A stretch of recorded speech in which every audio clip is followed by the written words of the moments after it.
a Soviet war helicopter entered Allied territory. The aircraft was intercepted and shot down.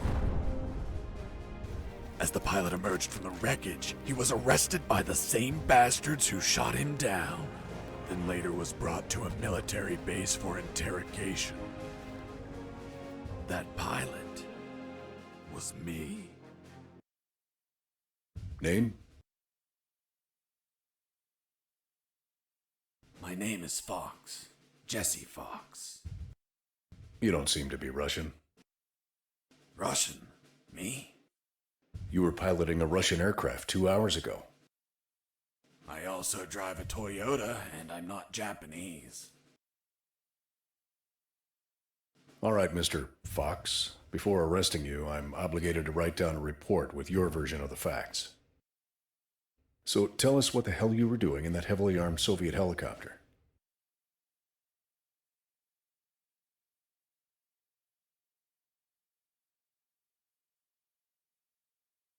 It's a long story. Sergeant, bring us some coffee. Yes, sir. Wachowski, bring the lieutenant some coffee. Yes, sir. Well, Mr. Fox, we have plenty of time. Explain what happened. In 1972, a crack commando unit threw me in a prison for a crime I didn't commit. You're under arrest for a crime you didn't commit. I promptly escaped from a maximum security stockade to the underground, trying to survive from these soldiers of fortune.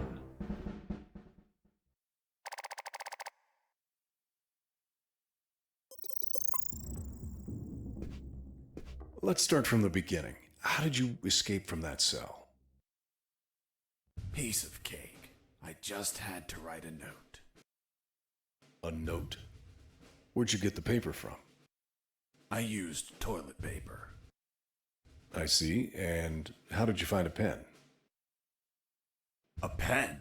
I was in a dirty, grimy cell, not in an office. I wrote the note with a rusty wire, using my own blood as ink.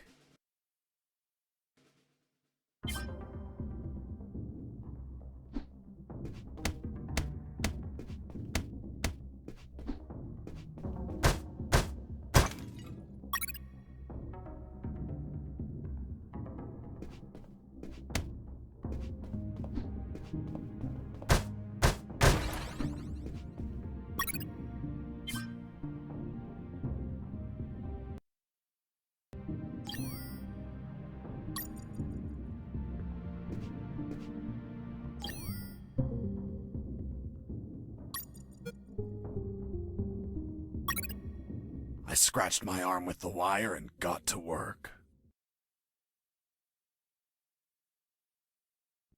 It wasn't easy.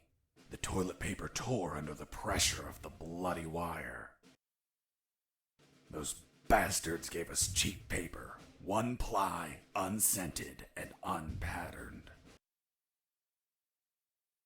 Why did you break the toilet? Why not grab the paper like a normal person? You know how prison is. It's kill or be killed. And I wasn't going to be killed by some dirty toilet.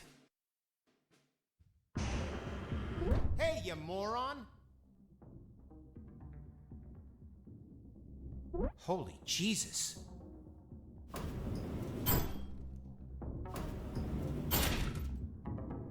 You schmuck. Do you really think I'd be stupid enough to kill myself? Kill myself? Ah.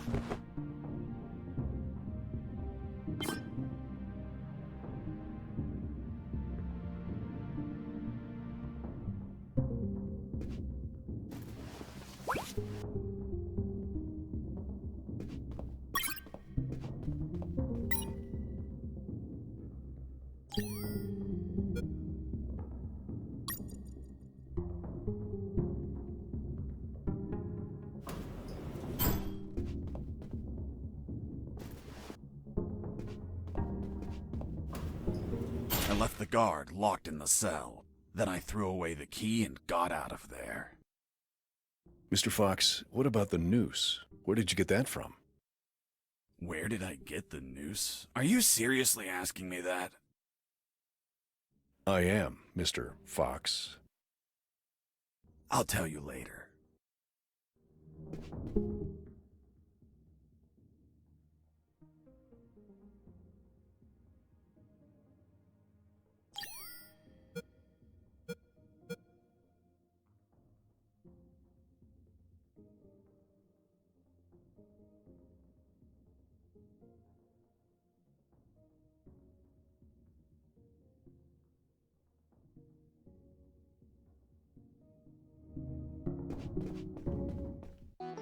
When leaving the cell, I found myself in a prison yard surrounded by some buildings. There were piles of boxes and other stuff here and there. And the ground was plain dirt. Oh, and it was night.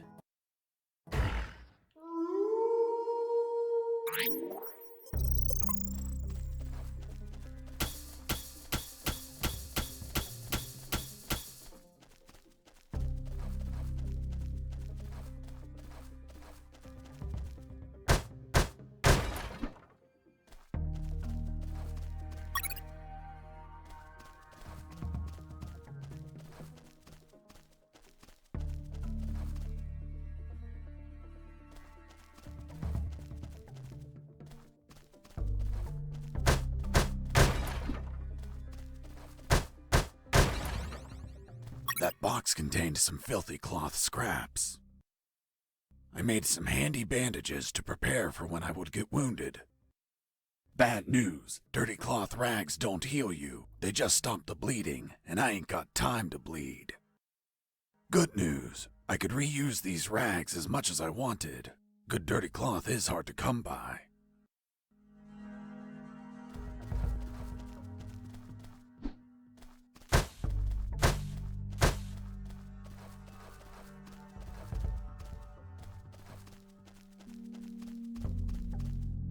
I thought everyone would be asleep at night, that it was safe to escape. I was dead wrong. I noticed the presence of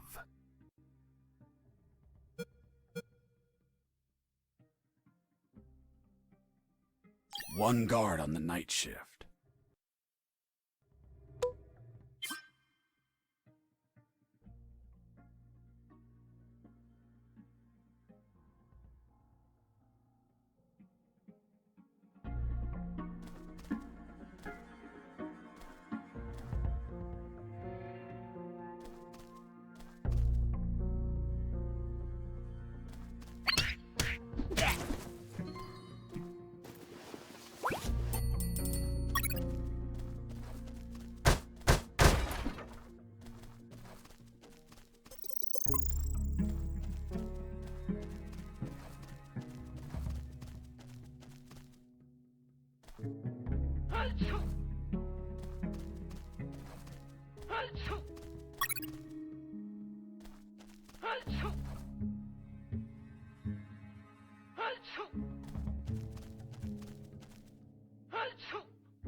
Why did you keep punching those crates?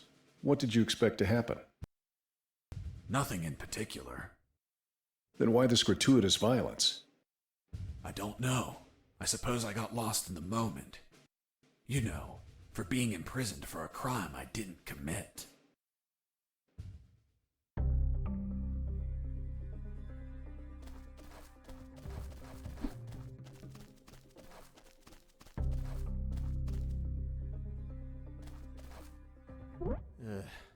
I need to pee.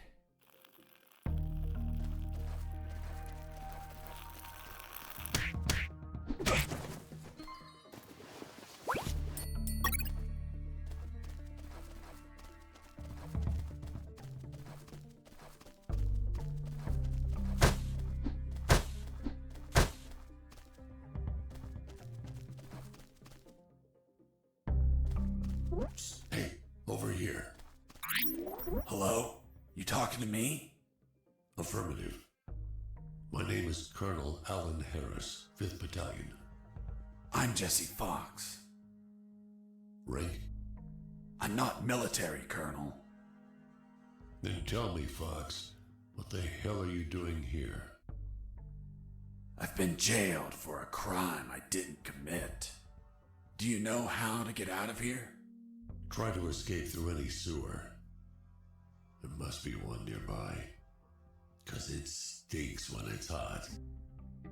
Once outside, move along at nighttime and sleep during the day. What about you, Colonel? I've been tortured. My legs won't make it. But if you bring me a radio, I can help you escape. Hold on. Harris, are you sure you heard him say Alan Harris?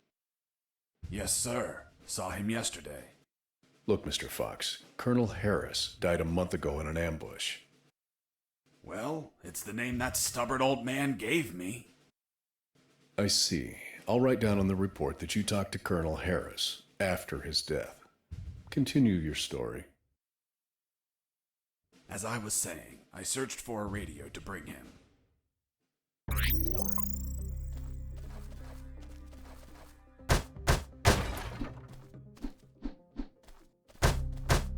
Under some crates, I found my salvation. A sewer hole. There was no ladder and I couldn't see the bottom. I needed to find a ladder or rope if I wanted to go down.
I took a coin off the guard. Money? What'd you intend to spend it on?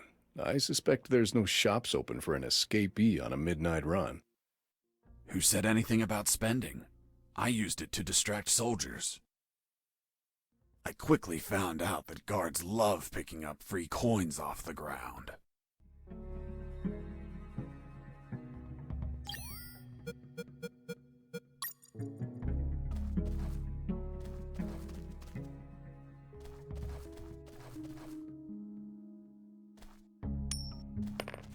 Hey, a coin!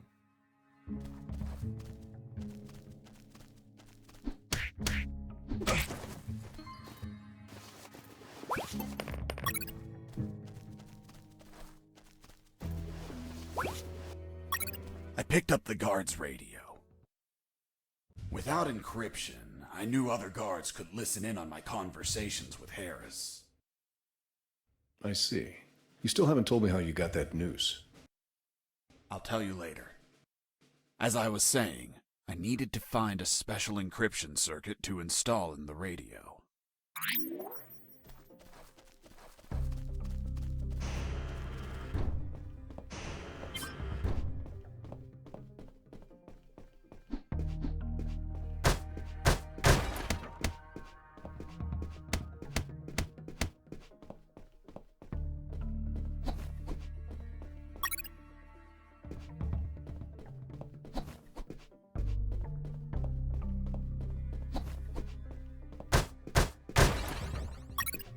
had the circuit. I just had to attach it to the radio.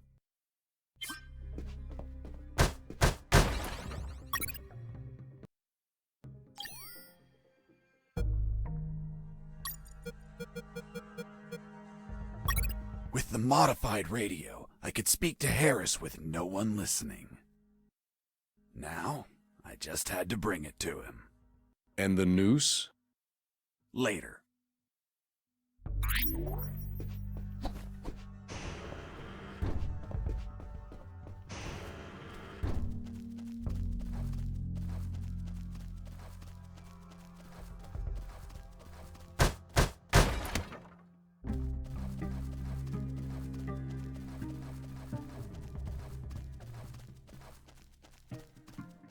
Here you are, Colonel. A radio. I've modified it to encrypt the signal. Oh, good job, son. Do you have another one for you? Not yet. I'll call you through Channel 1 as soon as I find another. Good luck, son. And Godspeed.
With the radio encrypted, I could talk to Harris.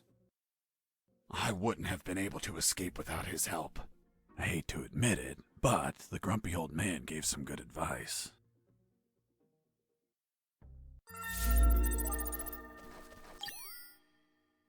Colonel, do you copy? Copy. Sewer found. I'm looking for a rope or something to go down. There must be some around. Search thoroughly.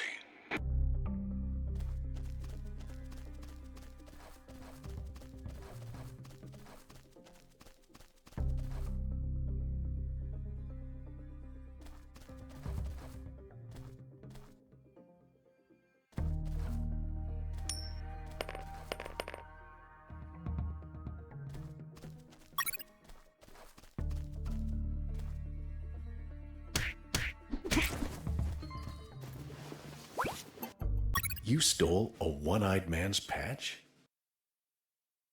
A one-eyed man that would shoot me without hesitation. Because it was his job. What you did was macabre and suggest you might have a fetish. Holy Jesus. Well, that patch turned out to be handy to create a lethal weapon.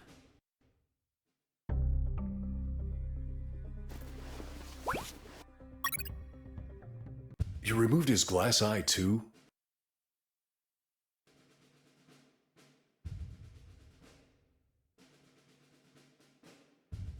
Yes, I took it out because it was suspicious. What was suspicious? Why did a one-eyed man have a glass eye under an eye patch? He'd be using a patch or an eye, but not both. Maybe the eye was some sort of secret device. I kept it just in case.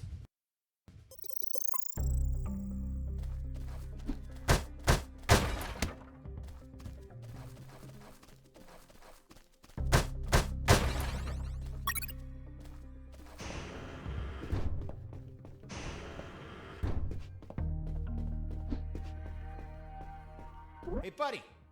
I have no paper. Can you bring me some?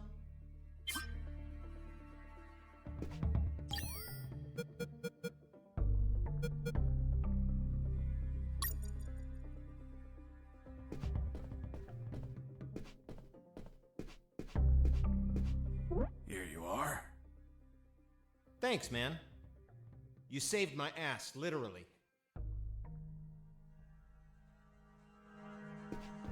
What the fuck? What sort of paper is this? It's only one ply, unscented, and unpatterned. It's the kind the prisoners use. Fuck, that's why their hands stink so much. By the way, who are you? I don't recognize your voice. I'm Lieutenant Marcus Stevenson. Lieutenant, you say? Sir, I apologize for my manners. I did not know your rank, sir. Relax and clean up your rear guard well. Sir, yes, sir.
I ran into a guard as I went in.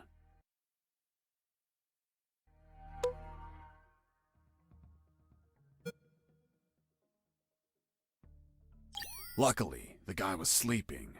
That bastard was going to have a rude awakening.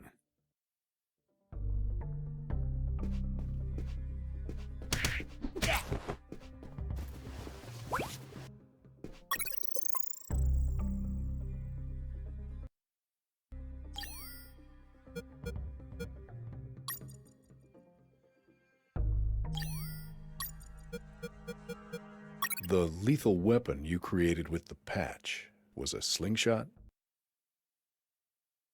Sort of childish, don't you think? What were you going to shoot? Pebbles? Depleted uranium balls. 3 shots, and goodbye, guard.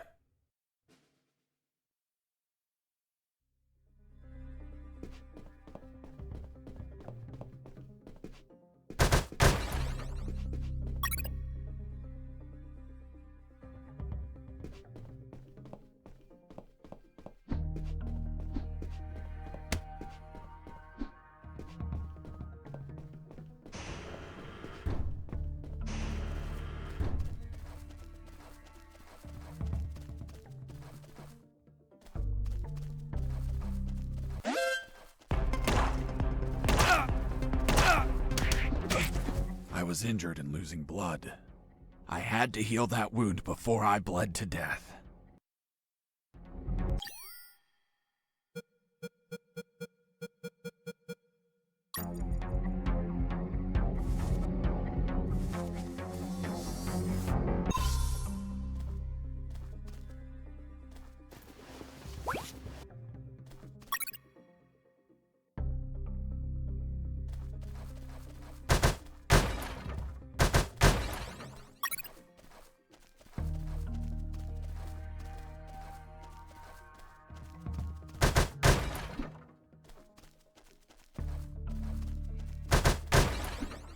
With those first aid kits, I could disinfect and heal my wounds.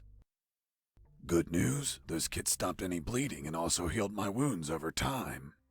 Bad news, once you used them, they were gone.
The soldier says to his captain, "Sir, I need to request leave for this weekend."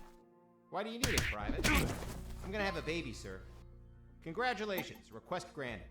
Next week, the captain asks him, "Private, was it a boy or a girl?" The soldier replies, "I don't know, sir. I'll find out in 9 months." "What's in your closet, Private?" "It's water, sir." "Don't lie to me. This is wine." "Praise the Lord."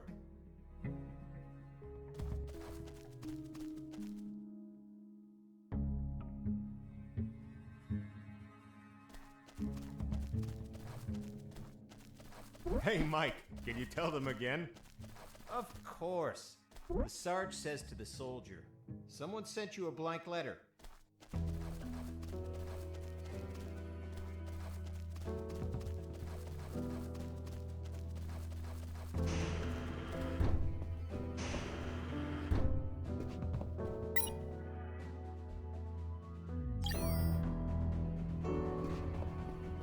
Hey, bro, help me. Get me out of this hole. If you're in a cell, it's because you committed a crime. And I don't free criminals. But you're a prisoner too. I've been imprisoned for a crime I didn't commit. Fuck you.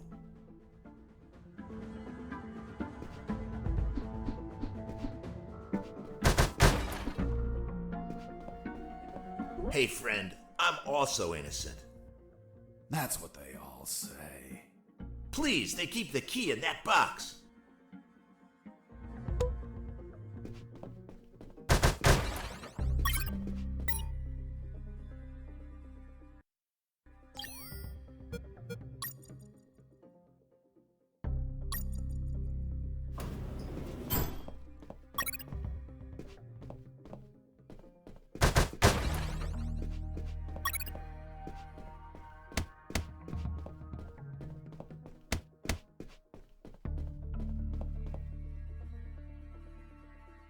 Hold on, I'm opening it. Thanks, dude. Oh, what a pity. The key broke. You bastard! Hasta la vista.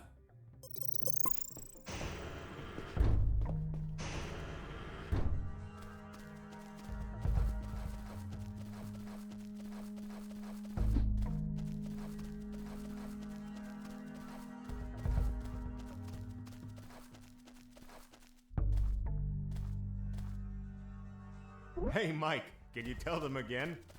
"Of course." The Sarge says to the soldier, I reached a special place where I found something. What, Mr. Fox? It was... what was it? Damn, I can't remember.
Let me sleep.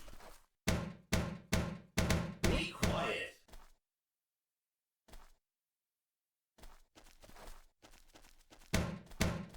Let me sleep.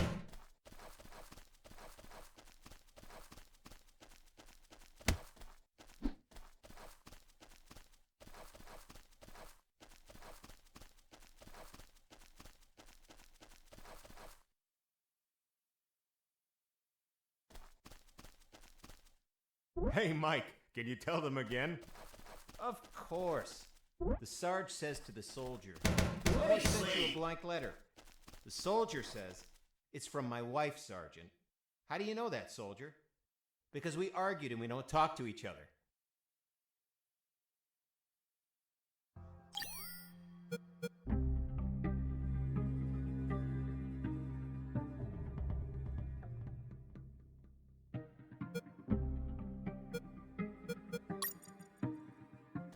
The soldier says to his captain, Sir, I need to request leave for this weekend.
The soldier says to his captain, Sir, I need to request leave for this weekend.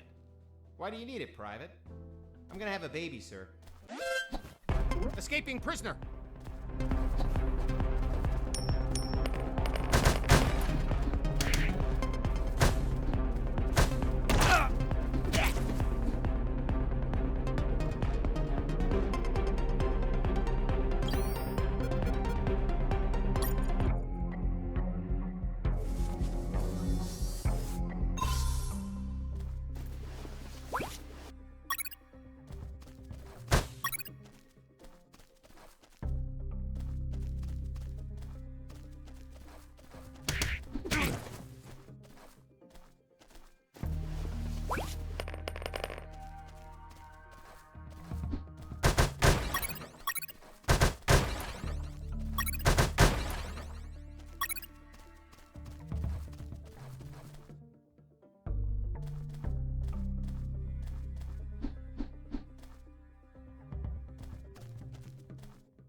Oh, yeah, now I remember.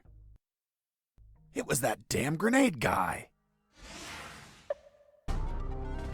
I wanted to punch the hell out of him, but I couldn't reach him. Why couldn't you reach him? There was a ditch. A simple ditch stopped you? This was no mere simple ditch. It was full of tentacles. And blood-stained spears that moved up and down. And bony arms that tried to grab me. And deadly lays. Okay, Mr. Fox. I get it. You couldn't reach him. For your own good, I'll not include the spears, arms, and tentacles in my report. Now, Mr. Fox, please continue your story. All right. The fight began as he tossed the first grenade at me.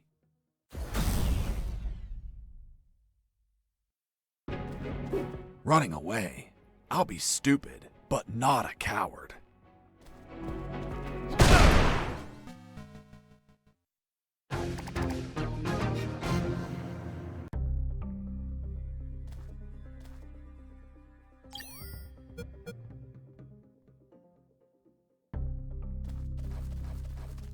Oh, yeah, now I remember. It was that damn grenade guy. I wanted to punch the hell out of him.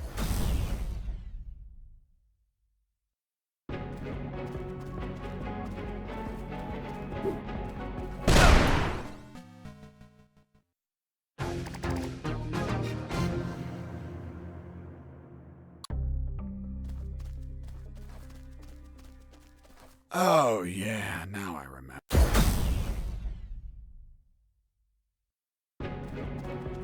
Running away. I'll be stupid, but not a coward.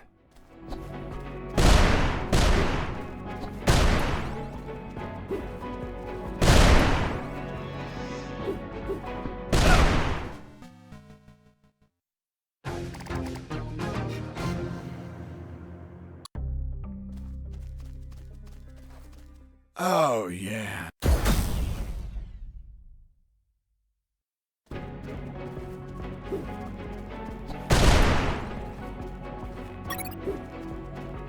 Running away. I'll be stupid.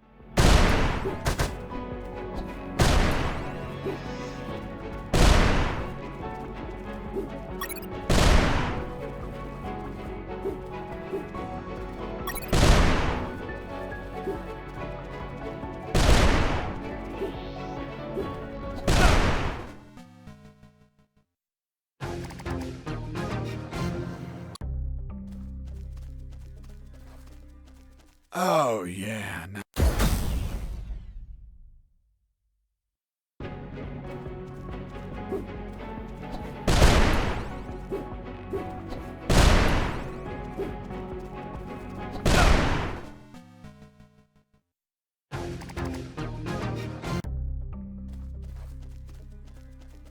Oh, yeah, now I...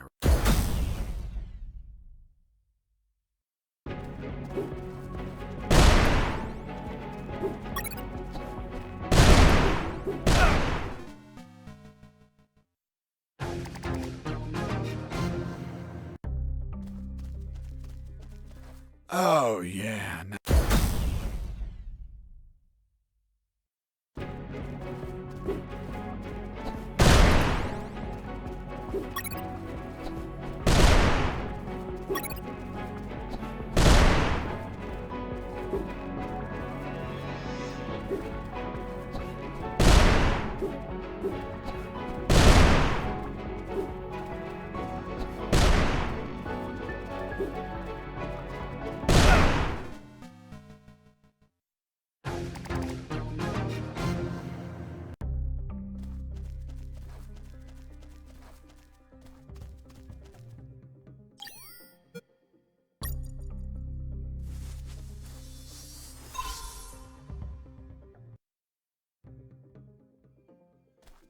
Oh, yeah, now...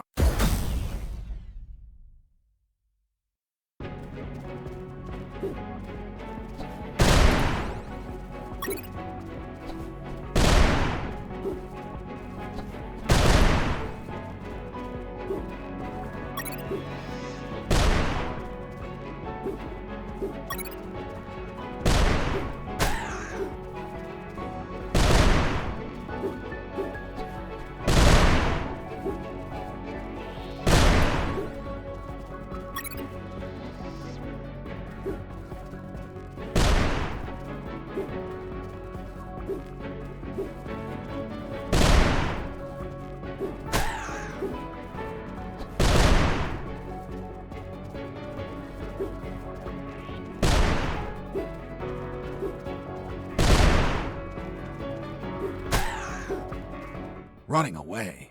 I'll be stupid.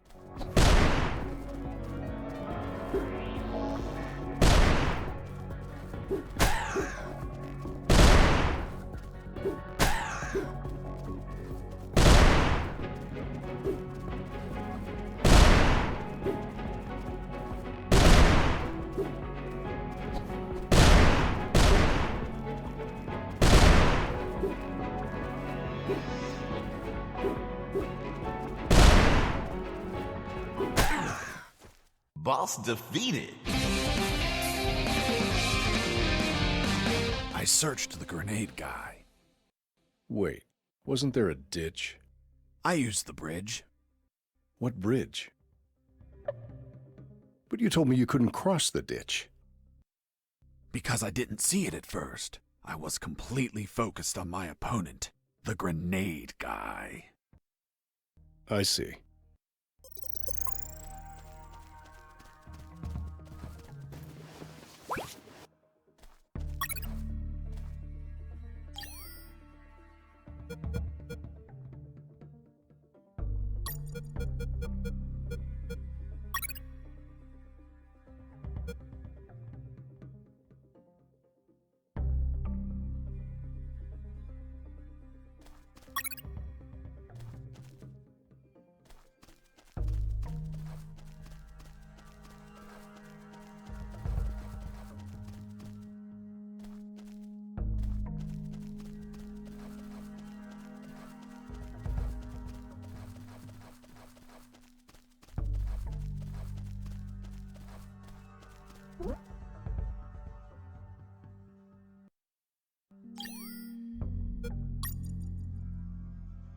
I couldn't see the bottom of that hole, but I anchored the rope and I went down.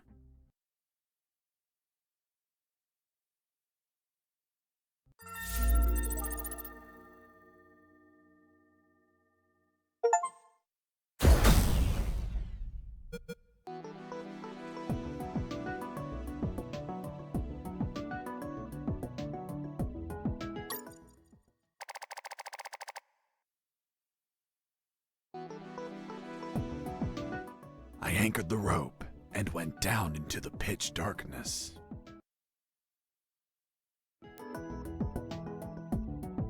Finally, I touched ground. I was in a sewer composed of narrow passages. There were channels of rotten water and narrow sidewalks, and the typical pipes and waste everywhere.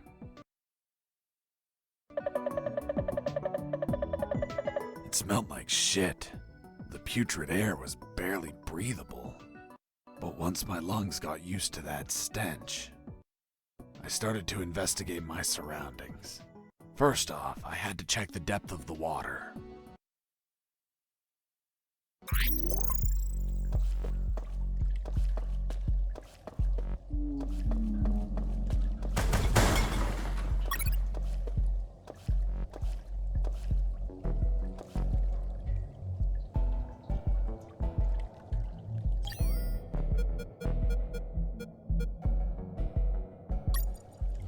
I dipped the severed arm in the water to calculate the depth. As soon as I did, it started shaking. When I pulled it back out, there was nothing but bones. I couldn't explain what I saw, but my instincts told me this water might be dangerous. I'm not gonna lie, I had trouble getting where I needed to go. In fact, I had to build a floating platform to get through. Worse yet, everything down there was out for my blood.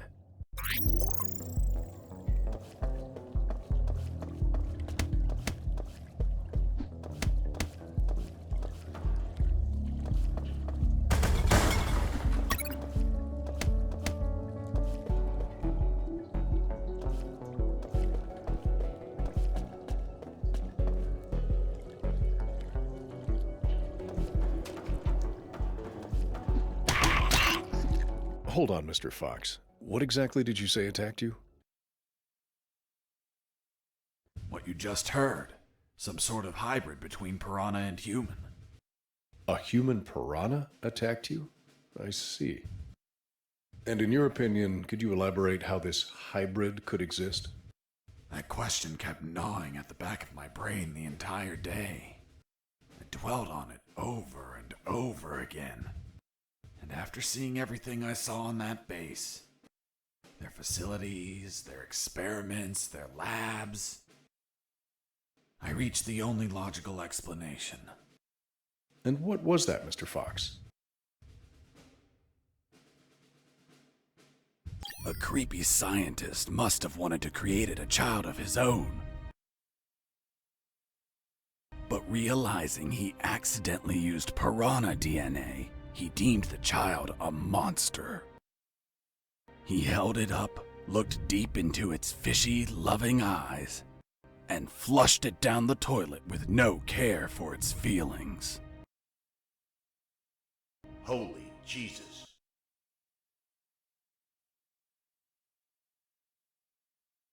When the piranha ended up in the sewers, it started multiplying and shared its story of betrayal to all of its new piranha offspring. The same ones that attacked me.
answered the call before leaving.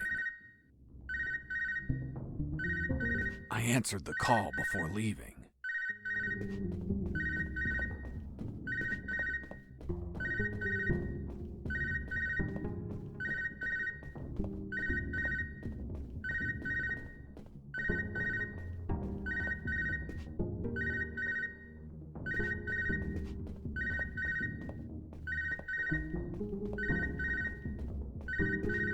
I answered the call before leaving. Yes, I know. You told me 3 times already. Sorry, just want to be sure. Son, do you copy? Copy, Colonel. I've been trying to contact you. There was no signal down in the sewers. Have you already escaped? Where are you now? Not much progress. I should still be near the prisons. Are you kidding me, Fox? You're still too damn close. You need to travel farther before coming topside. I know, but there are sewer channels blocking my way. Then build something to cross them, Fox. Find some materials. Where are you exactly? I think I'm in the office of some sort of officer. You should search for classified files about Operation Jericho. Take them with you. They're up to something. I don't know what. We must find out.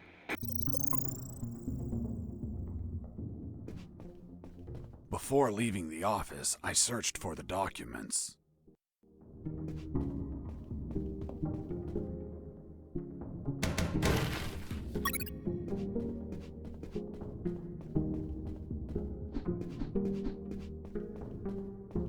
Before leaving the office, I called Harris to let him know that I found the files. Colonel, do you copy? Copy. I found some documents. Operation Jericho. Looks like it talks about an attack plan? Attack? Against what, son? I have no idea. It's encoded. I'll keep searching for more documents, Colonel. Operation Jericho is a rumor only known by a few officers and, of course, the enemy. How did you find out about it, Mr. Fox? As I told you, Colonel Harris asked me to search for files about it. The deceased Colonel Harris? Yes. I had the feeling that this officer didn't believe anything I was saying. It's understandable. I don't believe you either. Oh, really? Well, Miss Incredulous, why ask me to tell you the story? Well, I like the way you tell it. And since there are no theaters here. Great. So, what was Operation Jericho? Turns out that location was actually a clandestine base, with a company codenamed X-Army, commanded by someone named General X. They were planning a large-scale attack against Allied posts. And that plan was? Be patient. That comes later. Hey! Don't be like that. Come on, tell me! The officer that was taking my statement was also curious about what I knew. And what exactly do you know about Operation Jericho, Mr. Fox? That it was a hell of an operation. Harris and I knew the details thanks to the files we found. Correction, I found. Again, how much did you exactly find out? Let me continue. You'll find out later.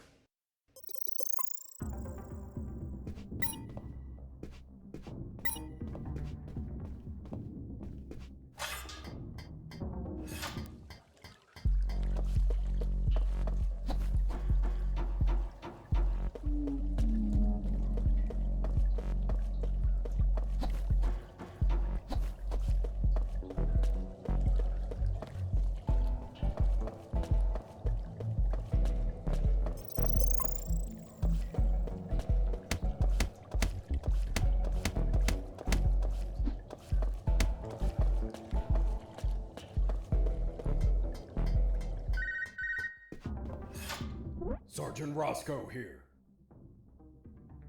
What? Escaped? How? Through the sewers? Shit! No, don't send anyone. If he hides like a rat, he will die like a rat. Switch on the shredders.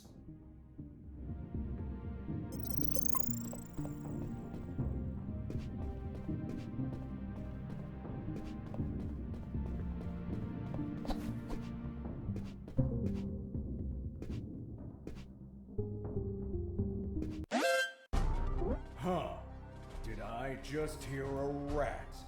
Get out from your hole, you cowardly vermin! Look what the cat dragged in.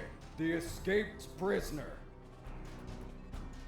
We've got some big balls coming here, rodent. The situation was foobar. He was armed and hunkered down behind his desk. I was screwed. So what did you do? In 5 nanoseconds, I scrutinized the room and noticed a very subtle detail. There is a large globe in the middle of the room. I already had what I needed to take him down.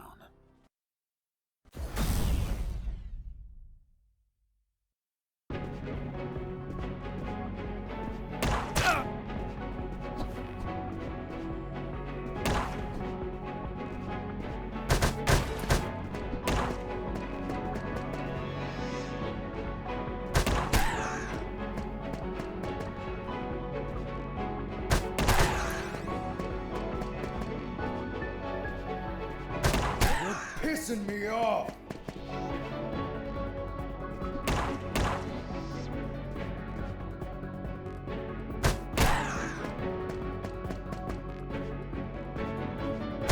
Damn you!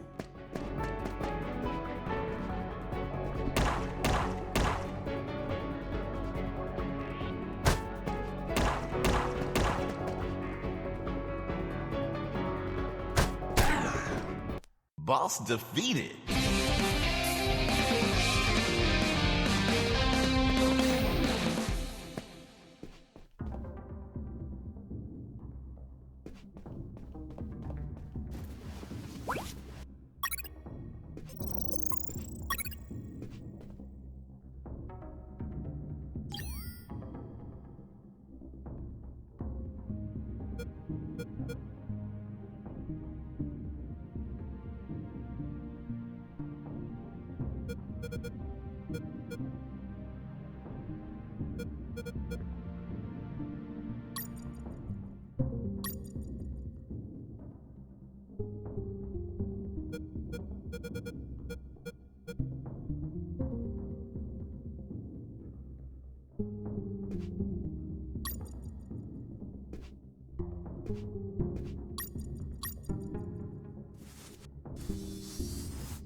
Shredders. That asshole Roscoe ordered to have them activated. Later they would be a pain in my ass, but they'd end up saving it too.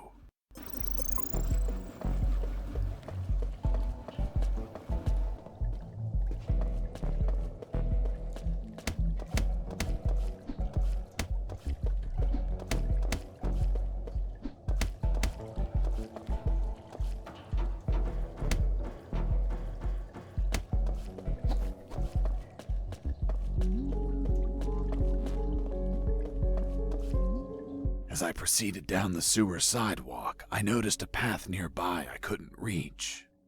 Why not? It was across the sewer water.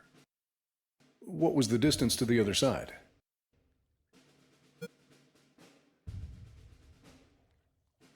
Around 10 yards. Hold on, weren't those channels narrow? You're contradicting yourself, Mr. Fox. That's because the sewer fumes were psychotropic and messing with my senses.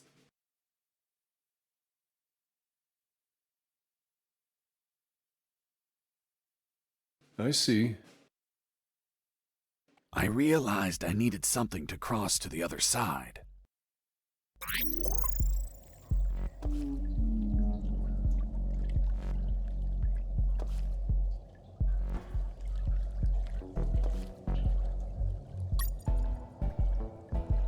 I considered floating the drums on the water and walking across, but they weren't very stable.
Who's there?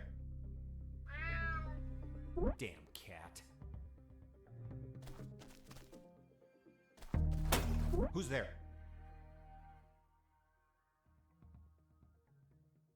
Another cat! Oh, another cat. Base, escaping prisoner. Send backup.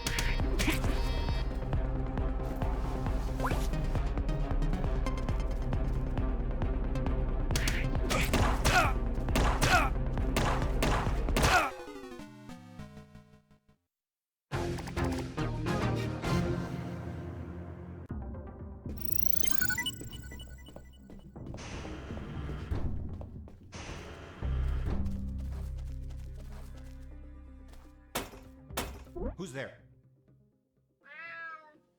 Damn cat.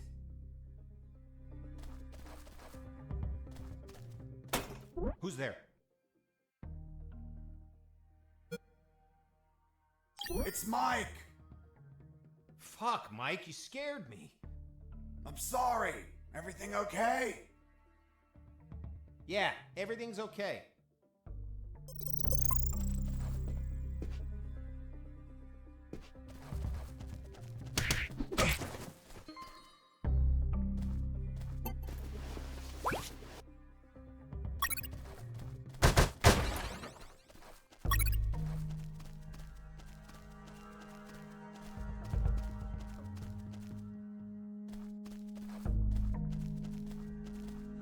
Heading south, I ran into a couple of trucks. That was my big chance to escape. But first, I had to get rid of the guards.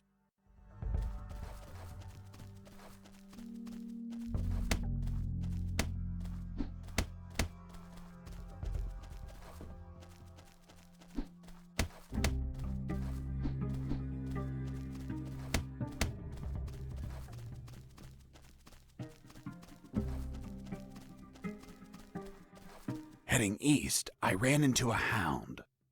A puppy. You didn't hurt it, did you? A puppy? That monster was the size of a horse. Even so, I wanted to see if it was friendly. Puppy, puppy, are you a good boy? But that hound was trained to kill.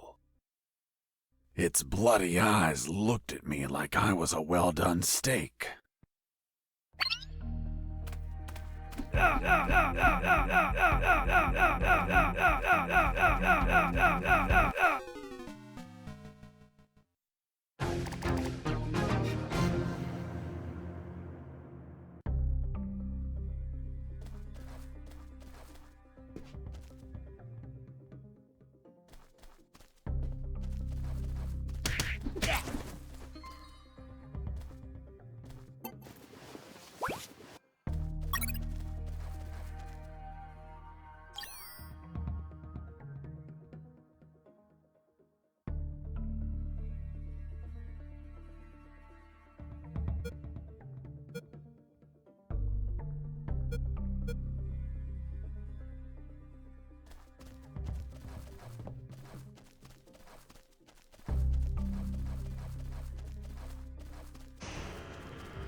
Heading south, I ran into a couple of trucks.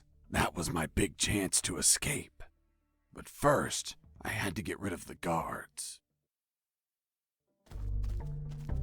Something. Base, escaping prisoner. Send backup.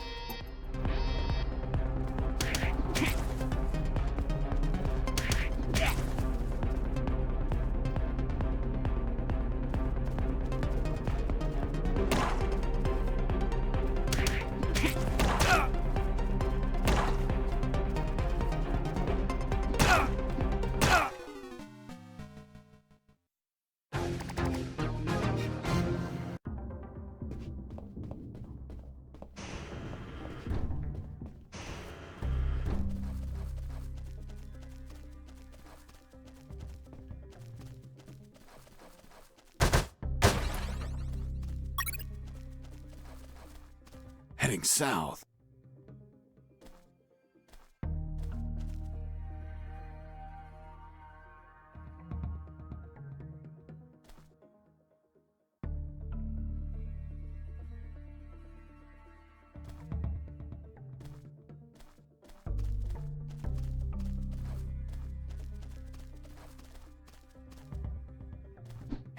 I heard something. Once the guards were history, I examined the engine.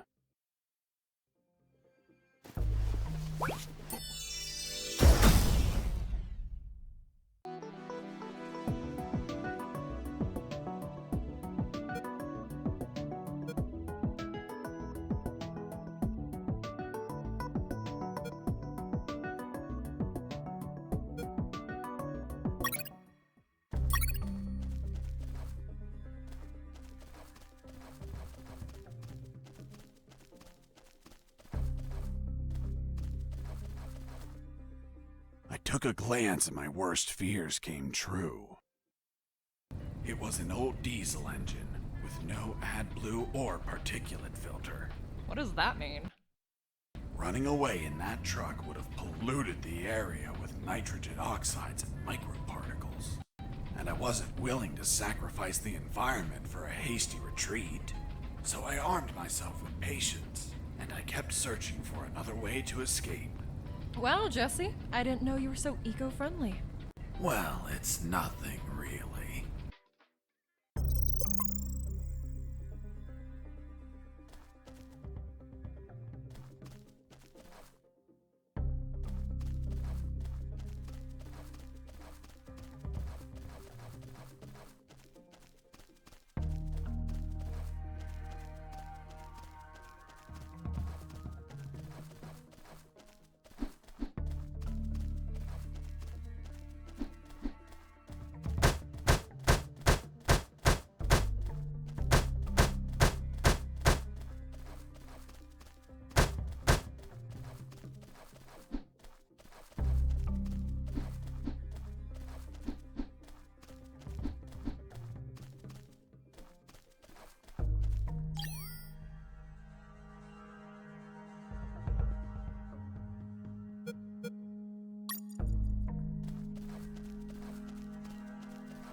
Mr. Fox, I'm still waiting on an explanation for the noose.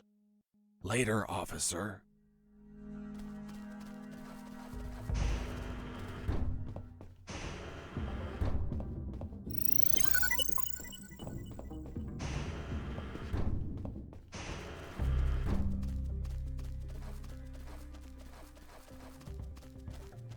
Heading east, I ran into a hound. A puppy. You didn't hurt it, did you? A puppy? That monster was the size of a horse.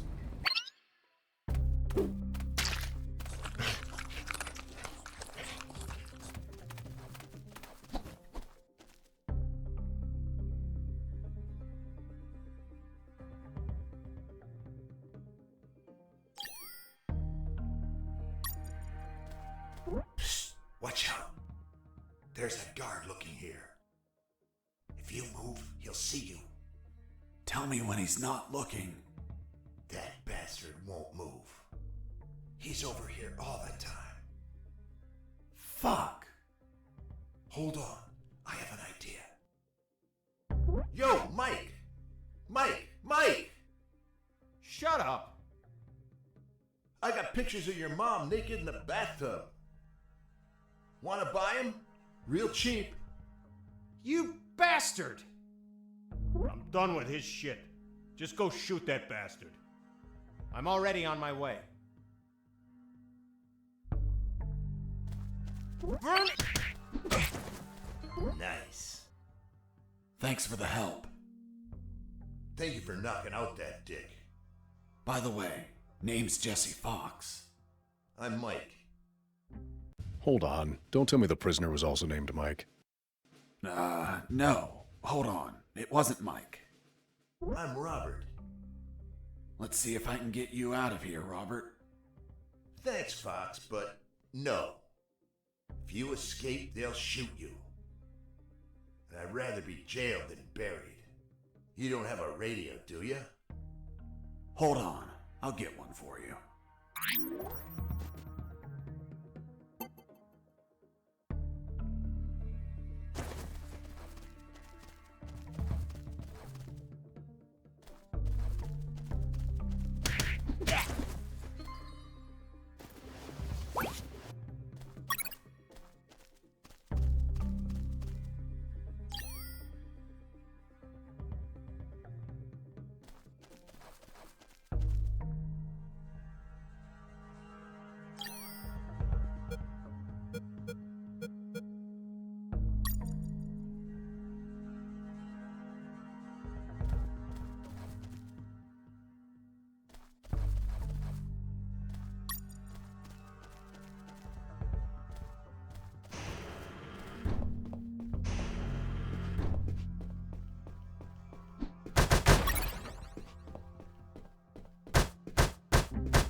Hey, Robert.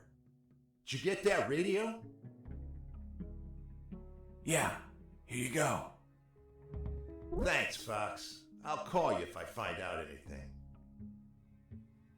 If you want to talk, use channel 2. Okay, now get out of here before the guards show up.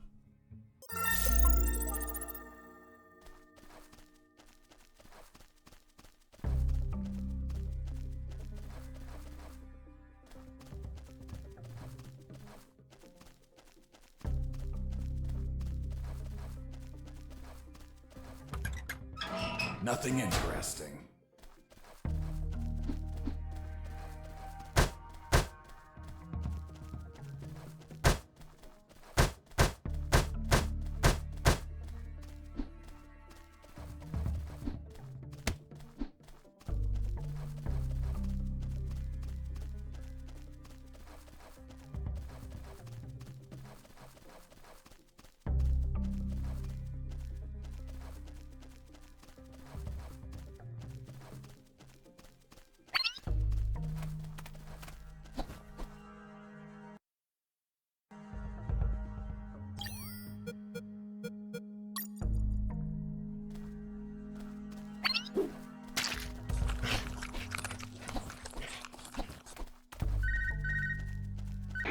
Fox, are you there? Here I am, Robert. Hey, Robert, you don't look like a military man. Of course not. I'm a photographer. Hold on. You're not a paparazzi, are you? Haha, that's right. A paparazzi. And one of the worst kind, too. Damn, Robert, you must have fucked up royally to end up locked in here.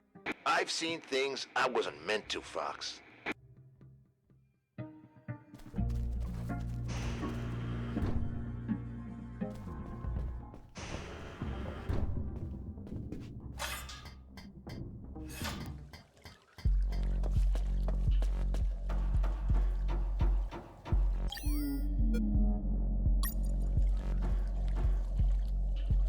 I thought about using the pallet as a floating platform, but it would sink under my weight.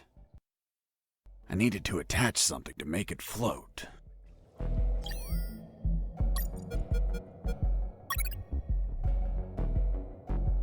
After making the platform, I had what I needed to cross the sewer channels to freedom.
Hold on, Mr. Fox. The platform just vanished.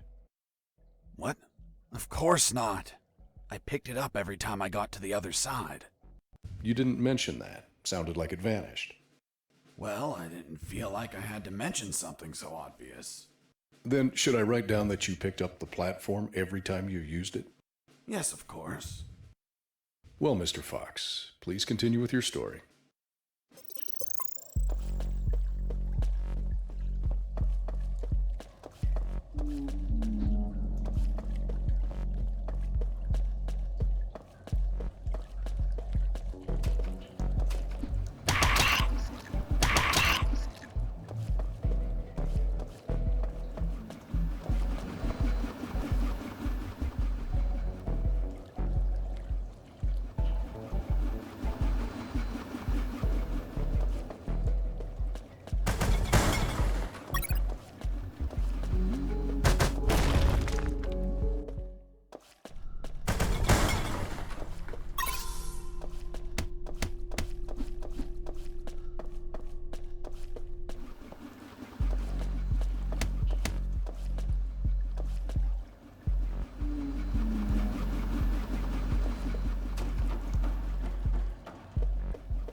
Mr. Fox, the noose. Later. Don't try my patience, Mr. Fox.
By the way, how many rats were down there?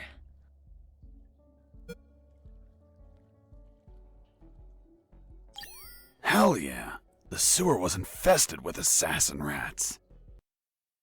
They were everywhere, rushing to devour me alive. It was horrible. Felt like I was a huge chunk of cheese.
Inside some debris, I found an old flamethrower.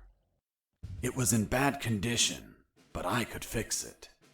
The worst part was the fuel tank was savagely chewed apart. It couldn't be saved, so I set out to replace it.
After the repairs, my flamethrower was ready. The tubes were covered in rust, so I took great care to avoid overheating it.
You must have been very lonely down there. Nah, I had some company.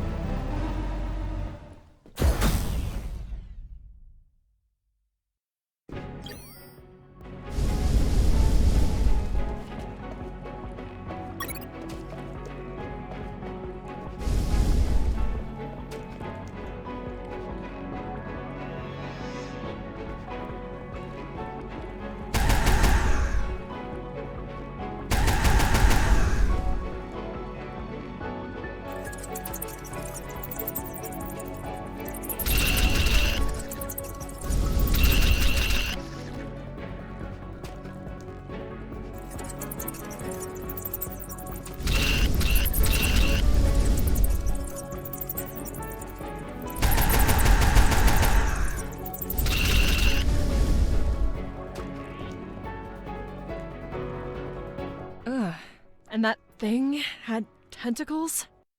Well, now that you mention it.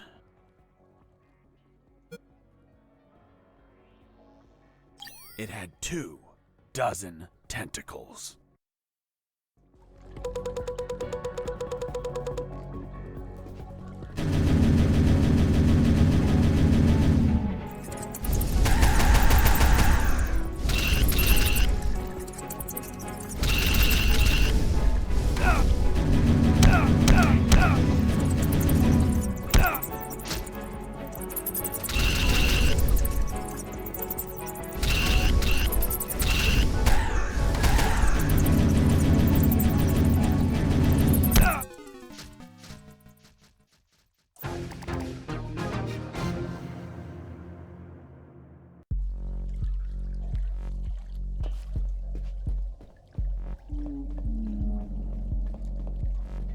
You must have been very lonely down there.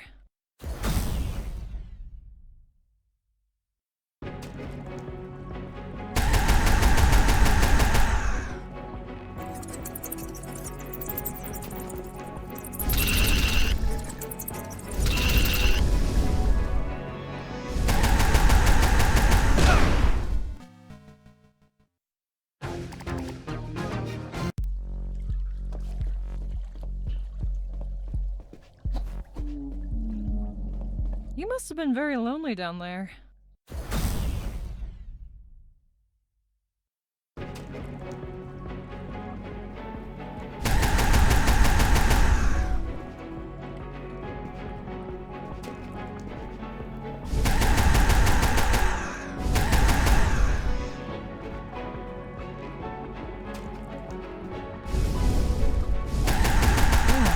And that thing had tentacles? Well, now that you mention it. It had 4 pairs of tentacles.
You must have been very lonely down there.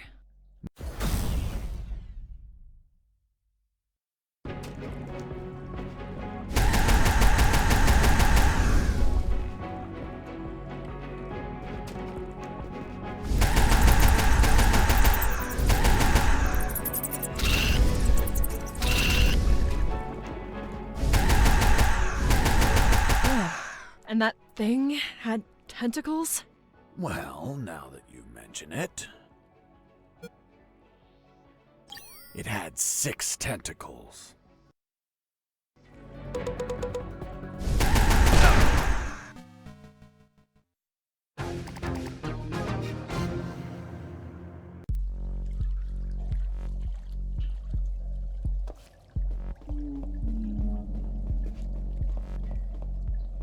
You must have been very lonely down there.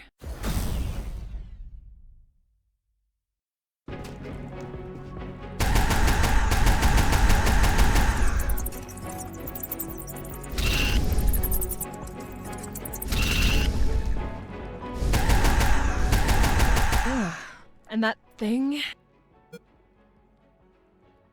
It had 6 tentacles.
Nearly had that thing dead, but then my luck turned south. The old flamethrower?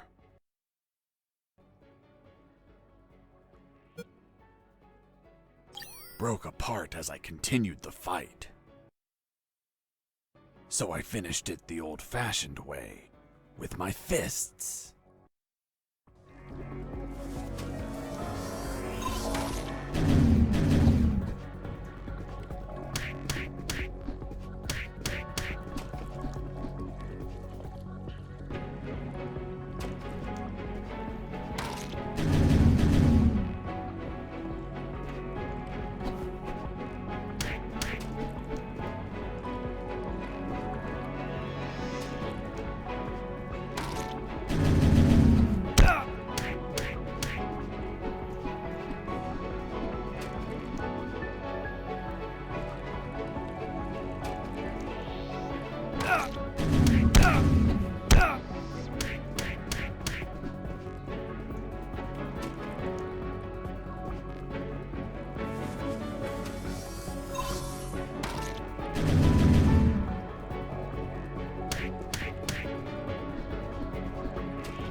Boss defeated.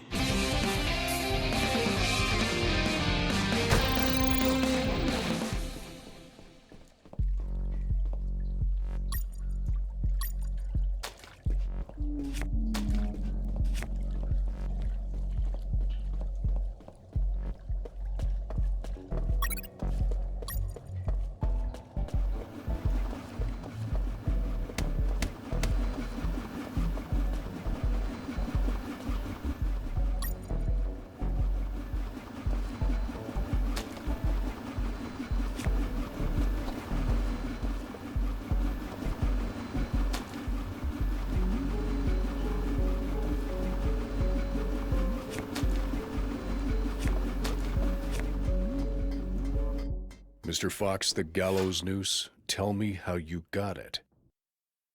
I'll tell you later. Enough! You've tried my patience, Mr. Fox. Tell me right now how you got that damn noose. Or I'll kick your ass and throw you in isolation. Okay. No need for that. I was just about to tell you.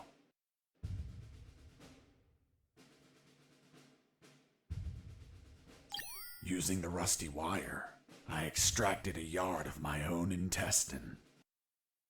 It was too soft, so I left it to dry. It was eventually tough enough to hold my weight.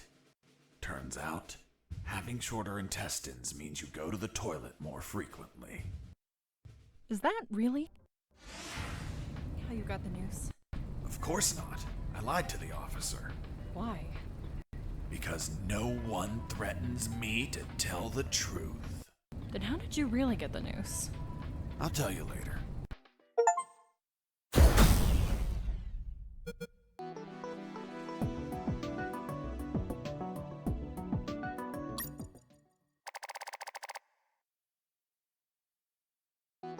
The light at the end of the tunnel was not the jungle I was hoping for. Instead, I found myself in what looked like an office. With cabinets, desks, and of course, a damn guard. Later, I'd realized that I was in one of the two main buildings of the military base. The building had 3 floors, hidden secrets, and a few unexpected surprises. Anyway, I headed towards the only exit, which was close to the first floor office I started in.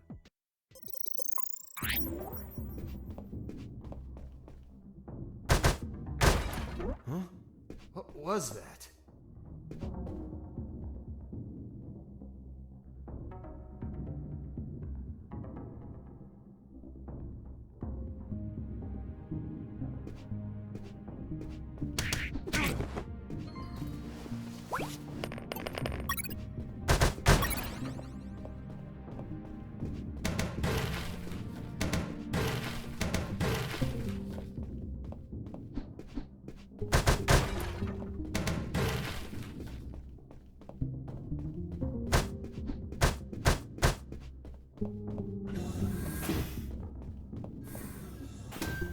In the beginning, I didn't know exactly where I was, but I knew for sure I wasn't outside. Now that I could get a signal, calling the colonel crossed my mind. But I realized I didn't have much to report. Speak of the devil. Son, do you copy? Copy, Colonel. For the love of God, where have you been? I thought you were dead. As I said, Colonel, there's no signal in the sewers. Give me a sit rep, son. My report. After crossing a mile of smelly, mutant-infested shit streams, fighting thousands of rodents and nearly being torn apart by some shredders, I managed to get out of there, and I'm still in this fucking military base. Don't lose your marbles, son. You have plenty of nighttime and they don't know your location. Take advantage of this and get the hell out of there. Just don't forget the documents. We need to find out more about Operation Jericho. If I make it out alive, will you write me a recommendation letter? If you make it out, we'll give you a damn purple cross. Over and out. I had no doubt that the colonel worked for the government.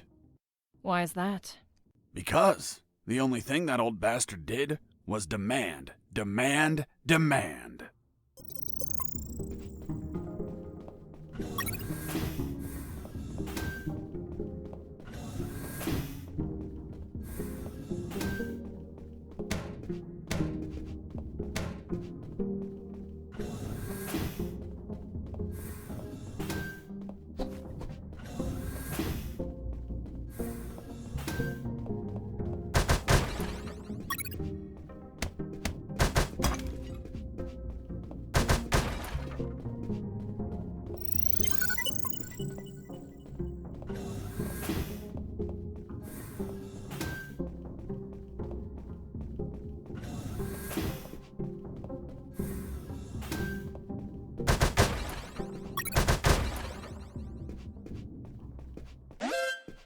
Base, escaping prisoner.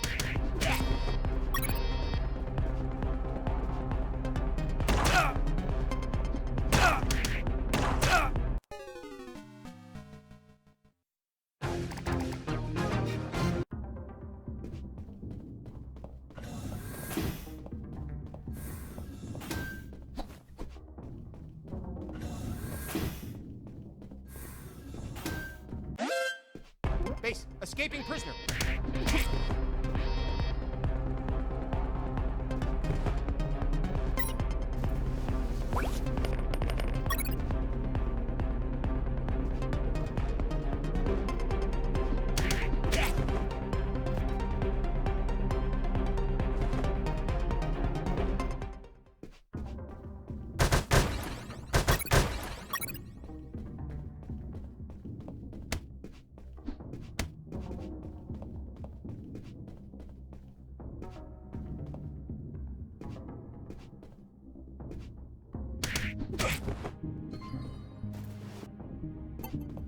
There it was, the exit. Sergeant Roscoe's security card didn't open the door, so I had to search for someone who would lend it to me.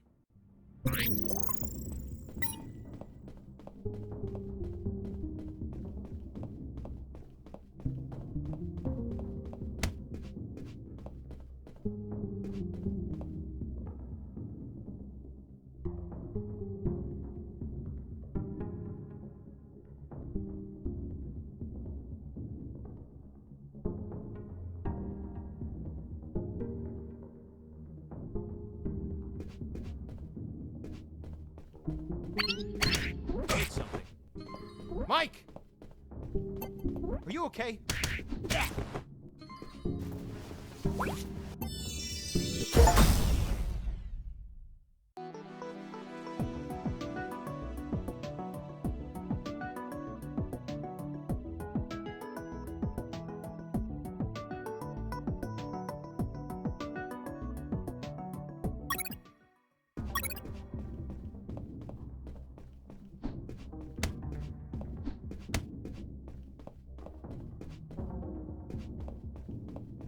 There, right in front of me, was the sick bay. Walking through that door changed everything forever.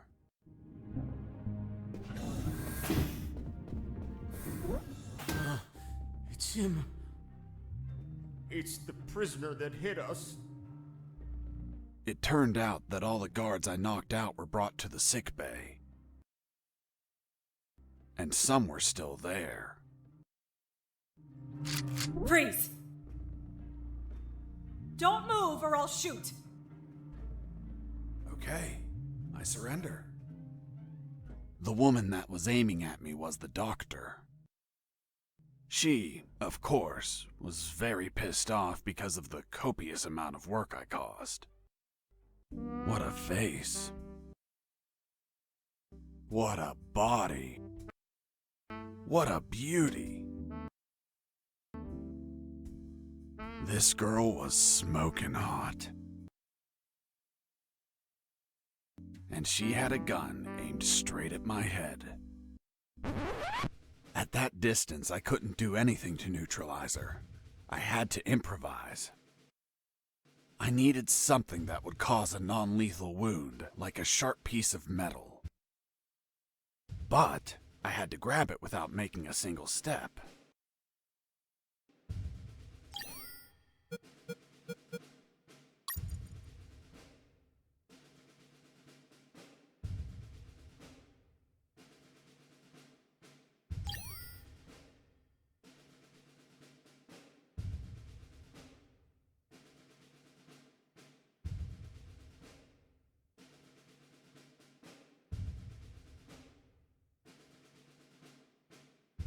Have you ever had a gun pointed at you? Your adrenaline skyrockets. You react on instinct. Everything happened so fast that the doctor had no time to react. In one swift movement, I took the wire, looked deep within the doctor's eyes, and...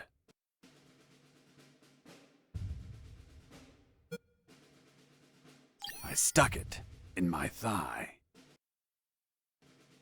What the hell did you just do? I just hurt myself. Are you nuts or what? Now you can't shoot me. What do you mean? You just made it easier for me. According to the degree on your wall, you're a doctor. The Hippocratic oath you took as a doctor forces you to aid your patients, and also forces you to cause patients no harm. I've been injured in a sick bay. Your sick bay. Therefore, I'm now your patient. And I'm forced to assist you. You bastard! Yeah, been called that plenty of times. By the way, I'm bleeding. Fine. I'll heal you. Then you get the hell out of here.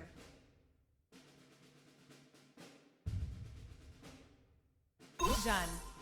It's no longer bleeding. Thank you, Doctor. You're welcome. By the way, Hey, what was that for? that's for all the extra hours. I'm working because of you. It's just as well that you didn't kill anyone. Kill someone? Me? Do I look like an assassin? After arguing for a while, the doctor and I reached an understanding. I would not kill anyone, and she would help me escape. You'll find my access card in my jacket. There are first aid kits in the closet. Take some. If you shoot someone, use them so they don't bleed to death.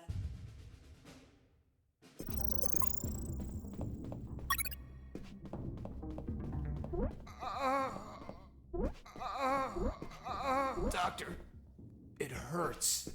My rack! You couldn't just take the card from the pocket. It's kill or be killed.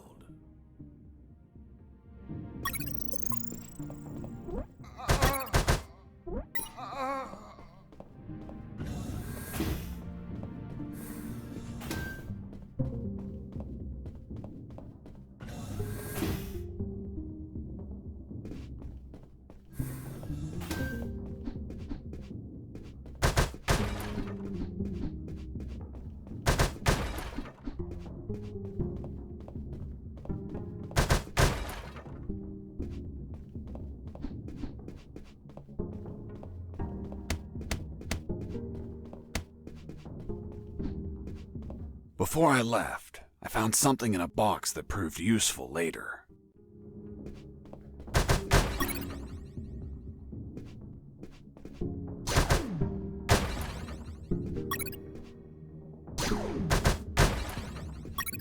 I finally had a gun. Now I could kill those guards. That is, if I were an assassin and didn't promise the doctor I wouldn't murder anyone. So if I shot someone, I had to use a first aid kit to heal them before they bled to death. So, you really didn't kill anyone? Of course not. I'm not an assassin. The gun I found was empty, but it had a 10-bullet magazine.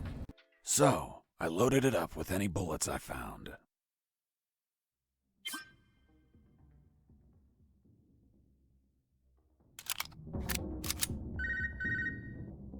Fox, do you copy? I copy you, Robert. Hi, friend. How's that escape going? Still alive and free. So far. Hey, how did they catch you? I was in the outskirts of Katsala, taking some pictures of a bunch of military trucks. There was too much security. They were obviously hiding something. I couldn't clearly see what they were loading, so I got closer. Turns out, I got too close. Next thing you know, I was surrounded by a bunch of pricks, aiming rifles at my head. Did you at least manage to see what they were loading? Sure did, but I was disappointed. What did you see? Concrete. Concrete? Are you kidding? 2 huge rectangular concrete blocks. Each could barely fit into a truck. You were imprisoned for a piece of concrete? Fuck, man. I'd be disappointed too. Too much security for something so mundane. But enough about me. You should get back to your escape, my friend.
Base, escaping prisoner.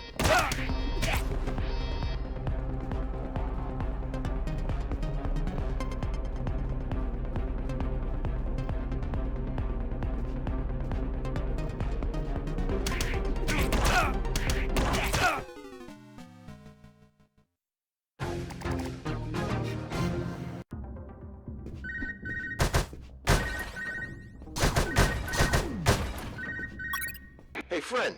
Still there?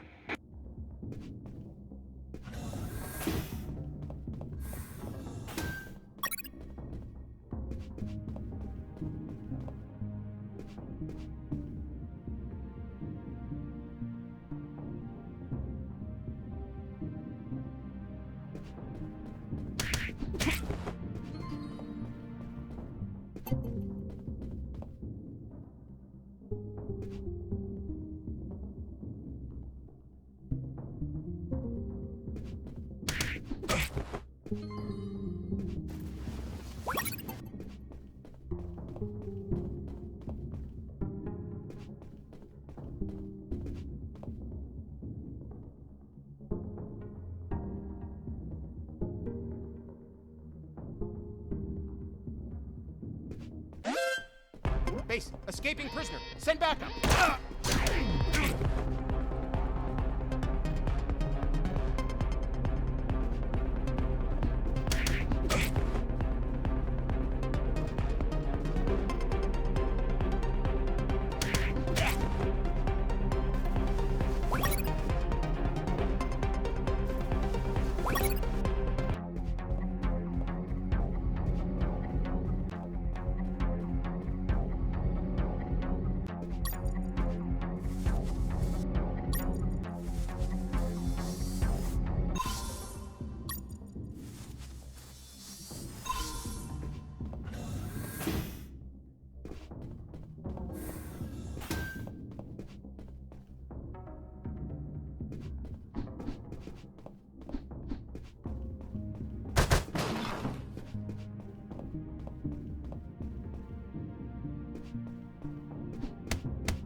Colonel, do you copy?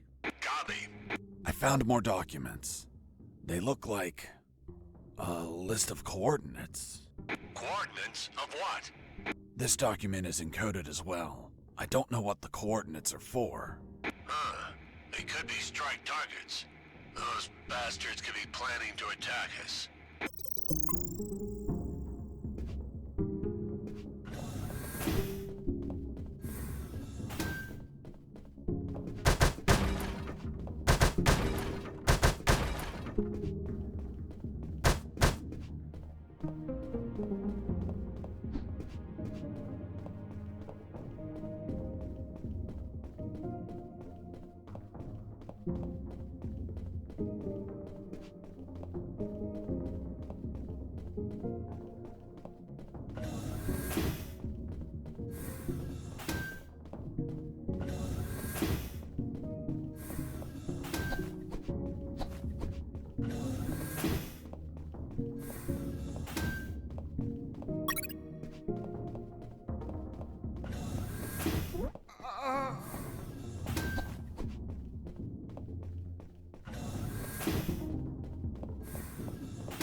This is Jesse Fox. Over. This is the doctor. Over. What? Doctor? But how? How is the escape going? Just fine. Trying to find a way out of this building. Well, my access card won't work. It's only clearance level 2. Leaving the building requires level 3 clearance. Where would I find that? The officers would have them. Their offices are on the 3rd floor. Wow. Thanks for the help. I didn't know you cared about me. What I care about is that you leave ASAP so I stop getting so many patients. By the way, what's your name? My name is Doctor. Over and out.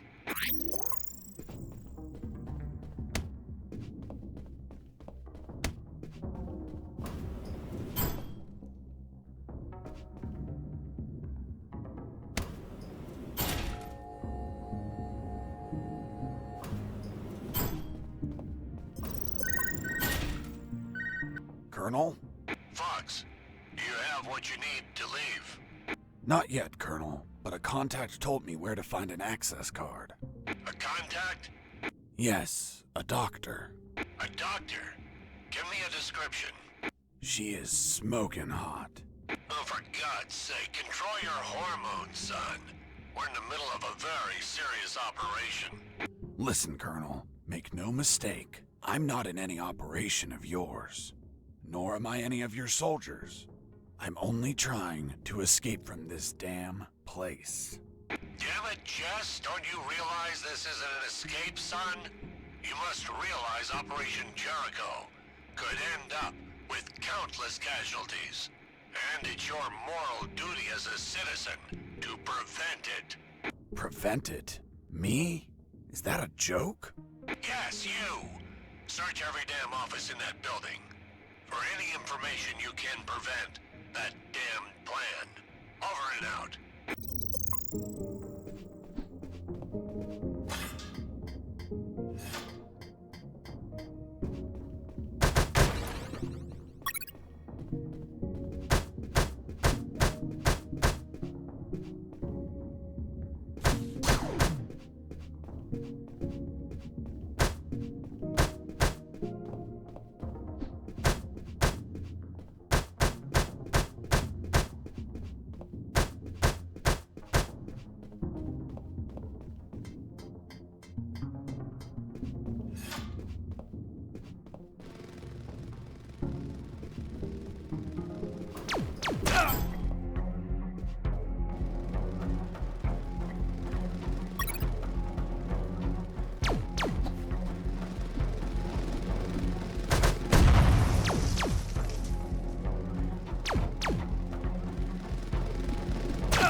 I noticed a few abandoned crates that were thirsty for some punch. They seemed easy to reach. That is, until the containers started to drop.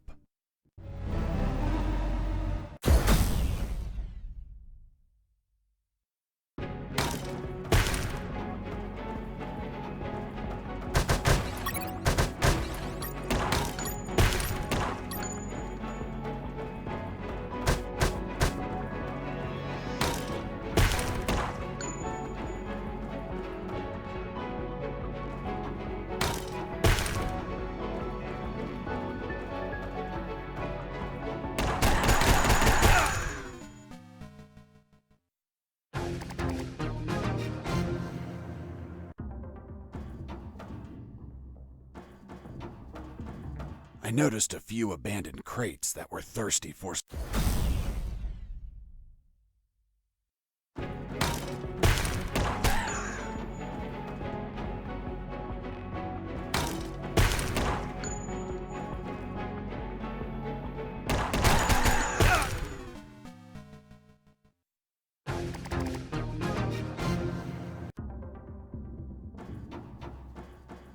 I noticed a few abandoned crates that were...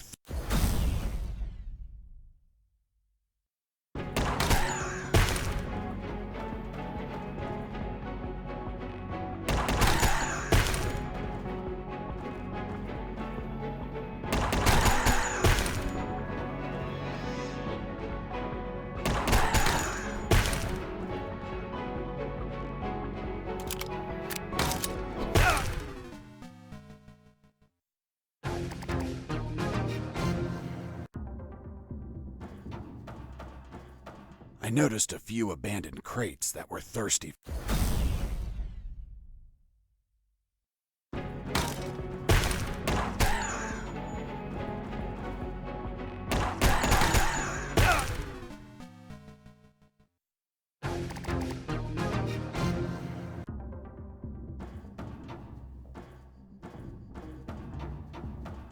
I noticed a few abandoned...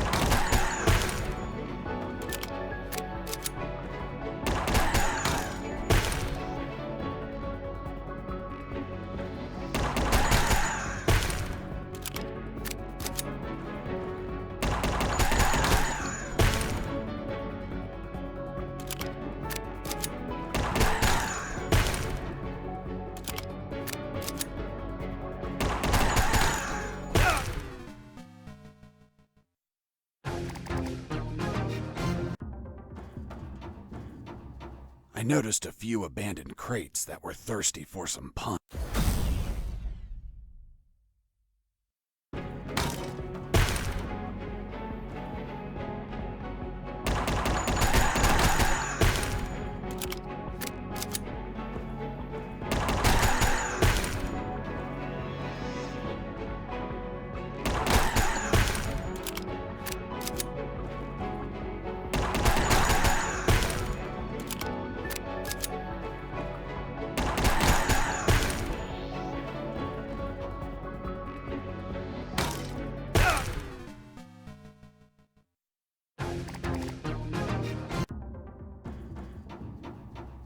I noticed a few abandoned...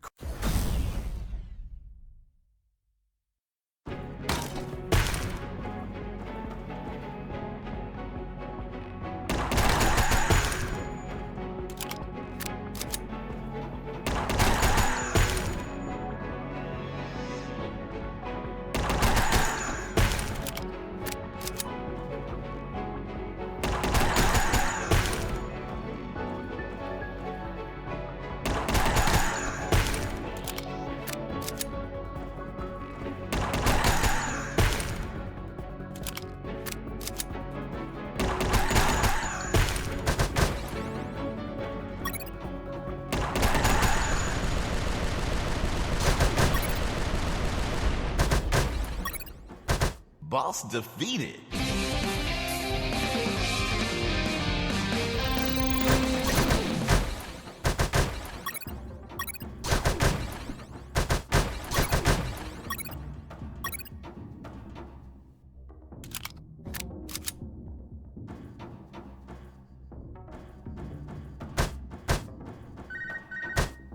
This is Jesse Fox. Over. Doctor here. Hey, Jesse, I need a small favor. Favor? Of course. The guards you injured on the first floor just keep coming in. Can you find a less vicious way to handle them? Not that I care, per se, but I'm getting a little overwhelmed here. Oh. Sorry, Doc. You can count on me. You're drooling. What? Oh, sorry. Her voice was so damn sexy. Is my voice not feminine enough for you? Well, it's girly, of course, but... Oh, shut up. Continue your story.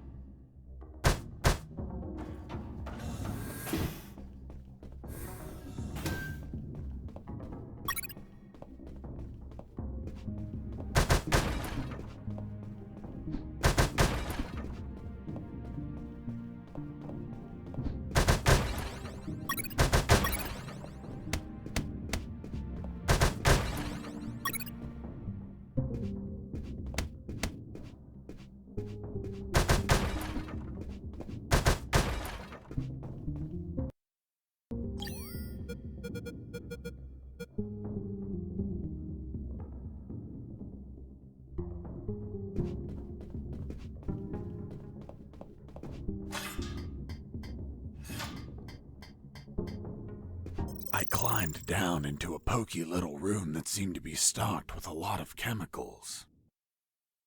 I could brew up some chloroform to put the guards to sleep and score points with the doctor. Hold on, you have expertise in chemistry?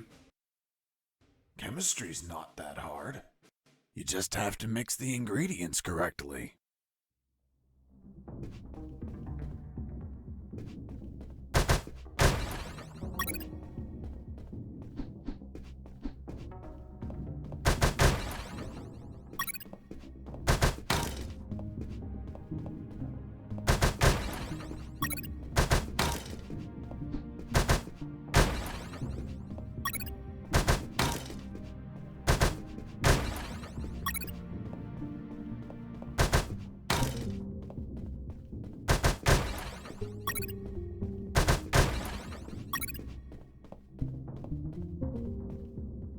Before leaving, I mixed the elements to create chloroform.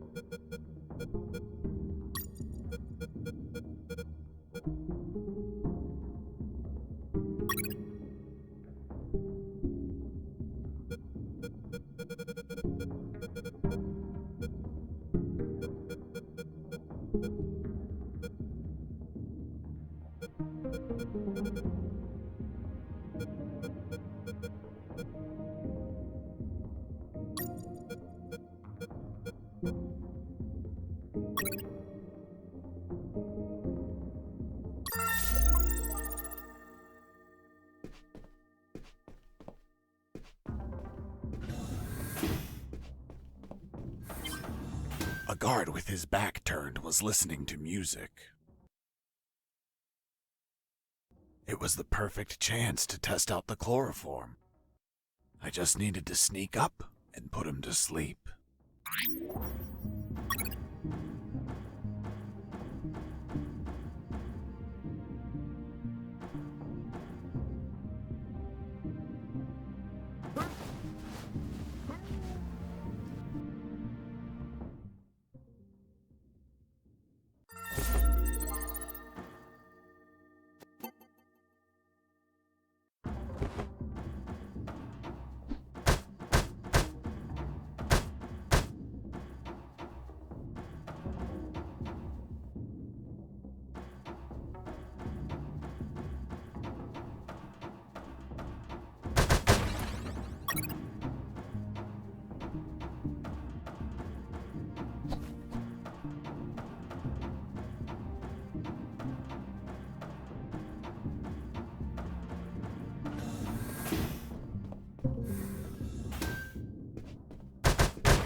guard with his back turned was listening to me.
Does it hurt?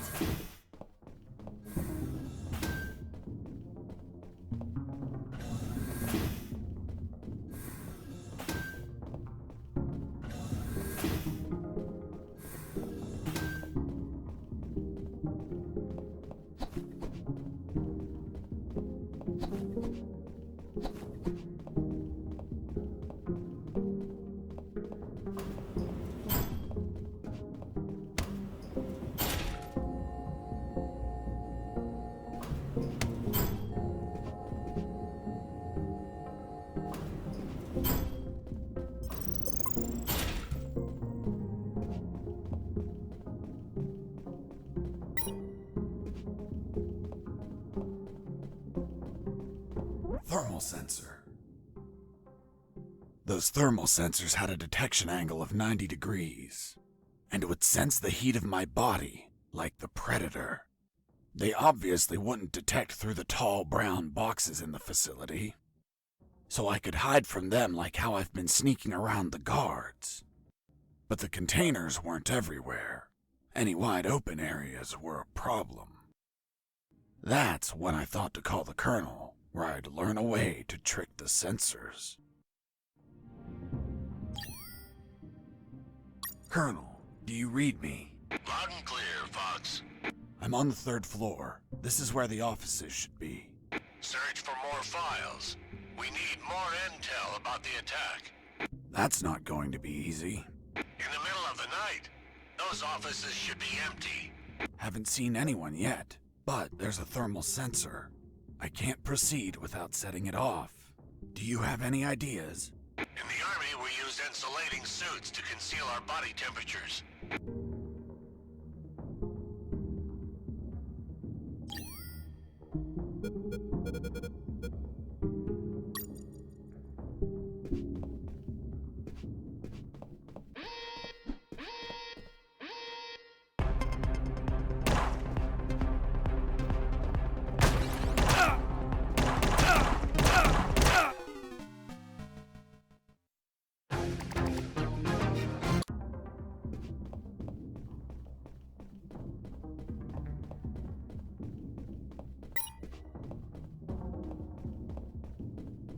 Thermal sensor. Those thermal sen... Fox here. Over. What is it, Fox?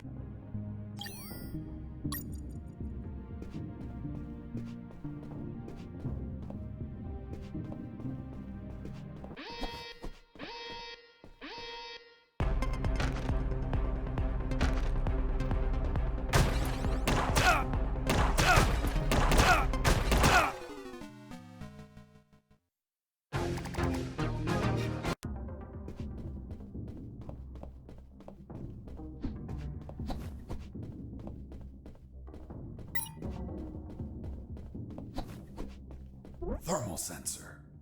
Those... Colonel, do you copy?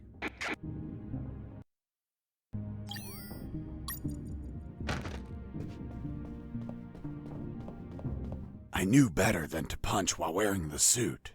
It was delicate and could tear. Bad news, no punches while wearing the suit. Good news, scoring more points with the doctor.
Colonel, do you read me? Loud and clear, Fox.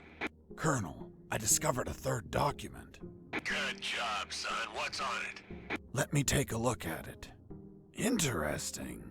What was your name? Colonel Alan Harris. Why do you ask? Because your name is written here. Don't pull my leg, son. I'm serious, Colonel. It's right here. Damn. This means that they need me for their plan.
In the next corridor, I ran into...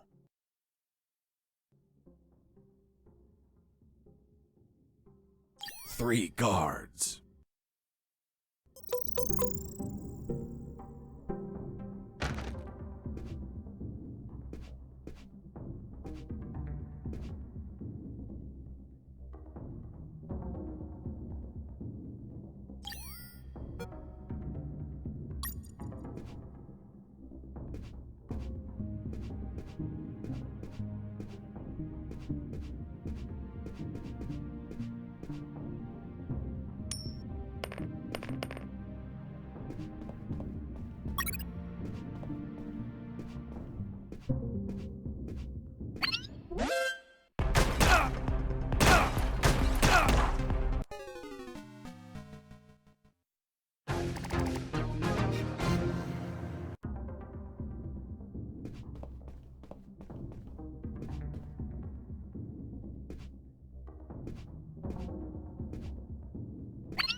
I heard something.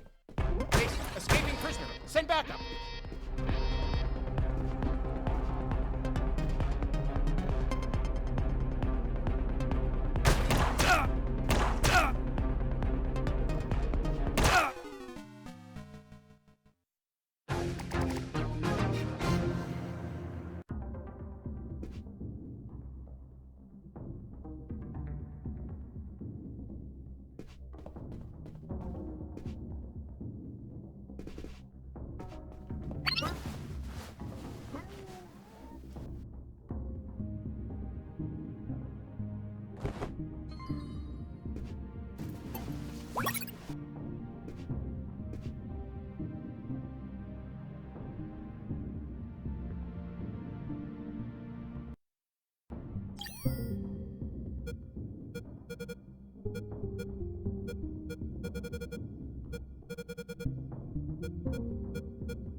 I heard something.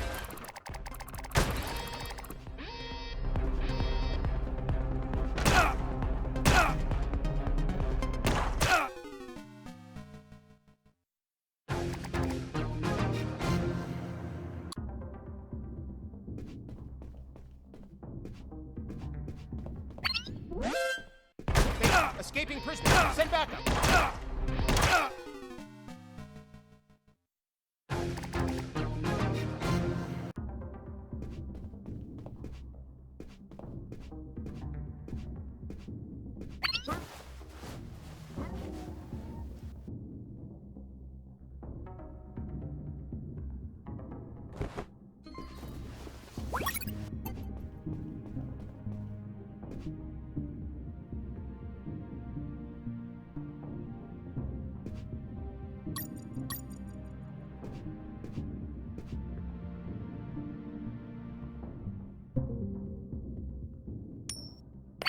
Hey, a coin. Base, escaping prisoner. Send backup.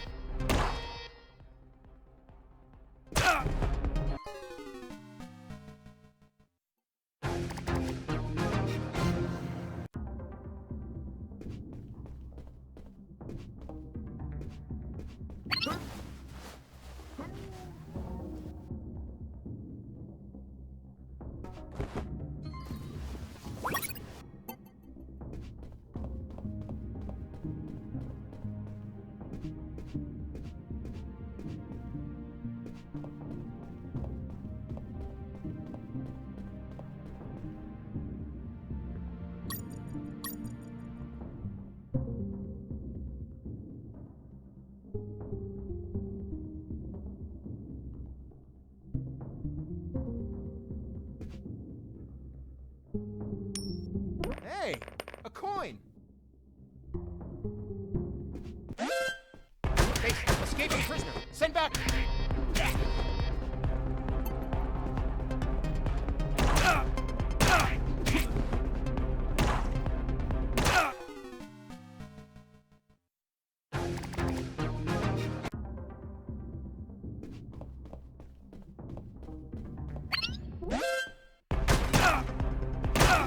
Escaping prisoner. Send backup.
Base, escaping prisoner. Send back.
Base, escaping prisoner. Send backup.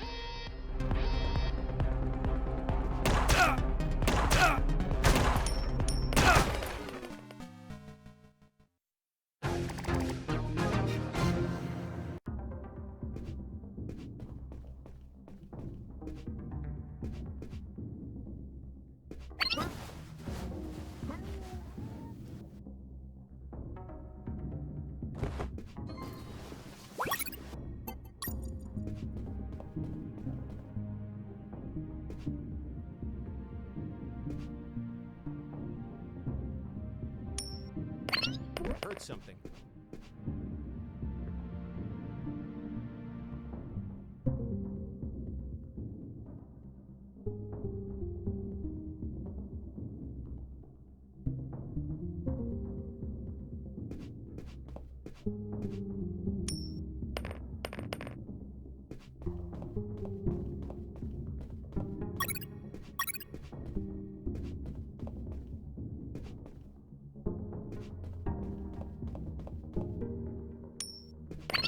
Heard something.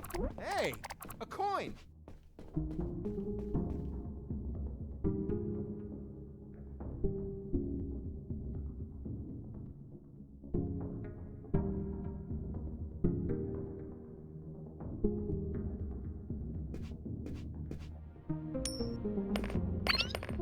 Hey, a coin.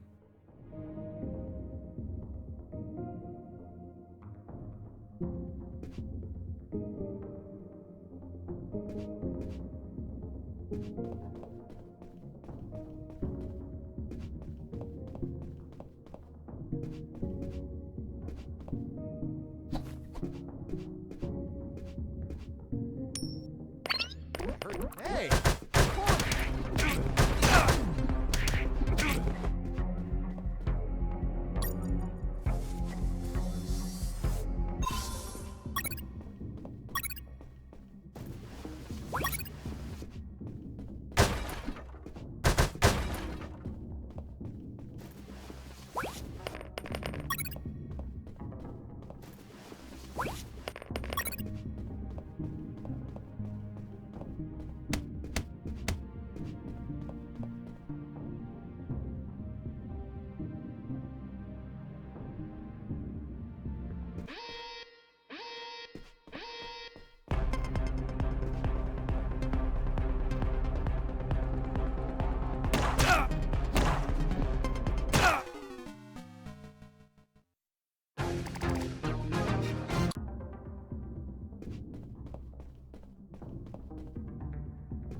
send backup.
something. Base, escaping prisoner. Send backup.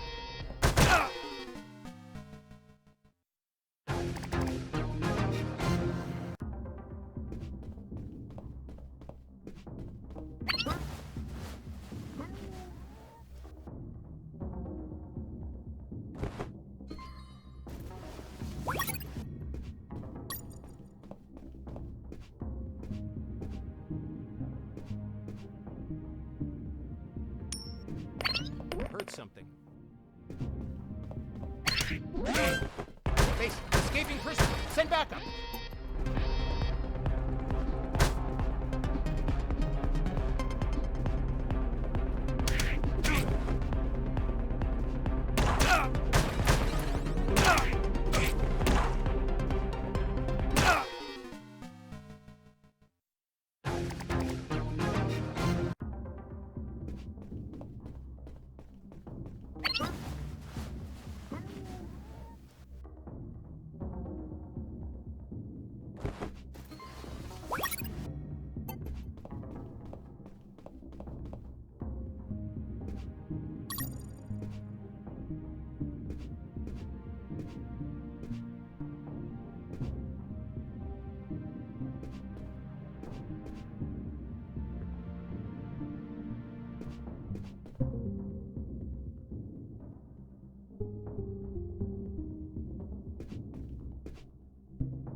Heard something.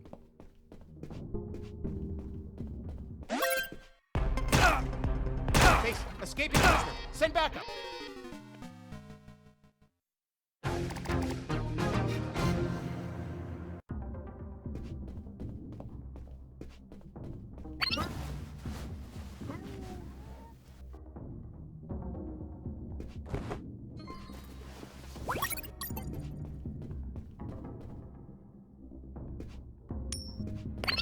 Heard something. Hey, a coin.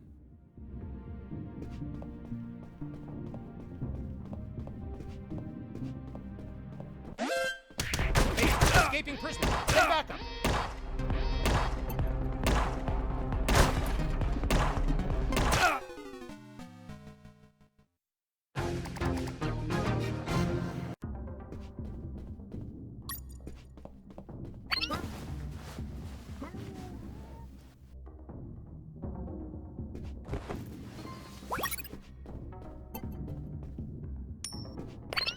Heard something. Hey, a coin.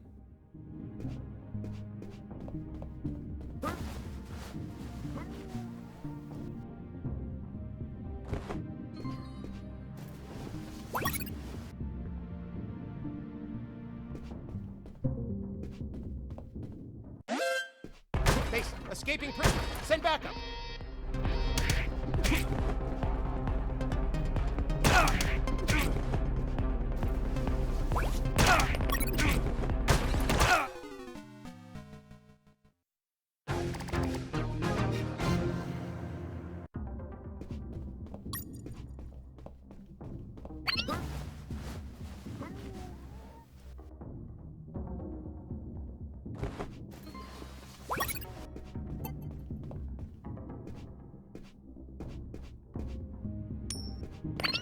Heard something. Hey, a coin.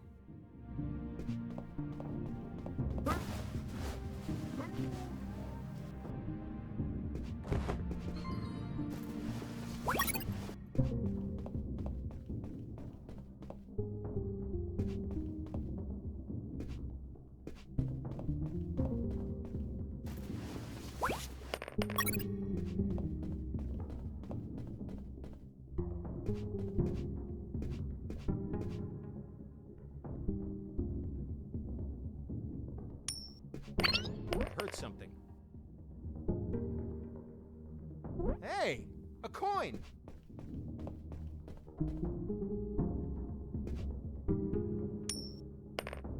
Hey, a coin.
heard something.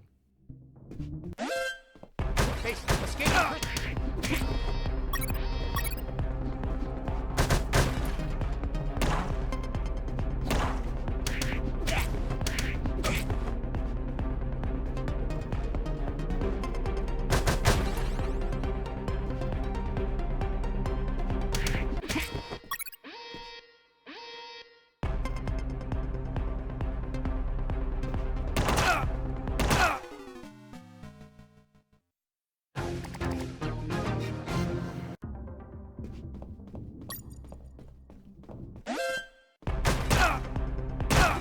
Escaping prisoner! Send backup!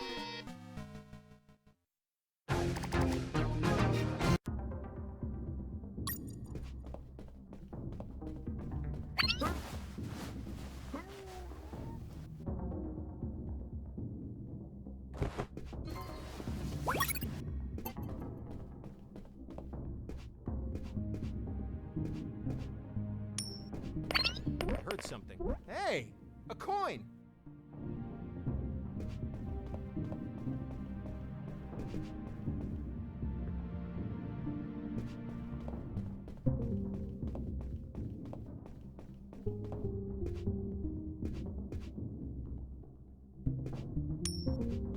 I heard something. Base, escaping prisoner! Send backup!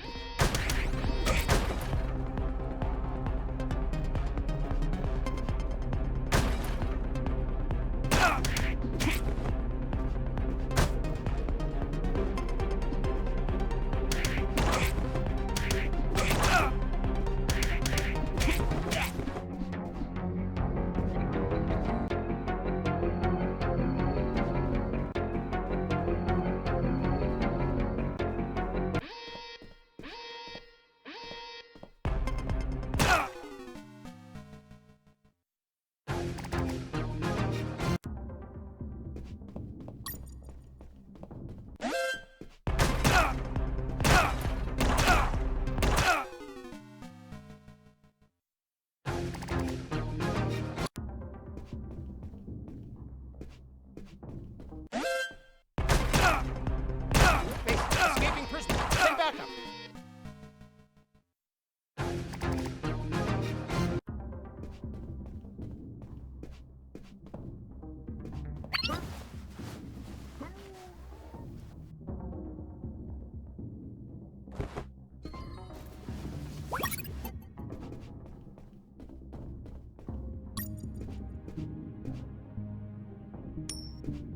I heard something.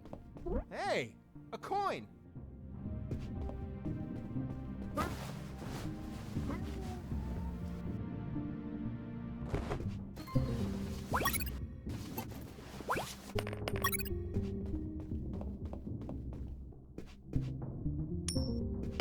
I heard something. Hey! A coin!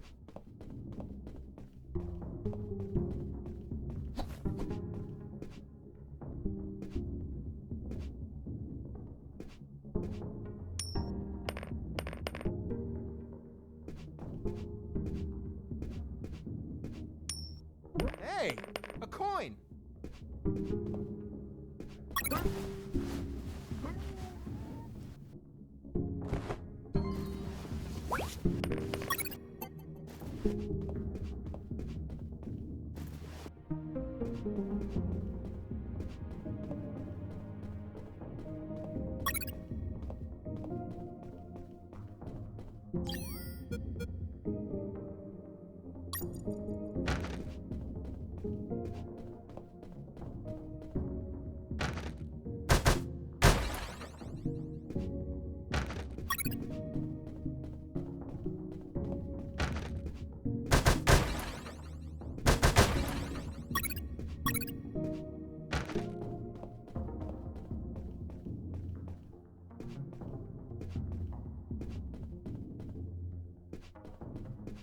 Jesus, you scared me.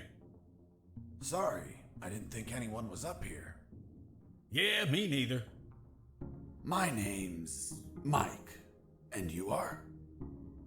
I'm Mike, maintenance. I had the day off today, but our damn officer...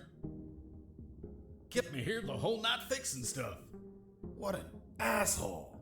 I'm gonna kick his ass so hard, he'll drop his level 3 access card and be stuck in this building. Where's his office? Really? Wow! It's right behind you. That's the door. The one with the lasers. Yep. Let me guess. Deadly lasers. Yep, disintegrate you on contact. Oof. Well, maybe another time then. Hold on. If we generate a small power surge, in the right circuit, those lasers will shut down. Great. Let's do it. I'll need at least 12 batteries. We keep them in the boxes on this floor. You get the batteries. I'll prepare the surge.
Hey, Mike.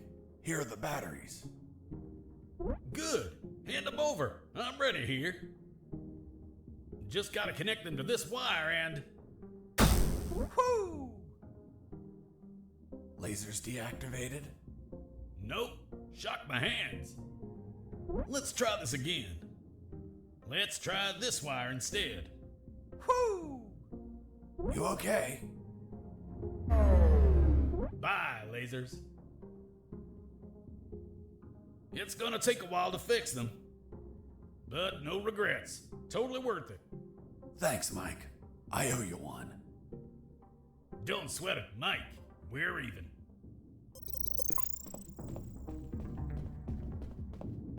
I was finally in front of the office door.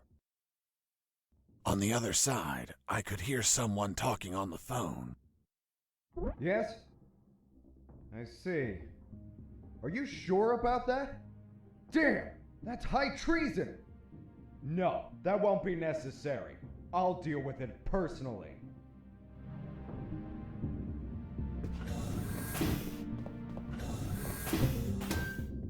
That was the officer with the access card I needed. But he was leaving through the other door, and the card had to be on him. What was he talking about? Who was the traitor? It wasn't long before I found out my answers. Hey, Fox, are you there? Here I am, Robert. It looks like you're in some big shit, pal. I've been listening to some radio comms and... Does the doctor sound familiar to you? Fuck yes. Why? Because I heard that someone is going to arrest him for treason. Damn it. I have to stop them. Careful, Fox. Don't panic. This shot could be a trap. Robert's call made my head spin. I left the office as fast as I could. It took me less than 2 minutes to reach the sick bay.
Base, escaping prisoner. Send backup.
I shot a guard.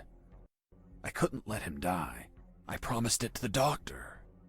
I had to heal him before bleeding to death. So I got close, and I used one of my first aid kits.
Base, escaping prisoner. Send backup.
I shot a guard.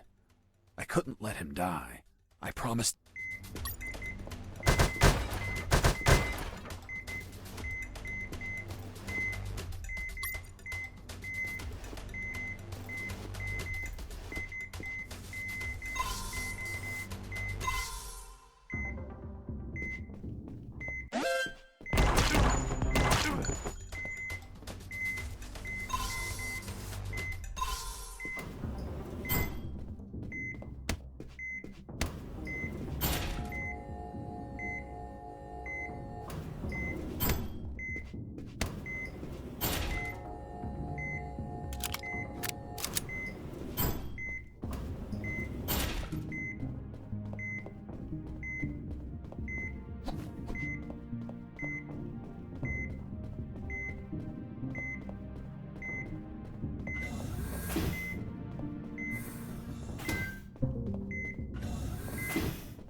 There they were. Robert was right. Those bastards were going to arrest their own doctor. Sons of bitches. I wasn't going to let it happen.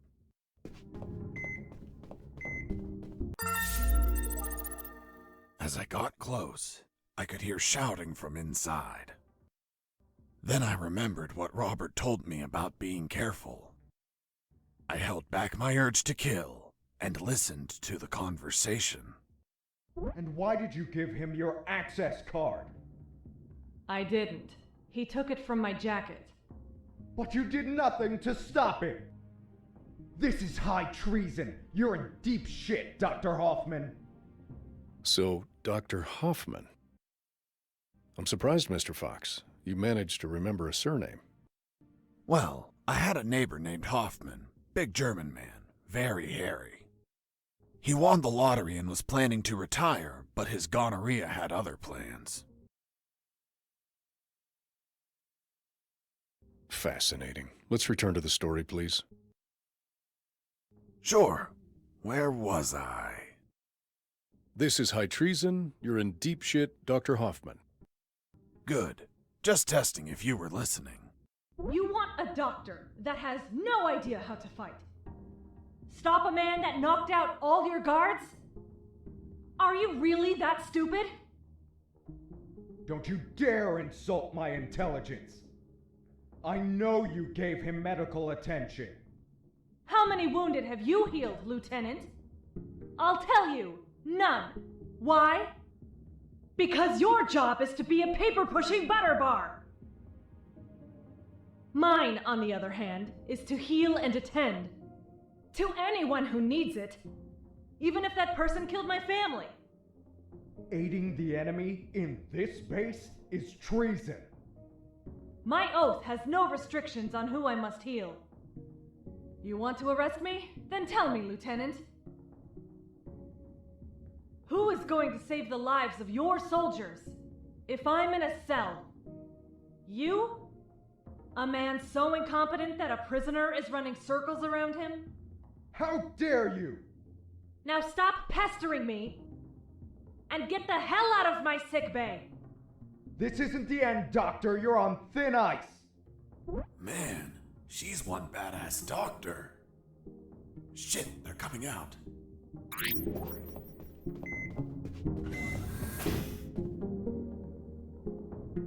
And off he went, taking the level 3 card with him. I needed that card if I wanted to get out of this building. But before that, I had to check if the doctor was okay.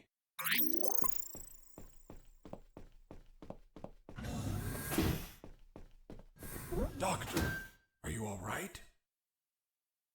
Why do you ask? I found out you were going to be arrested.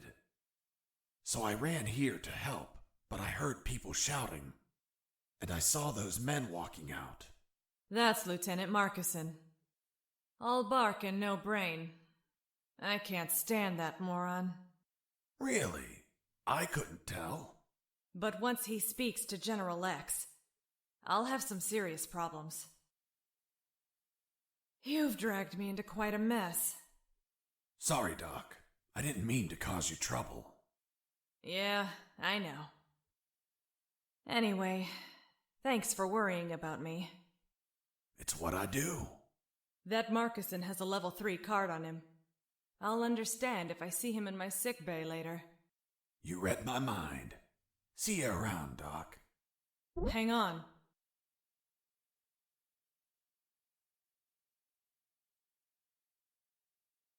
Wait, what? Ouch! Deja vu. What the hell were you doing? I was leaning in for a hug.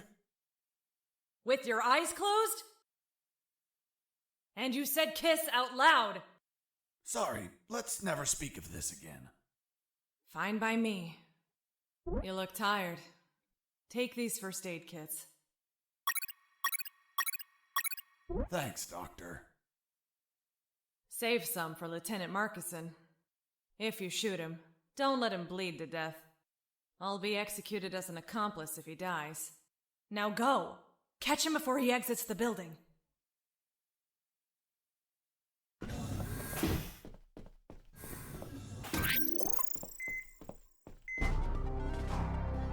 Well, well, well. If it isn't the slippery, cowardly pet of that traitorous bitch. What's up? Is your conjugal visit over? I'm in charge of enforcing curfew, and only I can leave from here. Problem with a building this large? There are too many hideouts for a mutt like you. So, now it's just you and us, mutt. You can't run and you can't hide.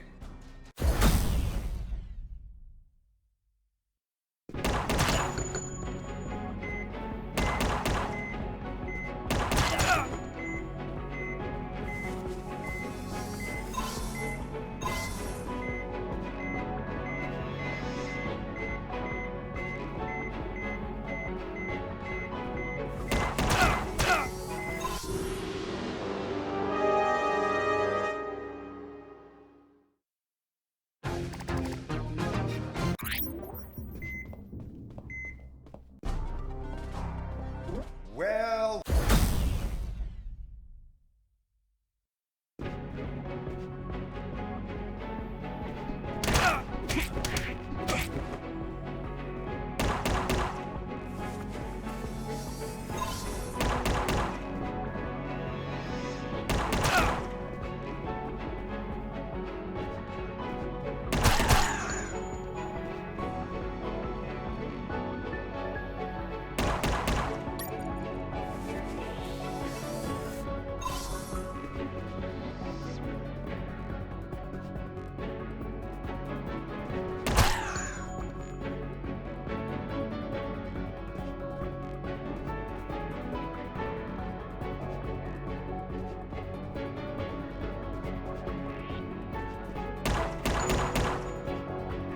You're a tough little mongrel, aren't you?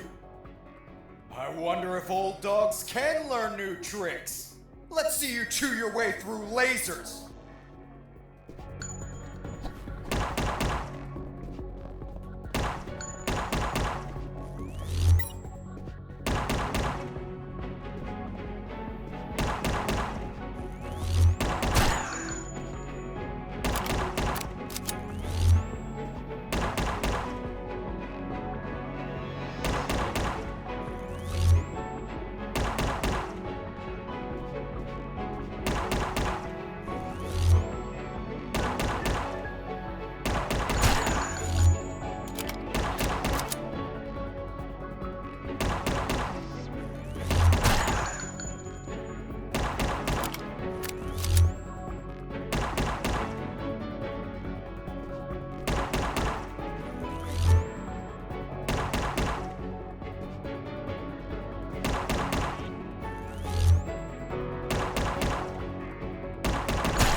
Boss defeated.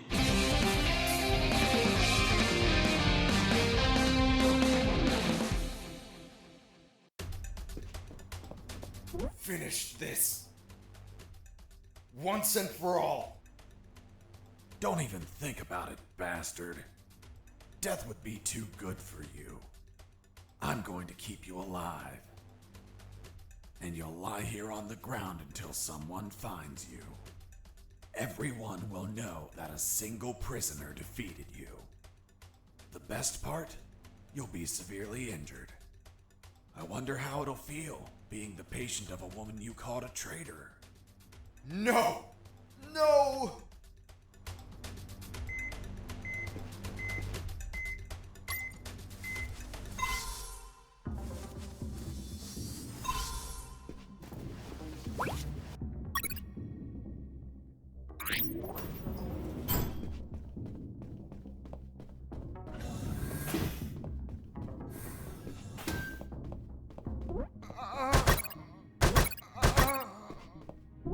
Does it hurt?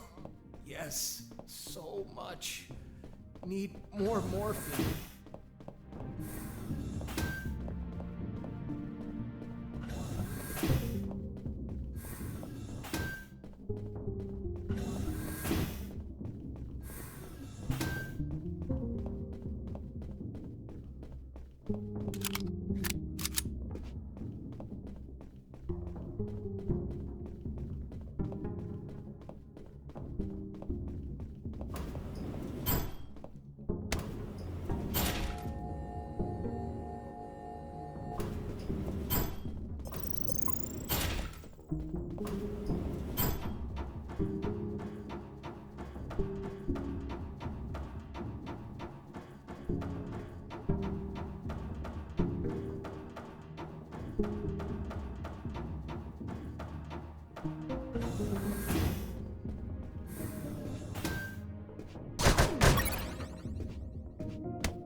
tried to open the door with the level 3 card, but the exit also had a biometric scanner, which needed to scan your retina and your fingerprints.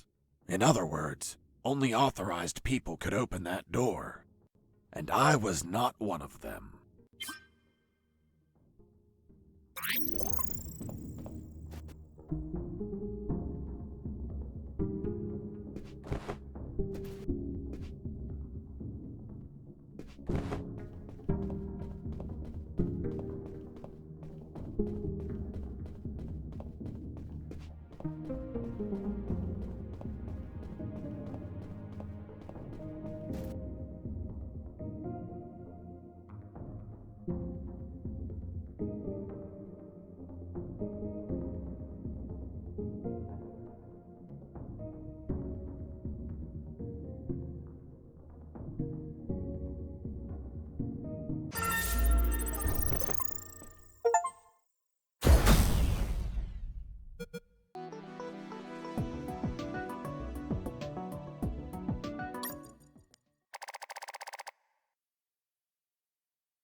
I could finally breathe some fresh air.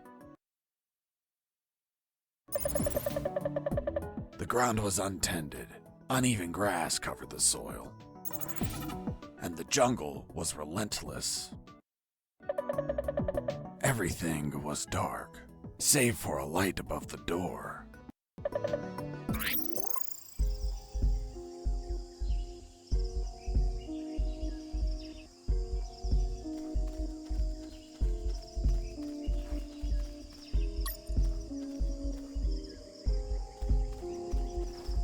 In my escape, I ran into a gang of hounds that were sound asleep.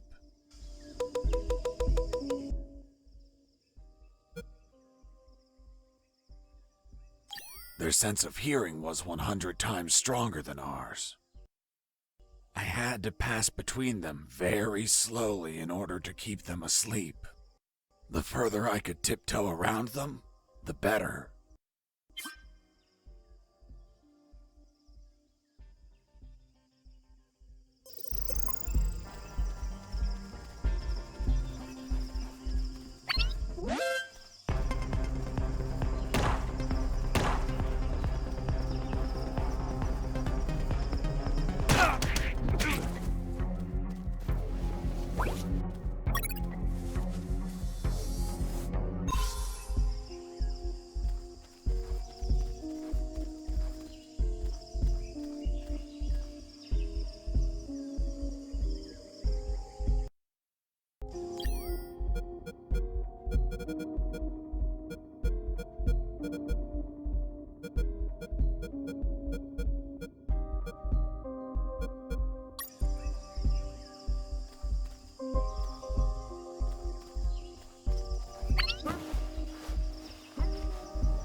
Die, truck! Die, truck!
Colonel, do you copy? Copy. I managed to leave the building. Well done. Now you have to get as far away as you can. I'm on it. Damn, this jungle is dense. By the way, I found some sleeping dogs, and I'm going to sneak past them. Don't even think about calling me for the next 5 minutes. I don't want to wake them up. Got it. Over and out. Jesse here. Do you copy? I hear you. Hey, how did they catch you? I was in the outskirts of Katsala, taking some pictures of a bunch of military trucks. There was too much security. They were obviously hiding something. I couldn't clearly see what they were loading, so I got closer. Turns out, I got too close. Next thing you know, I was surrounded by a bunch of pricks, aiming rifles at my head. Did you at least manage to see what they were loading? Sure did, but I was disappointed. What did you see? Concrete. Concrete? Are you kidding? 2 huge rectangular concrete blocks. Each could barely fit into a truck. You were imprisoned for a piece of concrete? Fuck, man. I'd be disappointed too. Too much security for something so mundane. But enough about me. You should get back to your escape, my friend. Jesse here. Over.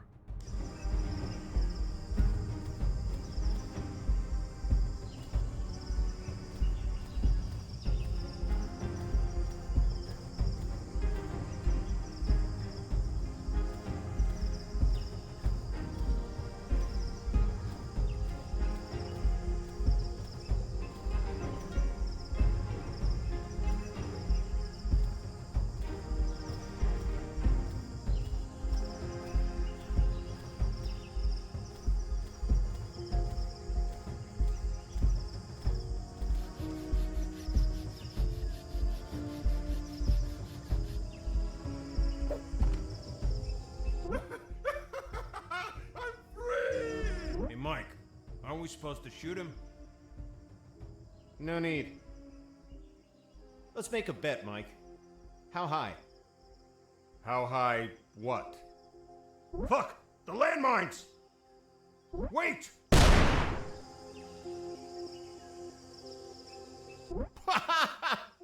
look on your face! Mike, you're a dick.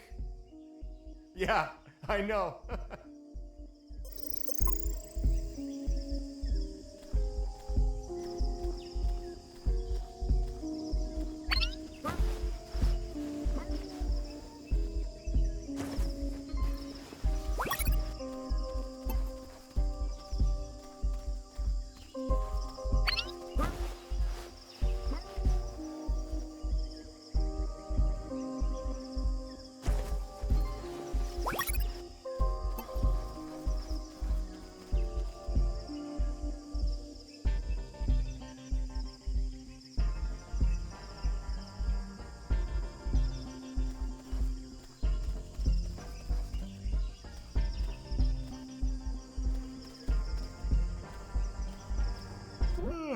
I feel asleep. Hey, I'm sleepy. Oh, thanks. Oh, I'm sleepy.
managed to avoid the flames with calculated patience and expertise. Why didn't you use the anti-thermal suit? The one you used to hide from the sensors? It should have protected you from the fire, and you could just walk through. Because it was erased from my memory. My mind couldn't recall that I had the suit. The same mind that told me about the suit a little while ago? The human brain has great regenerative power. We barely know how it works. So, in other words, you didn't think to use it? More or less. Well, Mr. Fox, please continue with your story.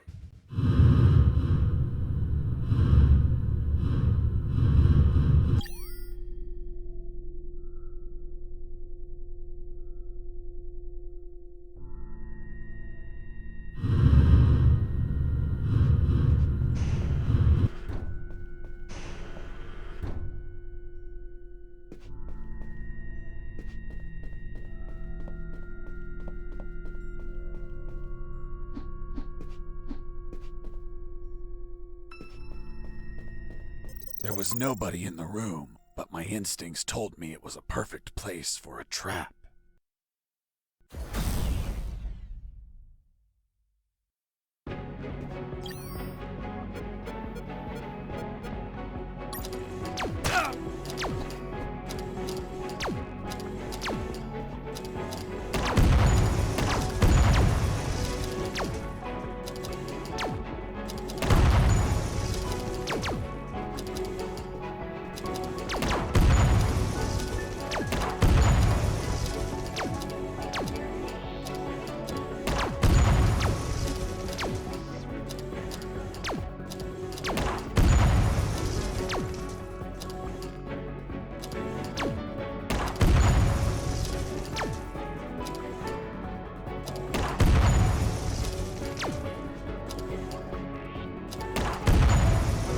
Boss defeated.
Mines weren't the only threat.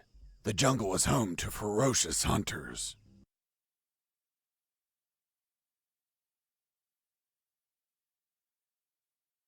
I noticed the presence of arrowhead frogs. It's poison, lethal. A single scratch could make me croak.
While wandering through that jungle, I found something, or rather, someone.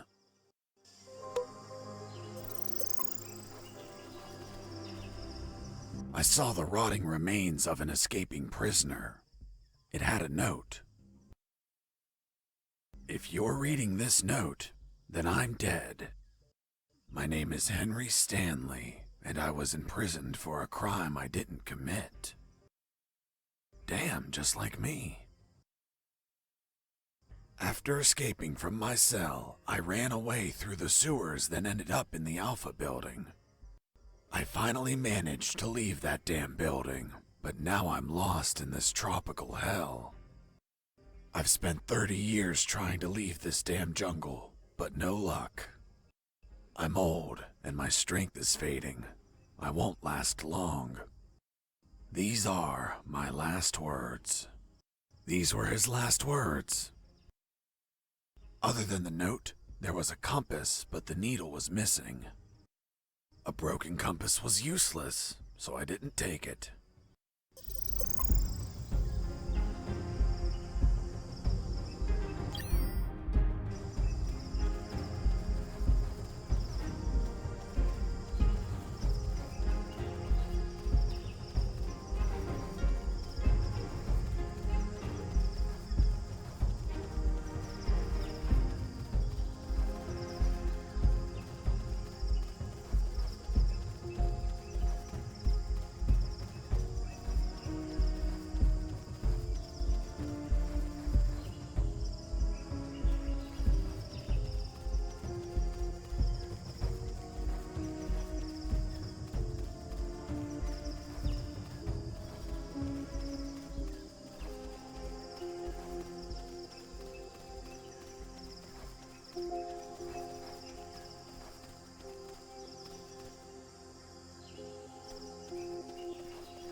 another corpse.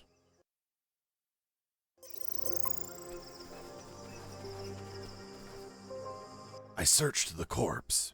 It was also rotting and gripping another compass. The needle was also missing. Someone or something in this jungle was stealing compass needles. There was a secret pocket in his ragged clothes. Within, I found a note. If you only found this note, then someone else stole my other note. Another note? Damn! Someone passed by before I did and stole this poor man's note. I never knew what the other note said.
A third corpse. Fuck, that jungle was more dangerous than I expected.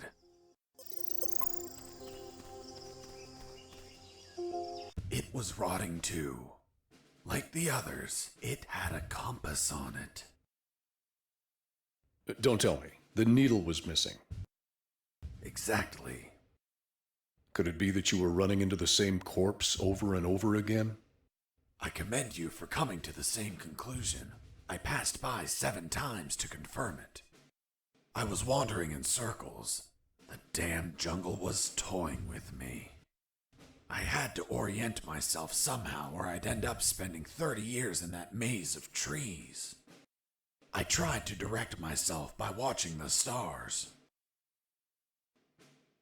But the damn top-down view only let me see the trees and ground. So, I had to find another way to gain direction.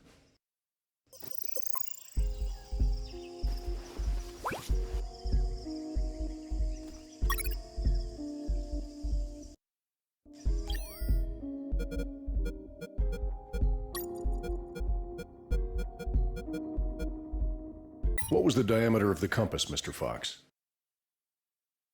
Around 2 inches. And how long was the rusty wire, Mr. Fox? 6 or 7 inches. Wasn't it a little too long to place it inside the compass? I'm stupid, but not that stupid. I just used a small piece of the rusty wire, not the whole thing. I ripped off a piece with my teeth before placing it in the compass. But that wire wouldn't have been magnetized. How did you expect it to work? Modern compasses don't need the wire to be magnetized. Just turns out the compass wasn't modern.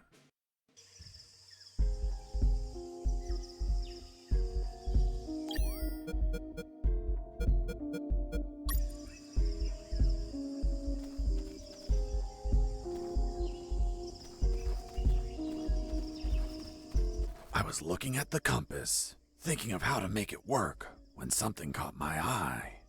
In the middle of the grass, something glimmered under the pale moonlight.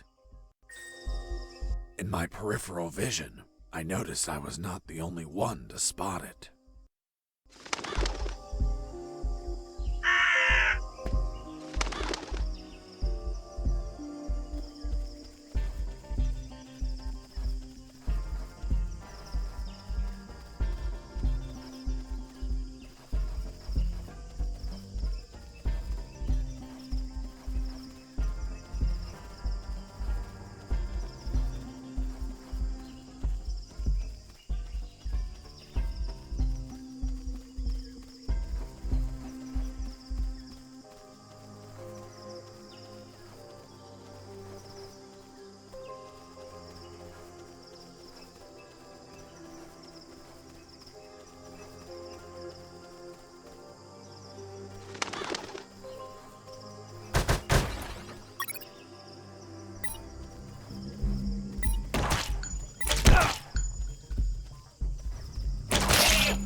Platoon!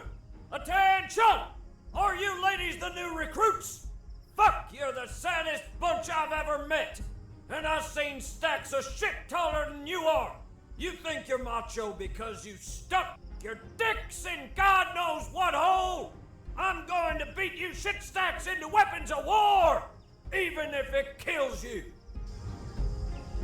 Where are you from, boy? From Minnesota, sir. Minnesota? Only two things come out of Minnesota. Men and soda. I don't see you bubbling, so you must be a min. What's a min, sir? Do I look like a scientist to you, pissant? Sir, no, sir. You're not worth an Urban Dictionary entry, shit stain. What do you do at night, scumbag? I sleep, sir. Sleep? Well, excuse me, princess. Does she need a little nap? We don't get beauty sleep. We take shifts, bitch. We train. We go the extra mile. When do we sleep, sir? During your break time, your highness. But, sir, it's a 15-minute break. Then sleep fast, fuck! Yes, sir. The fuck happened to your eyebrows? They're shaped, sir. You kidding me? Are you the bitch of the yard? Sir, it's personal hygiene, sir. The only reason people get clean is to get fucked. Do you plan on fucking me, bitch? No, sir. Do you plan on fucking the enemy? No, sir. If I see these eyebrows shaped again, I will shape your balls clean with a single vicious rip! Is that clear? Yes, sir. And where the fuck did you come from? You're so ugly you could be a modern art masterpiece! Did your father fuck an orangutan? Sir, no, sir. Fuck, your face is a sales pitch for condoms! Have you ever screwed needle dick? Yes, sir. You can't be serious. What did you screw? A light bulb? Sir, no, sir. So you've never screwed in a light bulb? Sir, yes. No, sir. I don't know what to say. You say what I tell you to say! Sir, yes, sir. What's your sole purpose in the ex-army, asshole? To do whatever you tell me, drill sergeant. God damn it, boy! That's the most outstanding answer I've ever heard! Thanks, sir. Now get out of here! Go back to your barracks! Next group!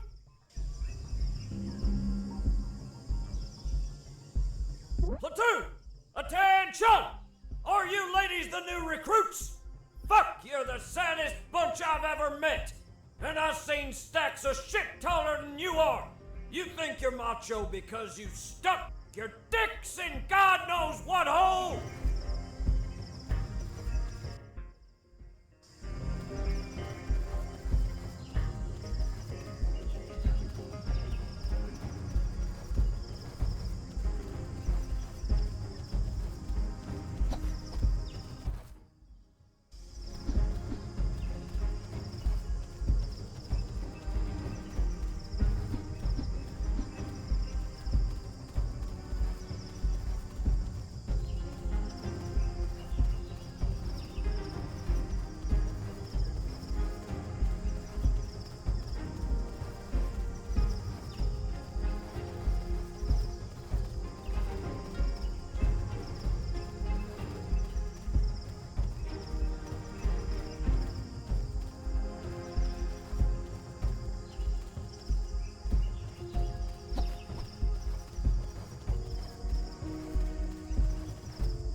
Platoon! Attention! Are you ladies the new recruits? Sir, I saw someone behind the fence.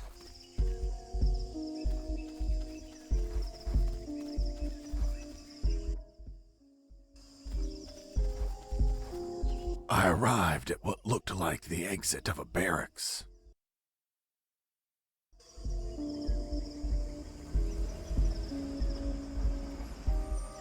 Hey, Mike.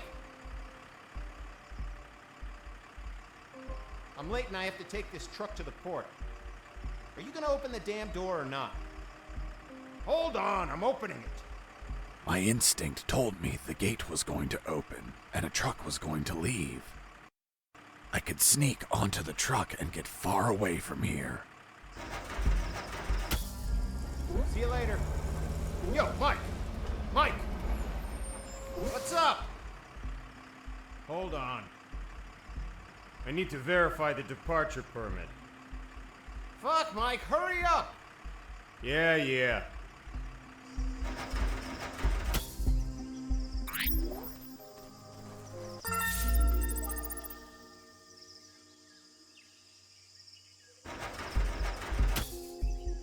Yo, Mike! Can I leave now? Negative. The lieutenant canceled the delivery. You'll have to come back in. Oh, holy fuck!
The trip was shorter than expected.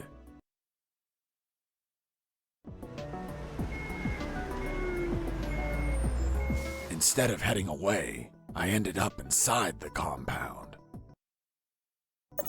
The ground was muddy, beaten lifeless by countless combat boots. There were sandbags and boxes everywhere. I heard Mike getting off the truck and talking to the other Mike.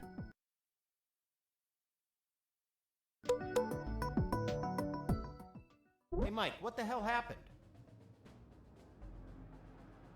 Someone screwed up and loaded the wrong stuff. Useless fuckwads! They reported that they'll get the correct stuff loaded soon. Sounds like a nap is in order. No can do. They're loading onto another truck in the north parking lot. Serial number 233980. So move your ass there.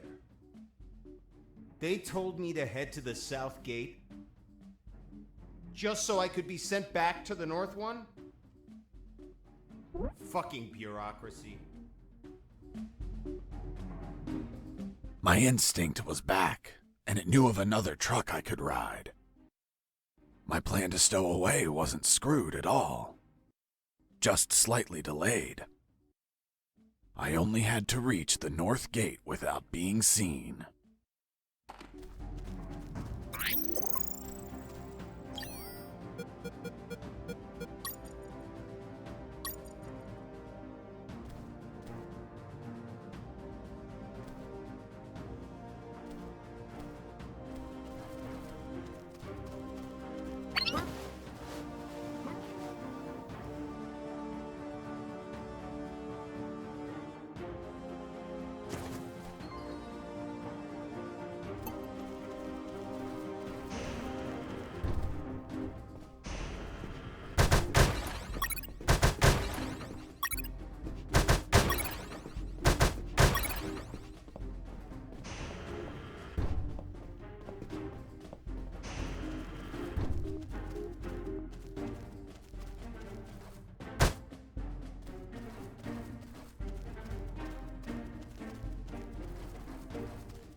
On that base, drill sergeants were assholes. They forced their platoons to run all around the complex.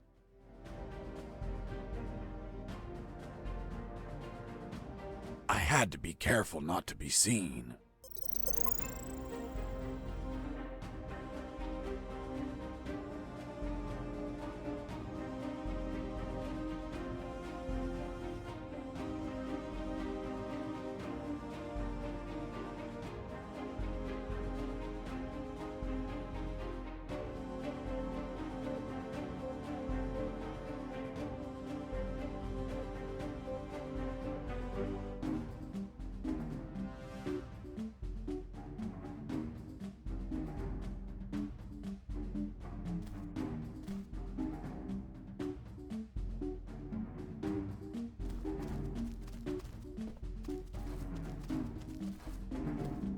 I tried to head east, but I couldn't.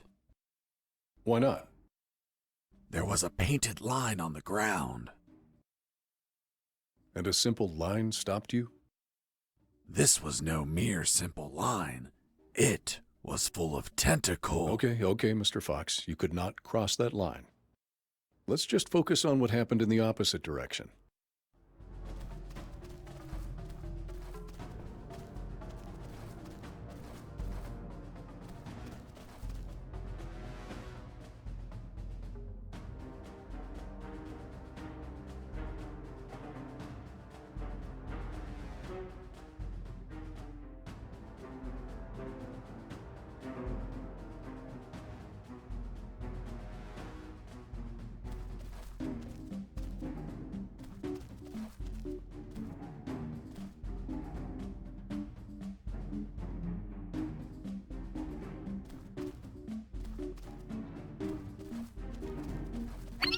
Heard something.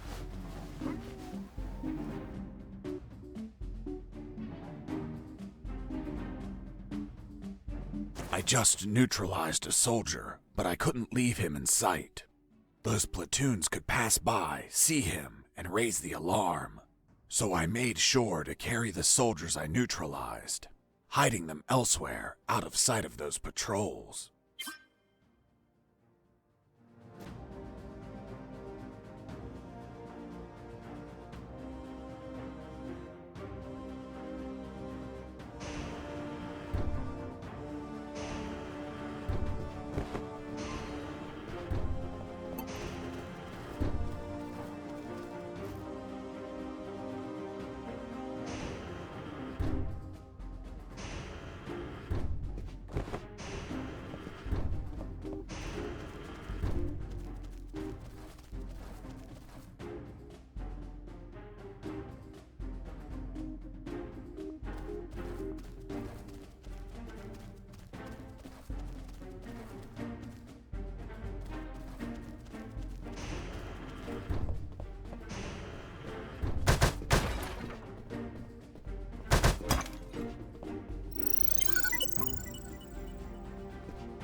Base, escaping prisoner. Send backup.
Jacker here.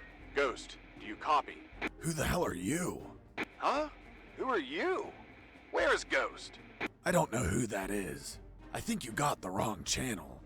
Oops. Hugin must have been tampering with the communicator. Damn geeks. Over and out.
Escaping prisoner. Send backup.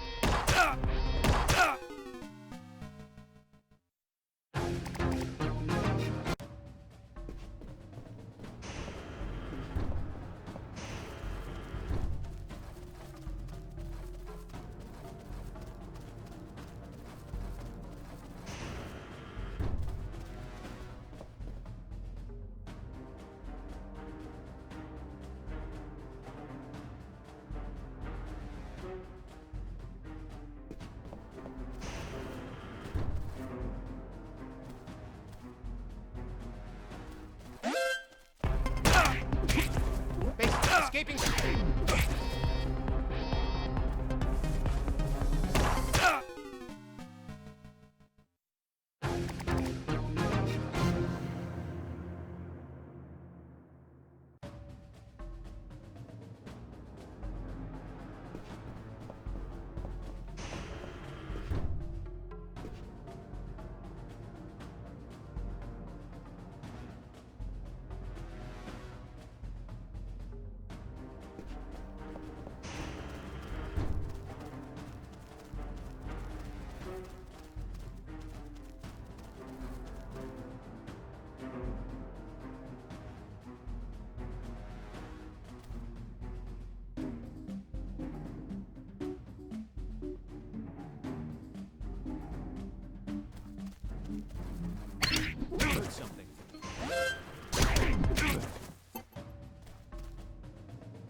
Inside that barrack, there were some guards. I didn't see them because they were sitting behind some bunk beds, slipping out of guard duty or running around the compound, or worse. But thanks to my extraordinary hearing acuity, I could hear their conversation. Okay, when you enter the dungeon, 2 skeletons with rusty axes block your way. The eerie red light that glimmers in their eye sockets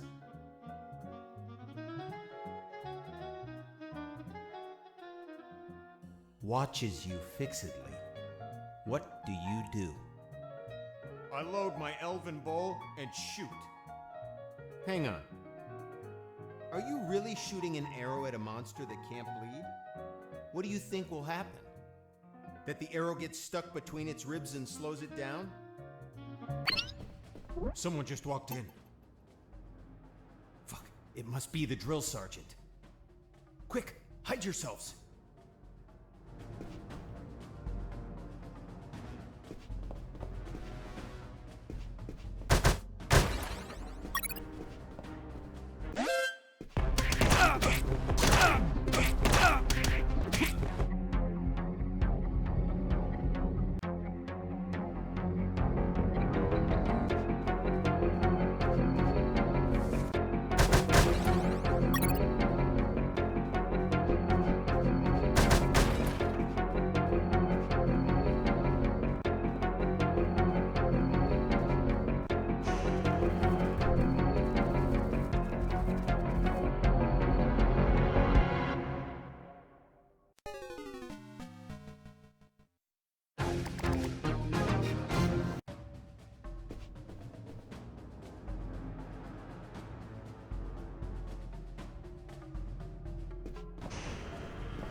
Inside that barrack, there were some guards.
Escaping prisoner. Send backup.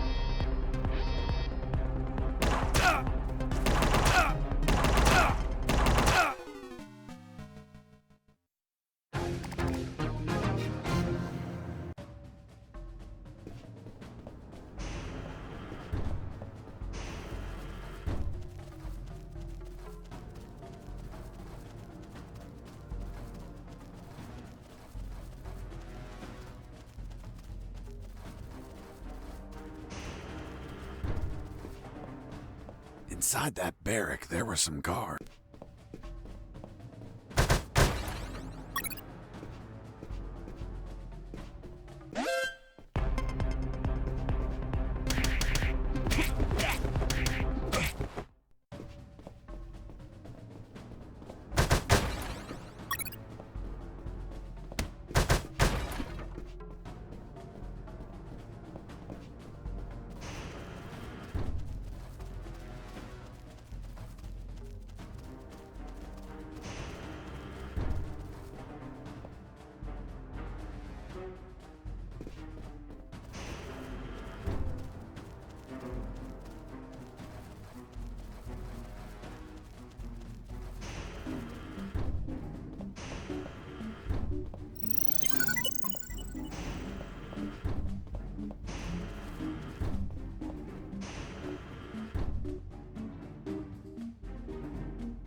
Escaping prisoner. Send backup.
Base, escaping prisoner. Send backup.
Was that?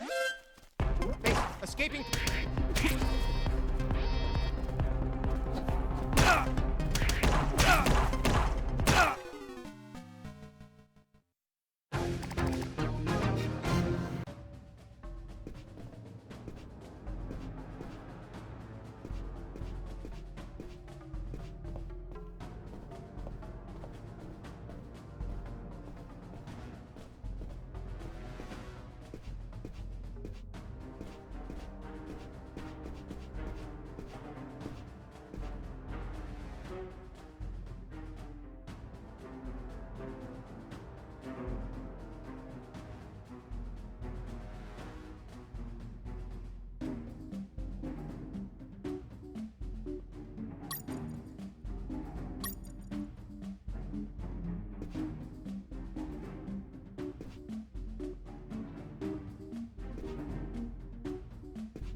Die, truck!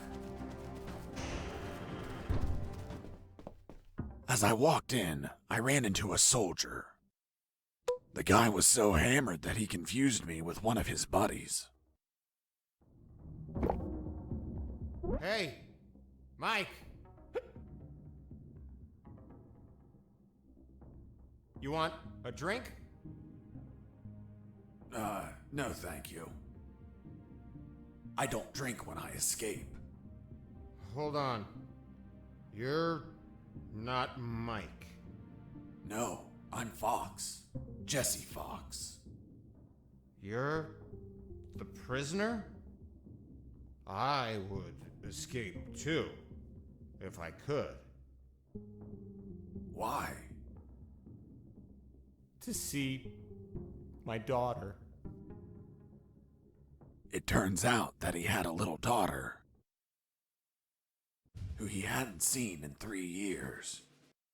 Every year he requests leave to go see her, and every year his drill sergeant rejects it. Poor man.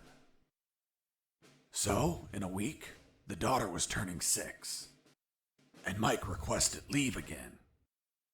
And yet, again, the drill sergeant rejected it, which was why he was drowning his sorrows. Until he knocked himself out.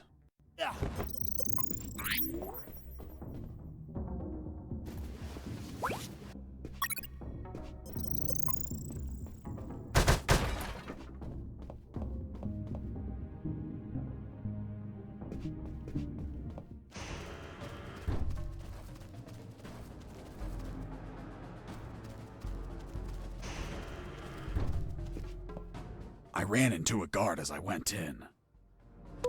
He was urinating,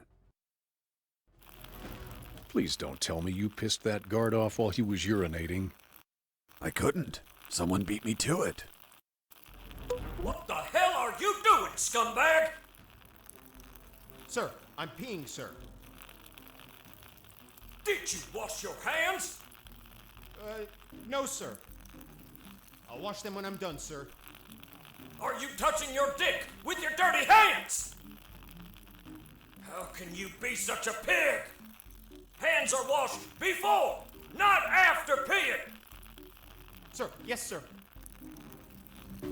Why did you stop peeing, scumbag? Sir, I ran out of pee, sir. What a pussy! Who do you think you are, a fucking civil? A soldier continues peeing even if his balls are empty. Now get the hell out of here! Sir, yes, sir. Sergeant, there's someone behind you. Fuck, soldier, did I tell you to look behind me? No, sir. Then why the hell are you looking behind me?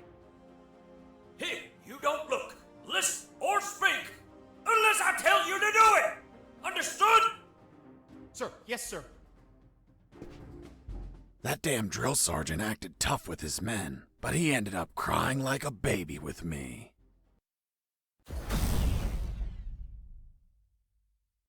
Who the fuck are you? And where the hell is your uniform?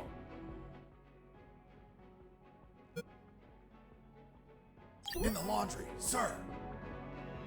And what in the hell is your uniform doing in the laundry? It was dirty, sir. Are you kidding me? Since when do clothes have to be clean? In Texas, we put it in the laundry when it stands on its own, sir. Fuck! You're from Texas? Only two things come from Texas. Charcoal and assholes.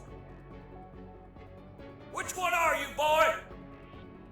I don't see any ash smears, but I definitely see a shit stain. But sir, Texas exports propane accessory. Shut the fuck up, shit smear! I'm not a shit.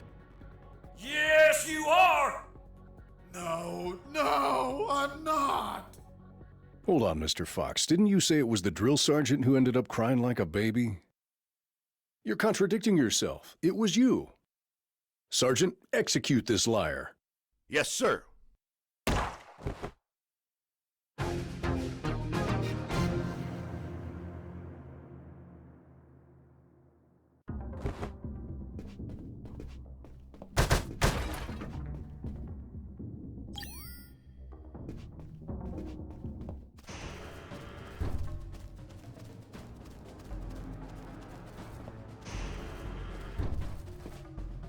I ran into a guard as I went. Who the fuck are you? And where the hell is your uniform?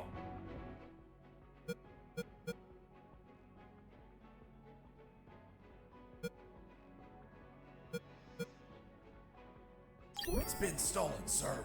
Someone broke into my locker and took it. And who the hell was it?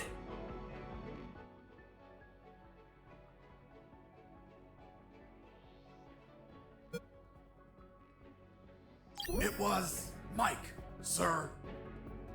Damn it, son of a bitch! Which one? You might need to narrow it down, scumbag. He's tall, ripped, and from Texas. Just like me, sir. Fuck! You're from Texas? Only two things come from Texas. Charcoal and assholes. Which one are you, boy? I don't see any ash smears, but I definitely see a shit stain. But sir, Texas exports propane accessory. Shut the fuck up, shit smear! I'm not a shit.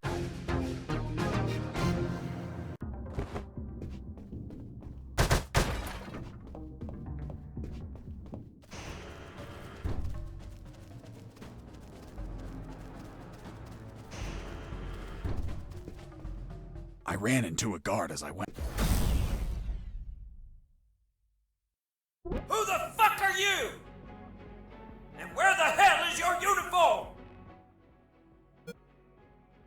It's been stolen, sir. Someone broke into my locker and took it. And who the hell was it?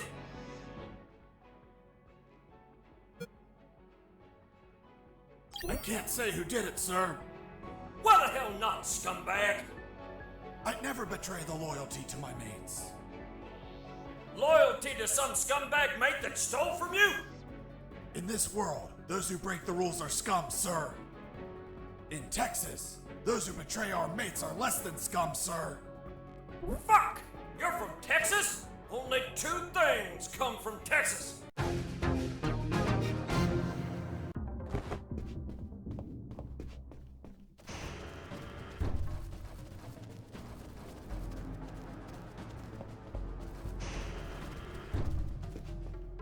I ran into a guard as I...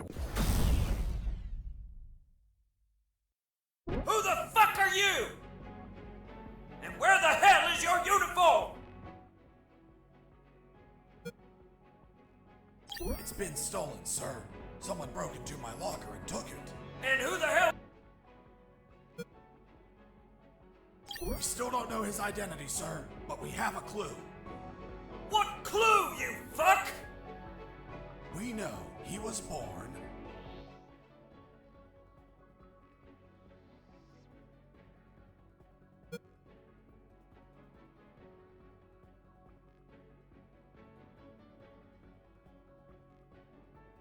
the same year you did, sir.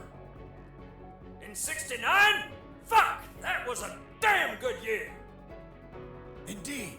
Back in that summer, in Texas, I got my first real six-string. Played till my fingers bled. Fuck! You're from Texas? Only two...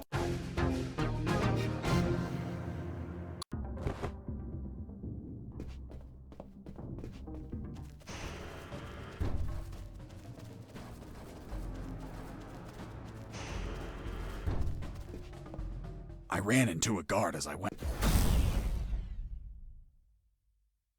Who the fuck are you? It's been stolen, sir. Someone broke into my locker. We still don't know his identity, sir, but we have a clue.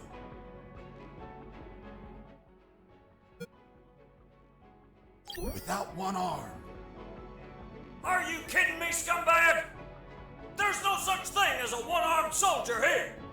All you maggots barely shoot properly with two arms! What do you mean? Back in Texas, we can shoot without using any arms. Fuck! You're from Texas?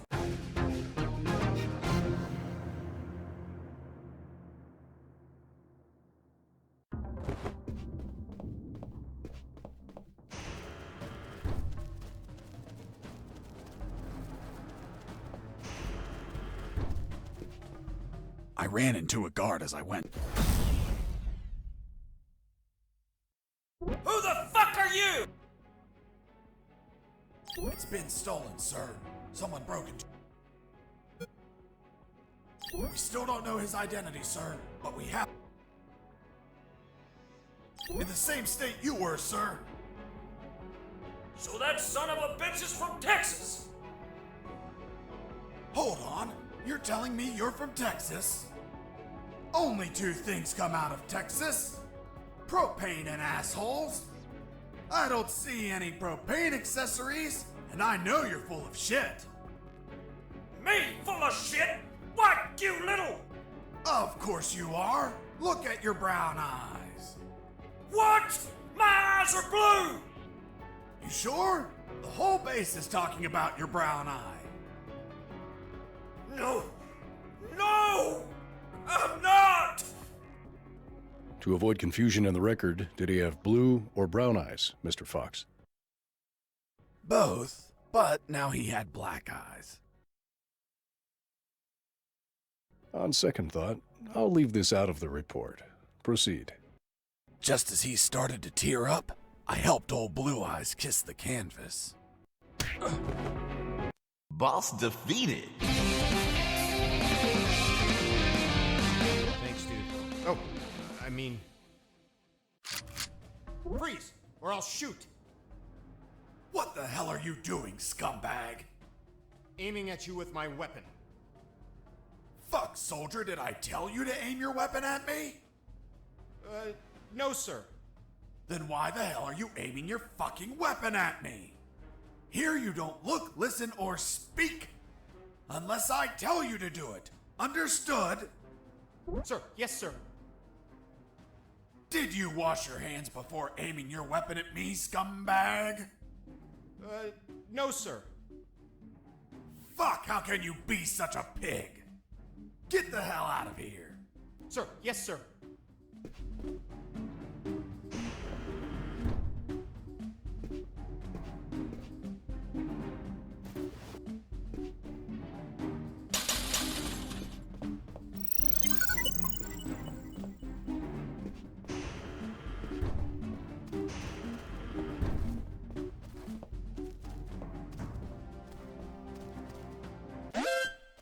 Base, escaping prisoner. Send backup. And there he was, the bastard with a machine gun, blocking.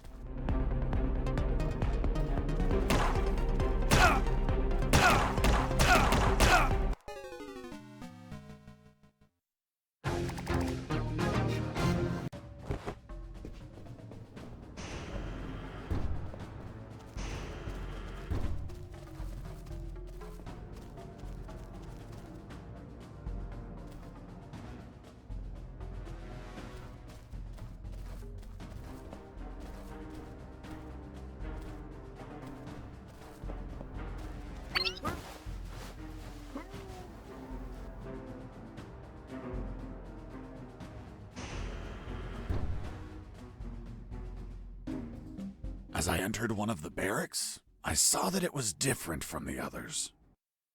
First off, it had its own urinal. Moreover, it had an office desk. I figured it was the drill sergeant's quarters. I had plenty of time because I was sure he was still indisposed in the bathroom. The desk had stacks of papers and an ink pad chained onto it.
I returned the stamped permission form to the same pocket I found it in. That soldier was going to have a fucking great surprise when he woke up.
right? I knew you were going to pass through here sooner or later. I'm Machine Gun Mike. Are you ready to face me? Or are you going to run away like a coward? Run away? I don't run from dead men. Then prepare to die.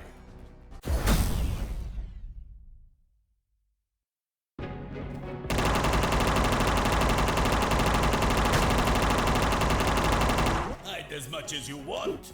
Those sandbags won't last very long.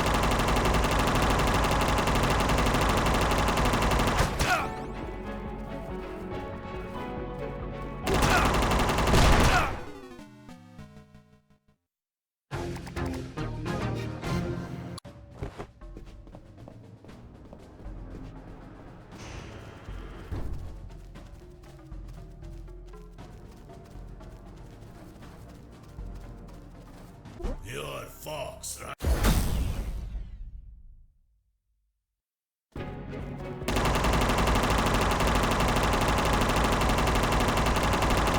Hide as much as you want.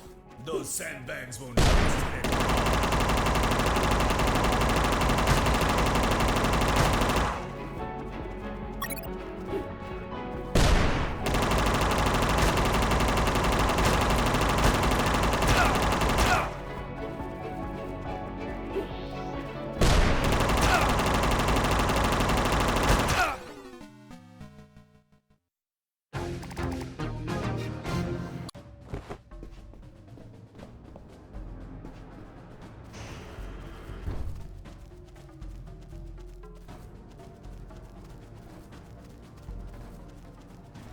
You're Fox, right? I knew you.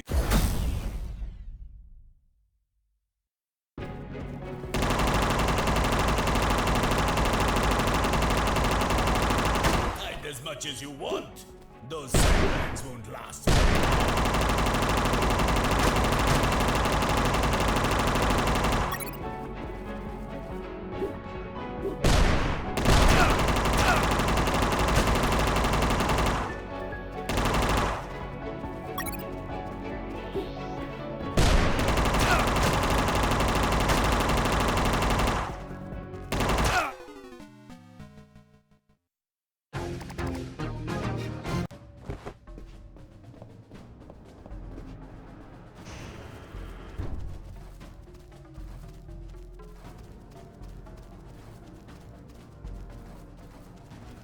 You're Fox, right?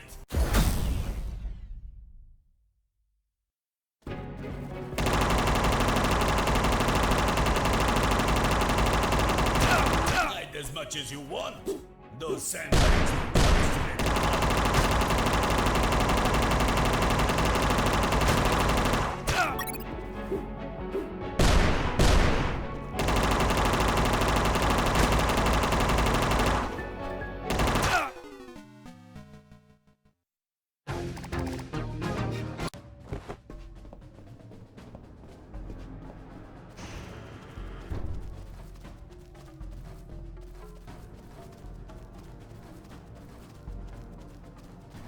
You're Fox, right?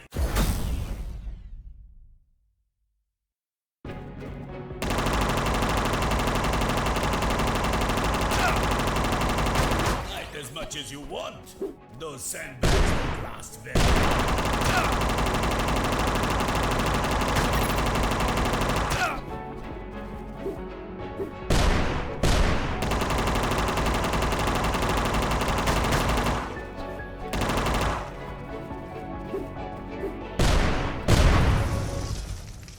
You destroyed my machine gun!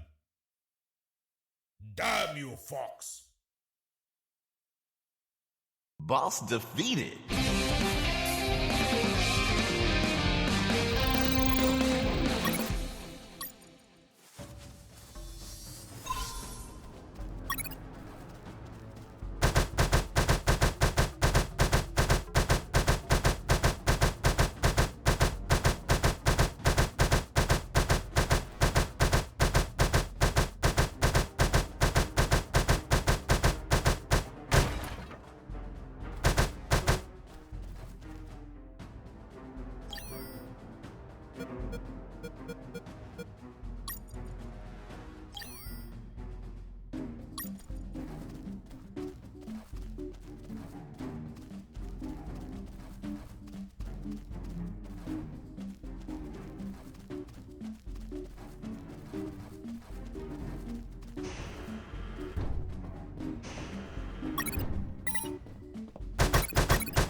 arrived at the northern parking lot.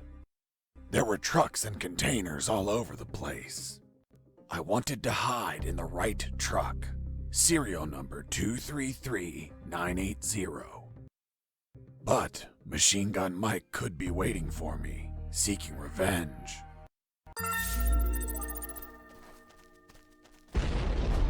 What the fuck?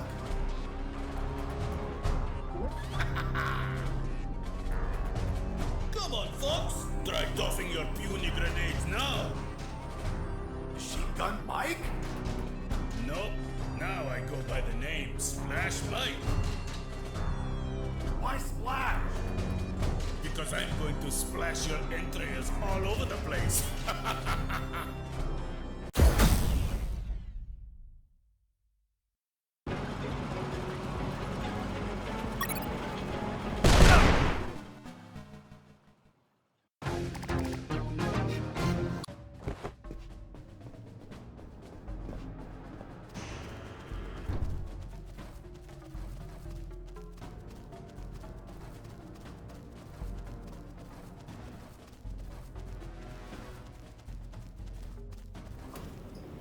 I arrived at the northern... What the fuck?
A sturdy tank. Rockets barely scratched the paint job. But why didn't you attack it from behind? It's the weak point of many models. I was testing its entire surface armor. I concluded that every side was strong, except the rear.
Boss defeated.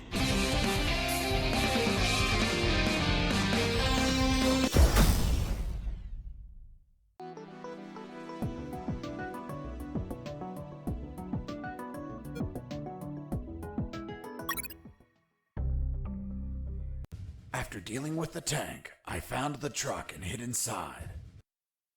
The driver showed up a few minutes later and unknowingly aided my escape.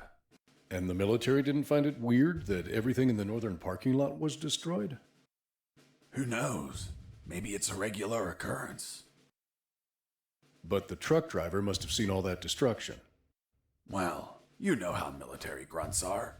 They only think when ordered to.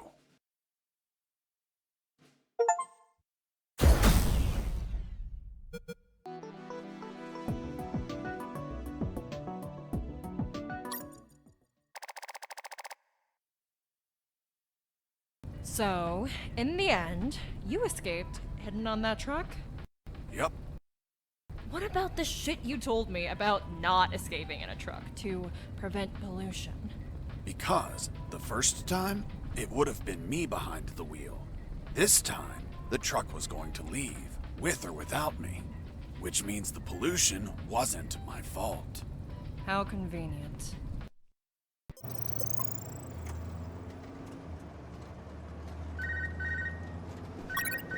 Fox, do you copy?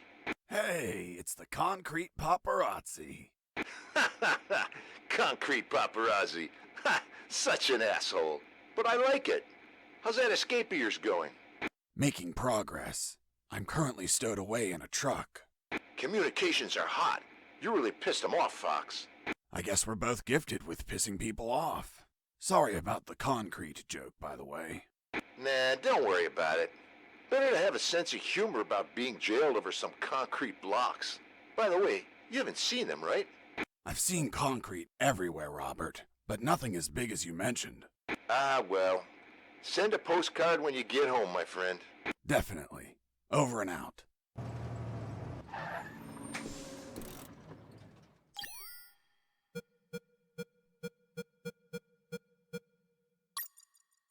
The truck stopped at last. Its destination was a small port owned by the clandestine base. Looked like the truck was carrying packages to be transported by sea. As we arrived, I overheard a conversation between the driver and a hangar officer. Are you gonna tell me what the fuck you're bringing me at this time of night? Sir, I have an order to send this load by sea. Fuck! You're waking me up for this? I already told your officer. All maritime operations are canceled. We're waiting for the nuclear warheads to arrive. And we won't ship anything else until there's a new order. Hold on, you said nuclear warheads? Yes, that's what I heard them say. God save us. That's impossible. You sound just like the Colonel. Colonel Harris, are you there? Here I am, son. You sound tense. Are you all right? Where are you? I escaped in a truck. I'm now in a hangar at a port. That's great news. Find a phone and call. Not so fast, Colonel. It's an ex-Army port. I'm not safe yet.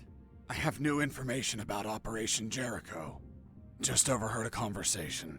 Sounds like they're waiting for nuclear warheads. Nuclear warheads? That's impossible. Are you certain? That's what I heard. This can't be. You just can't pluck nuclear weapons out of thin air. They're extensively regulated. Is it possible they stole them? We don't have any news about any theft in any country. If they were stolen, either a country hid the fact or it happened while I was captive here. Is it possible to build them?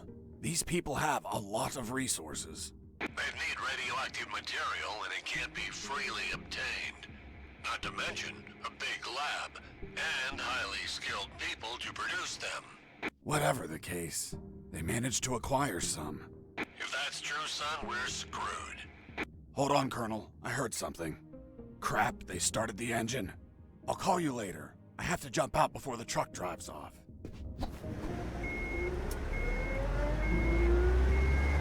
Close the door.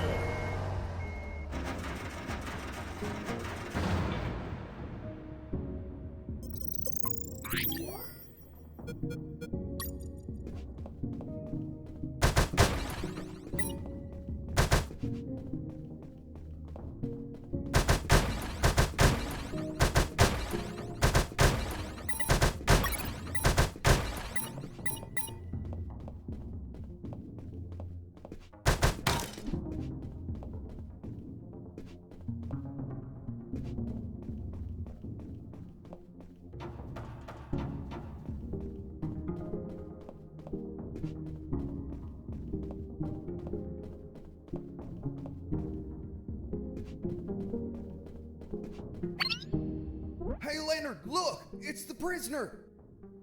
Leonard, not Mike. These guys were Leonard's. Mike doesn't fit engineers. Quick, call for backup! So they get the credit? No way! I'm fed up with them making fun of us. Just because we're engineers. You're right, Leonard. They treat us like nobodies because we don't carry a rifle. Our weapon is our intellect. To the controls! We'll tell them we saw the prisoner. Activating radial saw. Guys, you're engineers. Don't play soldiers with me, okay? I won't hurt you. Come on, let me pass. I'll give you some trading cards. Eat a dick. Fine. I don't know what you have on those computers, but any unsaved work is going to get lost. The saws were controlled by the terminals. I only had to destroy them, and with all the noise in the hangar, a few explosions wouldn't draw any attention. But I had to be careful not to kill the engineers, and heal them in case they got injured.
Son, do you copy?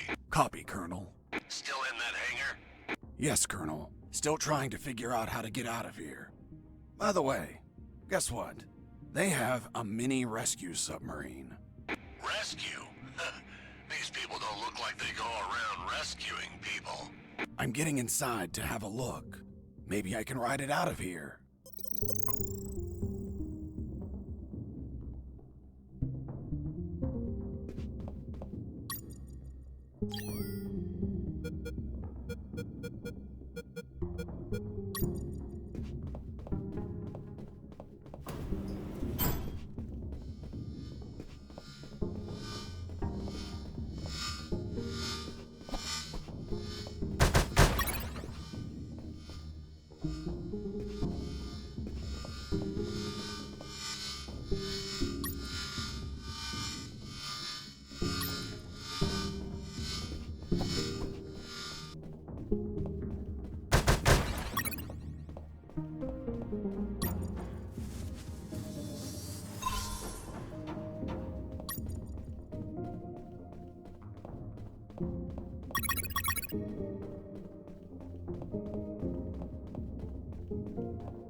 I inspected the mini submarine before I left.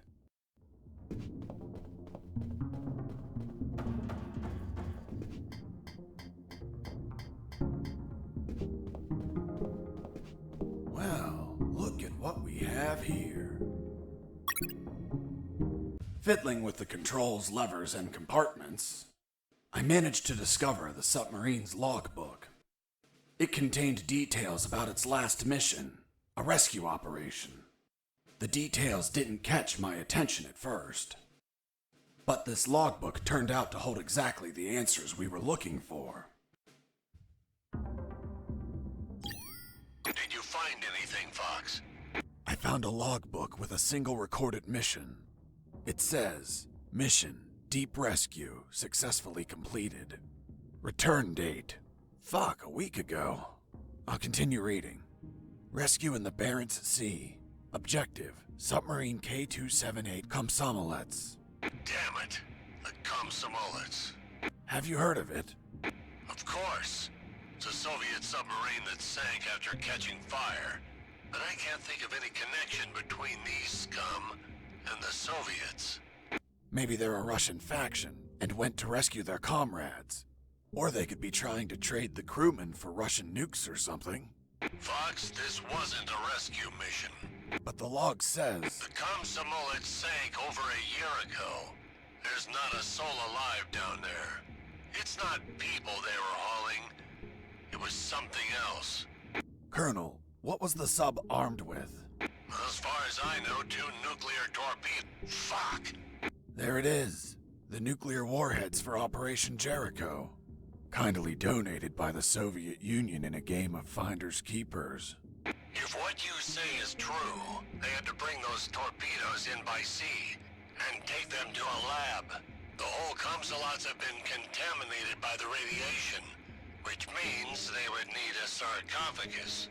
A sarcophagus? Like the one for Tutankhamun? Did you smoke something, Colonel? Don't be an idiot, Fox. A sarcophagus is something that confines radiation, preventing everyone from dying while they transport the goods. It has to be something thick, heavy. Like 2 huge concrete blocks. Fuck, I have to call Robert. Fox, wait.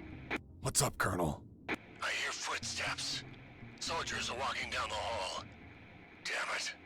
I think my time is up. Listen to me carefully, son. The situation is critical. You have to escape as soon as possible and call the Cavalier. Understood? The fate of countless people rests on you, Fox. Colonel Harris out. That was my final communication with Colonel Harris.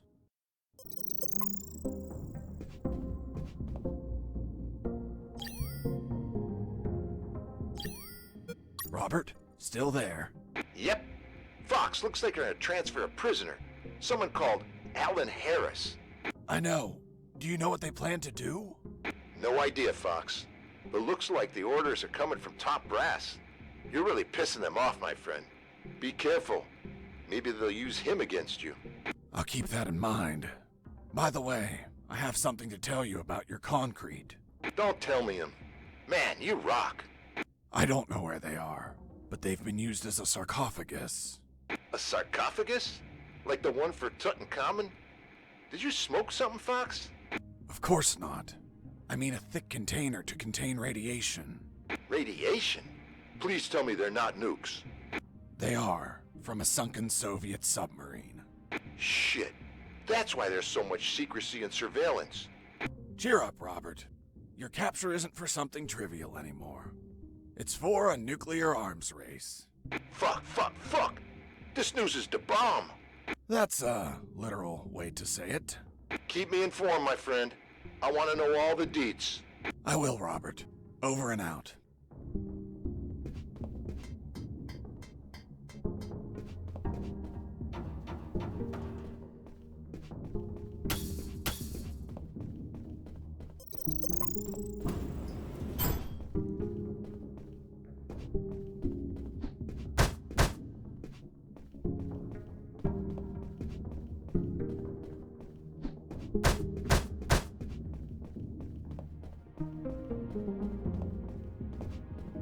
Finally located a recycling bin. I've been needing one for a while. Why the hell did you need a recycling bin? To get rid of some stuff. But couldn't you just toss them on the ground? Are you taking me for some sort of shitbag? You were behind enemy lines. It wouldn't be unreasonable. Look, Lieutenant, I don't abandon my principles at the first sign of adversity. I see. Now, why did you get rid of items that may be handy later? Because the more stuff you have, the more you're a slave to your own possessions. And nothing enslaves me. So, I threw away everything that I didn't need. An act that's common to minimalists such as yourself. Minimalist? Me? Where'd you get that stupid idea? Take a look at yourself. You look angry and disappointed. As if you're having minimalist intercourse. How dare you? Relax, Sergeant. It's obvious what Mr. Fox is trying to do. We've been here for a long time. We're tired, even slightly agitated. Mr. Fox is trying to take advantage of that by getting on my nerves with petty insults. Hoping I attack him and provide an officer misconduct charge that enables him to be set free. But that is not going to work, Mr. Fox. Look, I'm used to interrogating assholes like you. Fuck. You got me, officer. I underestimated you. Fuck. I have to admit that you're very good. Well, thanks. Yeah, well, let's continue. You said that you got rid of some items.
After putting the key in the lock and turning it, the sub started to move. I took the mini submarine through underground channels beneath the hangar. Seriously? Now you can drive mini submarines? Nope. Never done it before in my life. But I found a manual. Can you read Russian? Of course not. It wasn't English. The mini submarine was American. It was a pretty smooth ride. I didn't have to worry about the battery levels, oxygen, or depth. And the inside was very comfortable. I could practically live in there. Huh, well, of course. It's an American product. What did you expect? Yeah, but you know how American vehicles are. They practically explode on contact. Ever seen an action movie? Anyways, that's why I avoided any hard collisions.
had to feel lonely, locked in that submarine underwater.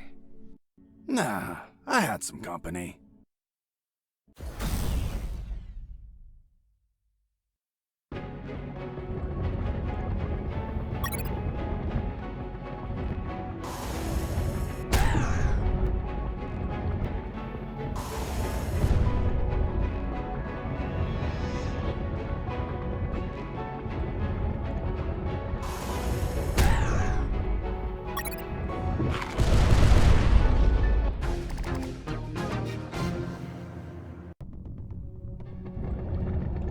You had to feel lonely, locked in that...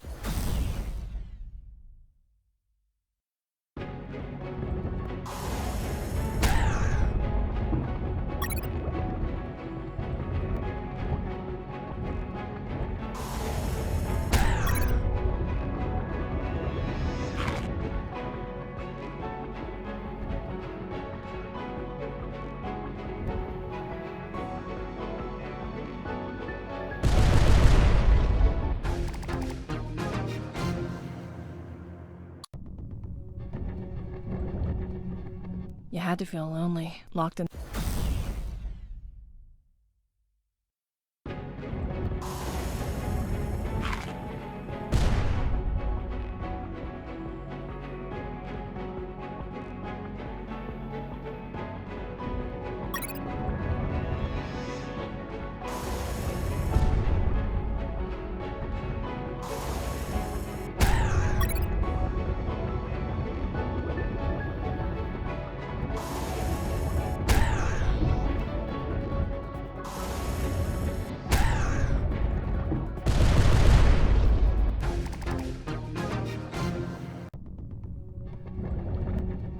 You had to feel lonely, locked in that...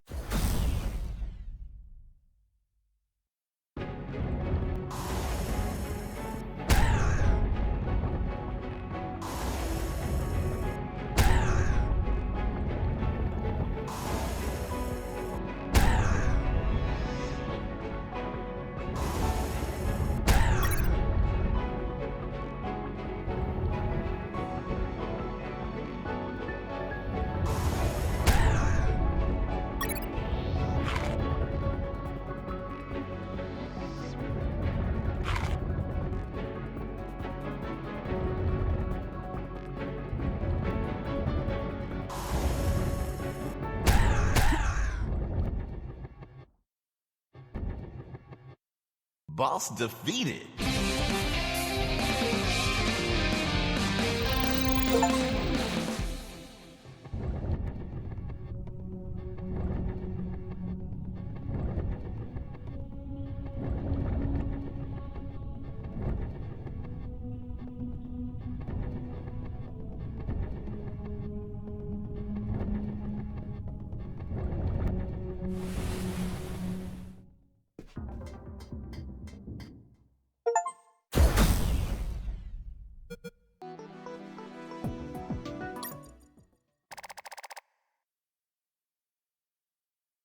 I ended up in what looked like a dock.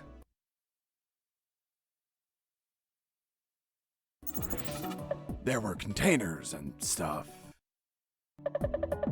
The sea was slightly rough.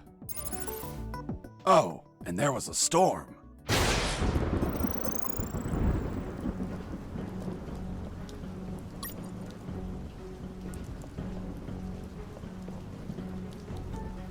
Under the rain and the biting cold, the Colonel's fate gnawed at my mind. According to Robert, they were moving him. Was it a routine inspection? Would he be returned to his cell? Would they find the radio?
He was an old, annoying, tiresome man, but I feared for his life.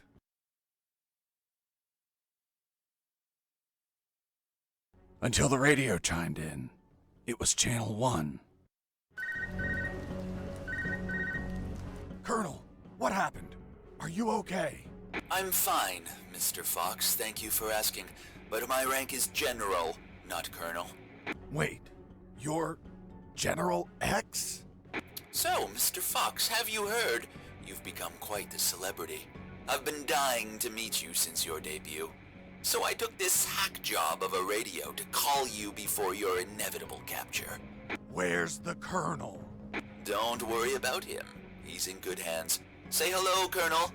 Fox, run away! Don't listen to this bastard! Get your hands off me, you fucking moron! Colonel! Seniors say such silly things. I join him in wishing you a happy escape, but you know too much. Sooner or later, you will make a mistake. One that'll prove fatal. We'll see about that, General.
Useless stuff.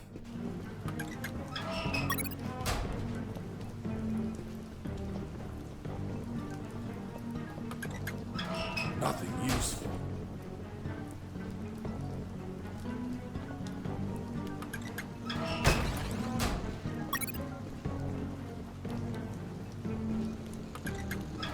Nothing useful.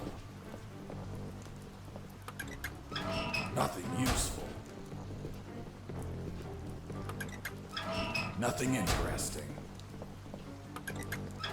Useless stuff. Useless stuff.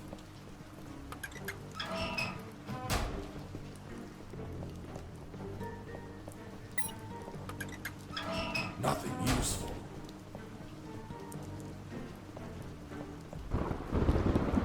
She's a lovely ship.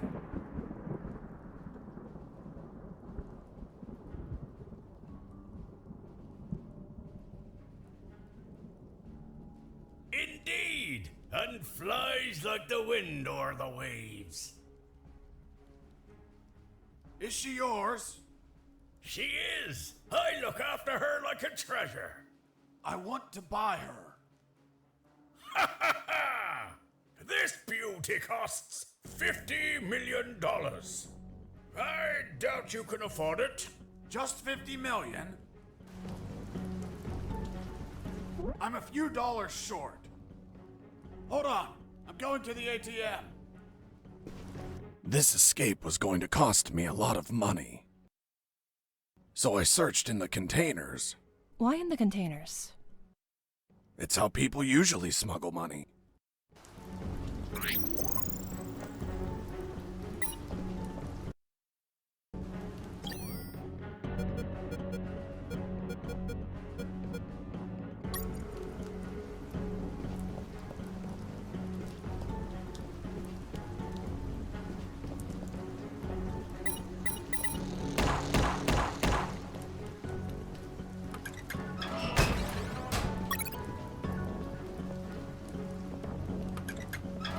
Nothing interesting.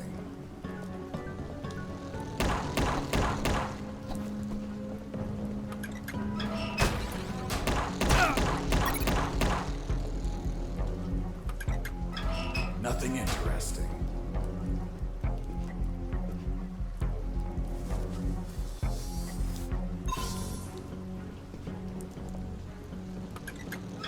Nothing interesting.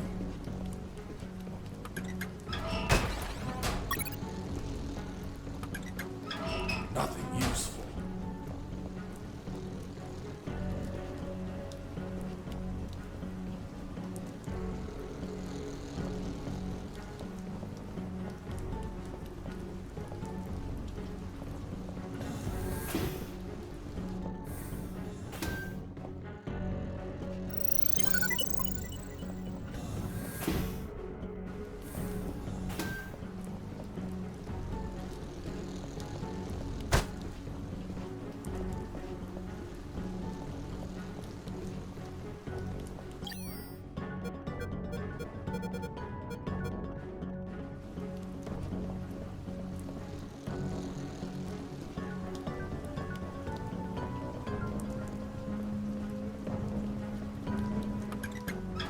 Useless stuff.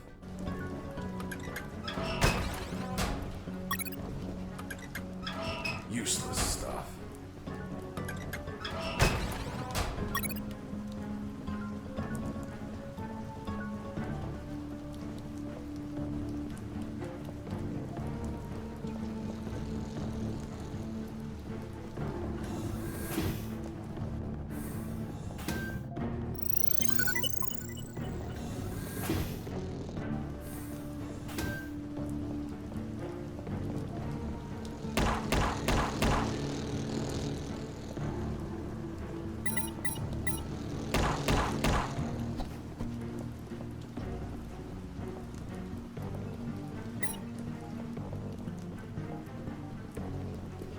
Here's the money.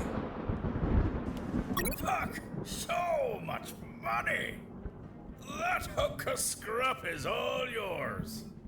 Here's the key.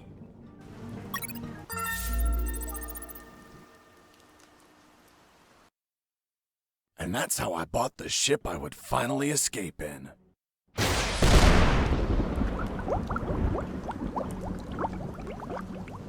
If only a lightning bolt didn't split her in two. Shit! Why are you giving me back the keys? I want my money back. Haha! Sorry. No refunds. Shit.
Nothing useful.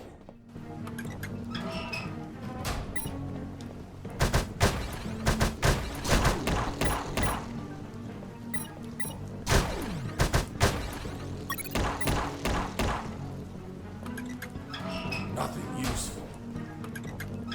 Nothing useful. Nothing interesting.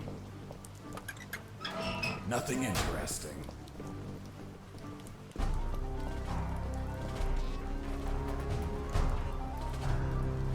Are you telling me that a nuclear submarine attacked you? That's what I'm saying. I see. And now you're going to tell me you fought it instead of running away. Of course. I would have left it alone if it didn't launch its missiles. And nobody launches missiles at me without permission.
Nothing useful.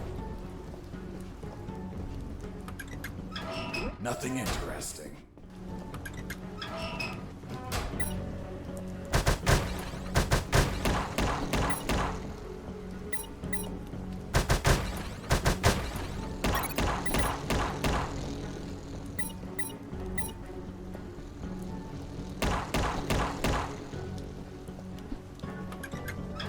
Nothing interesting. Useless stuff.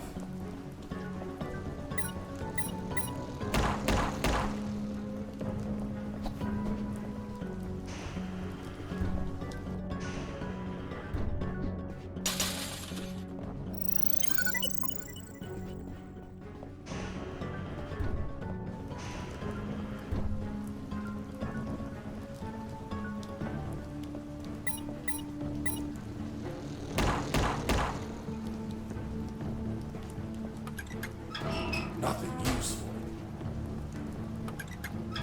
Useless stuff.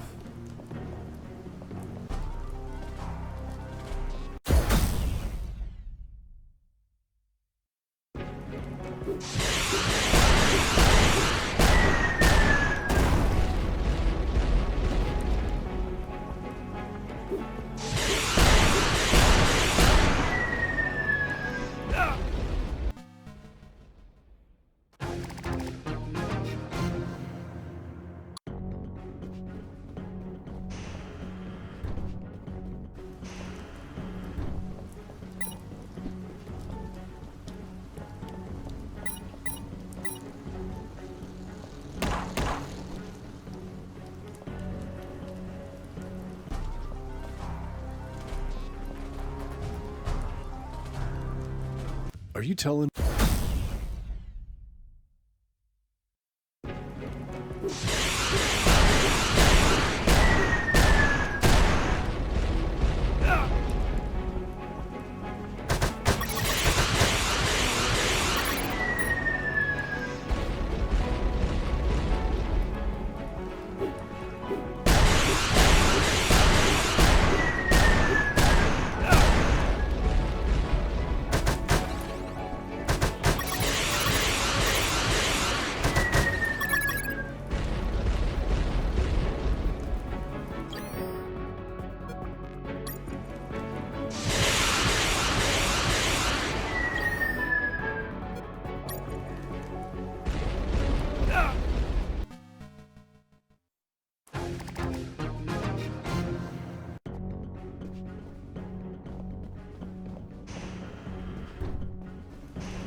Boss defeated.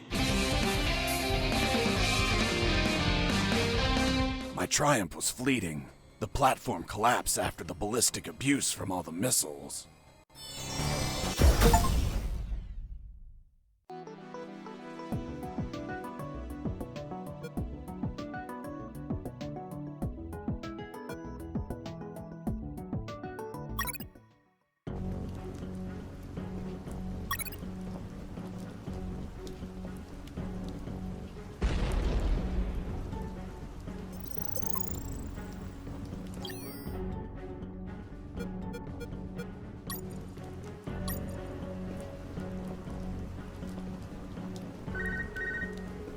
Mr. Fox, did you just sink one of my submarines?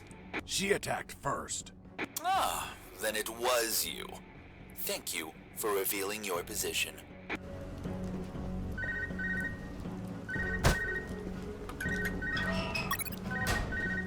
Hey, Fox, are you there? Here I am, Robert. Fox, the comms are fucking lit. They're sending everything they have to the docks. What the hell did you do? I just sank a nuclear submarine. That'll teach it not to launch its missiles at me. Are you kidding me? I'm serious. Good thing it wasn't armed with nuclear warheads. They must be saving them for Operation Jericho. Speaking of nukes, hearing a lot of chatter that they're prepping to the Omega building. Man, if you don't stop them, there's gonna be a worldwide bloodbath. I won't be stopping them. But who else will? I don't care, Robert. Right now, I don't need to be recruited by another colonel to save the world. Right now, I just need to save my ass. And the moment I find anything, even a pull float, I'm getting the hell out of here.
Inside that hangar, I found what I was looking for. Boats I needed to escape. There was a Zodiac motorboat and a hovercraft. The Zodiac was the faster and more maneuverable choice in the water. But hovercrafts were versatile and could pass over terrain where Zodiacs could not.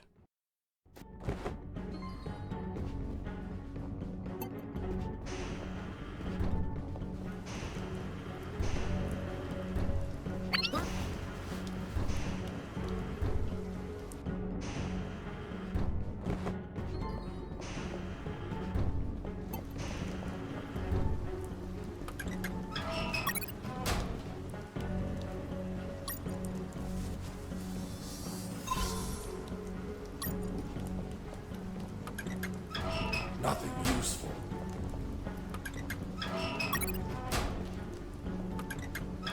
Useless stuff.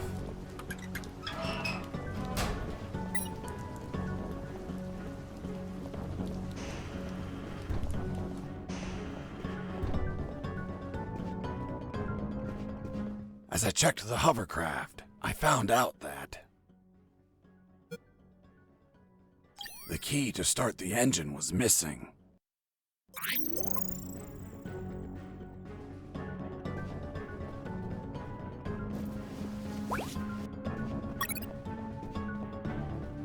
As I checked the Zodiac, I found out that its gas tank was empty.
Boss defeated.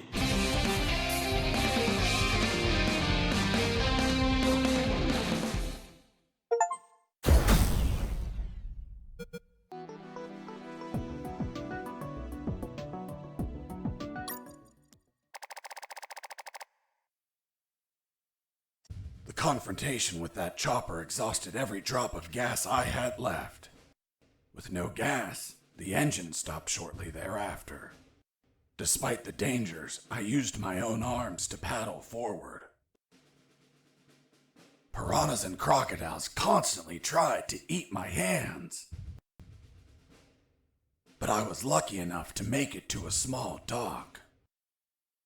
You're certainly a lucky man, Mr. Fox.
Please, don't kill me.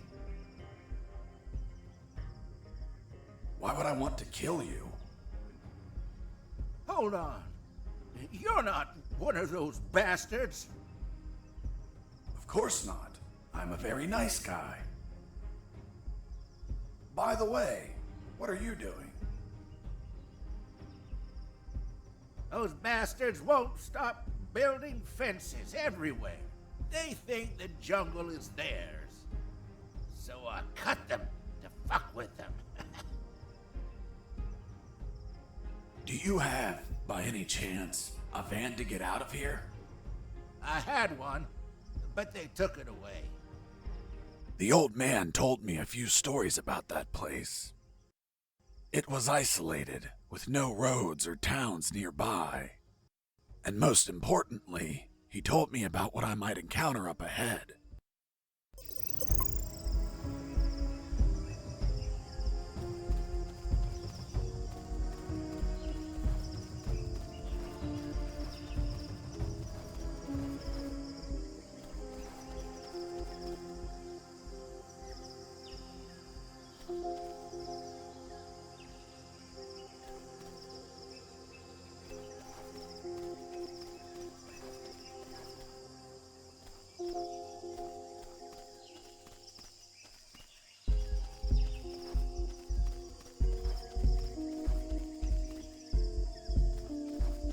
There, hidden in the middle of the jungle, stood a compound riddled with cameras.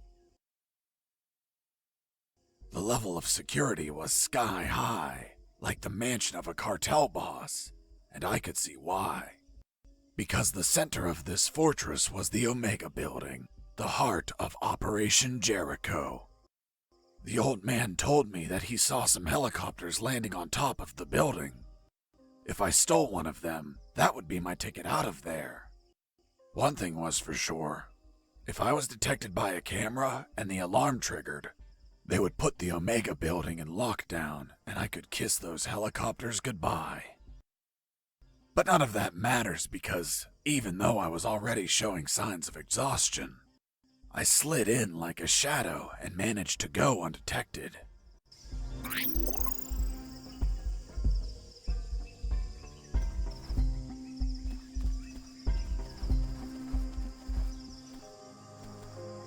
The door was locked and chained.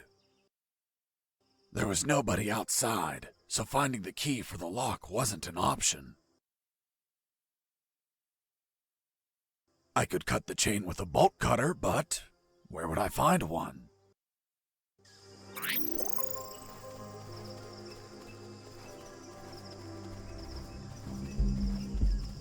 Hello, friend.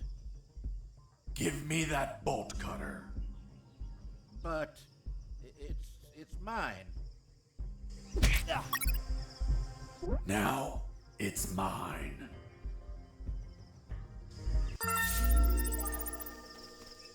Wait. Are you saying that you stole from some defenseless old man? You're a special sort of monster. What? Me? No. I paid him. When I said it was practically highway robbery, I meant... Hello, friend. Hello, Gramps. I want to buy that bolt cutter. But it's mine. How much are you willing to pay? Here are some coins. It's little money, pal. Oh, look. I also have $10 million. Okay. Thank you, Gramps. You're welcome, kid.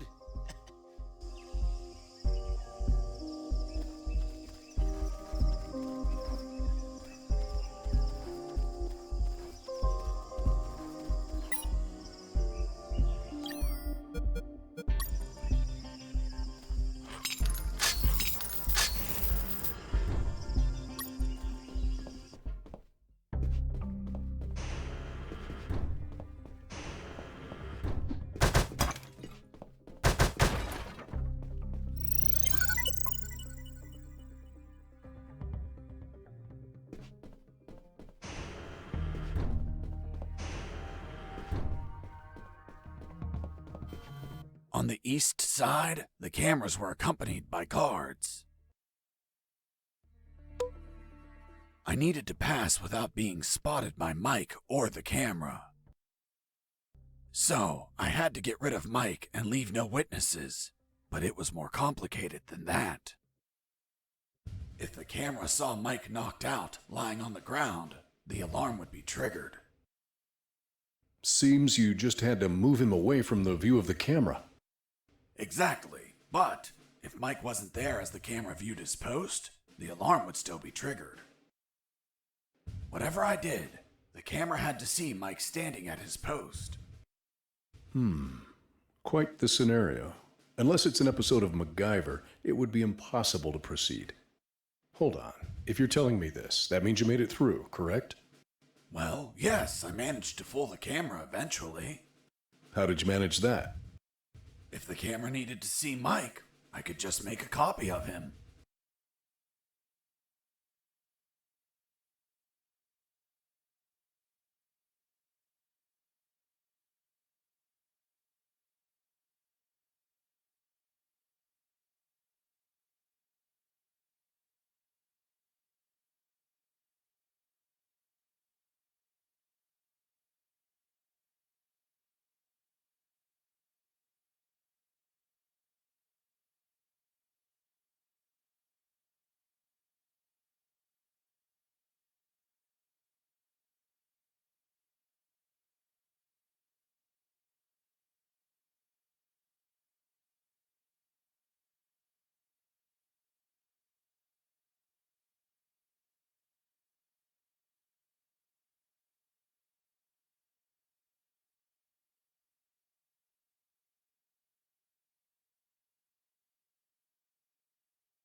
A clone?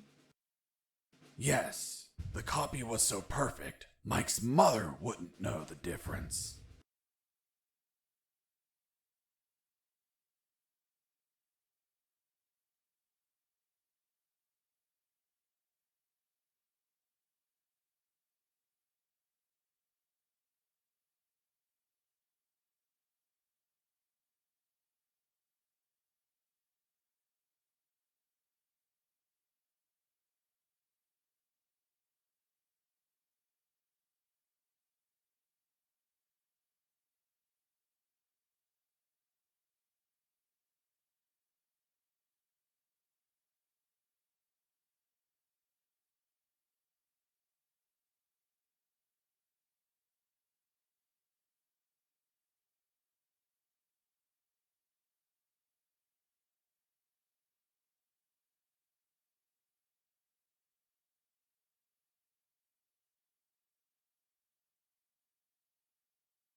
I made the swap when the camera wasn't looking.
Didn't you say that the alarm never sounded?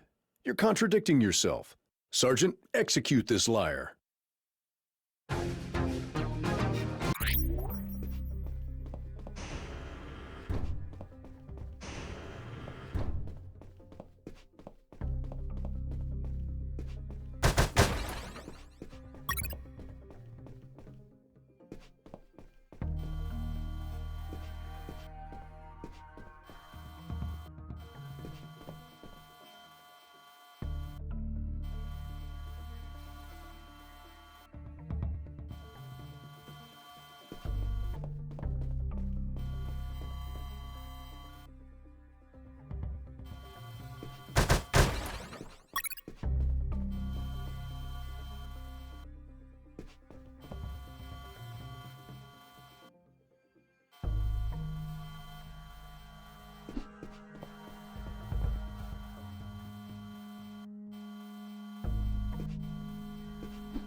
That uniform would be handy later to create a fake mic.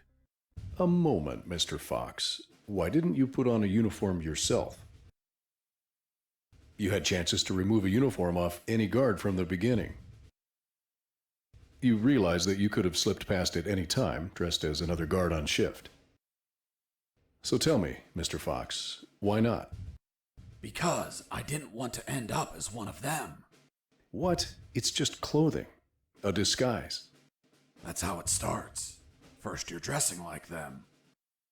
Then you're eating like them, sleeping like them, paying your taxes like them. You end up reading their literature, reciting their poetry.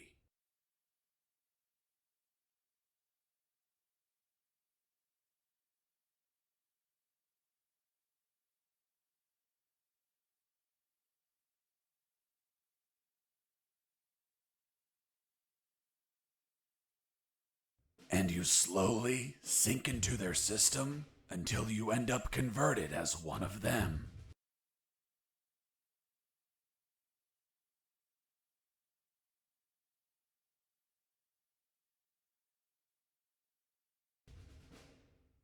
I couldn't let that happen.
Didn't you say that the alarm never sounded?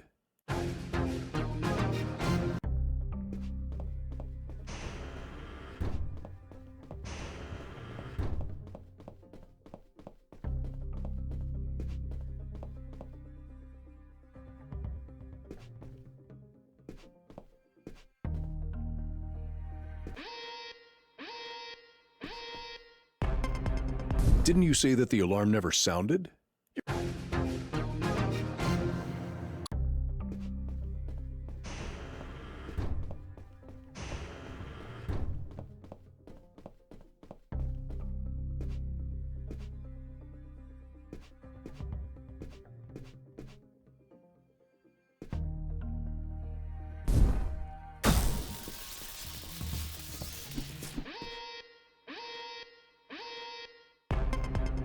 Didn't you say that the alarm never sounded?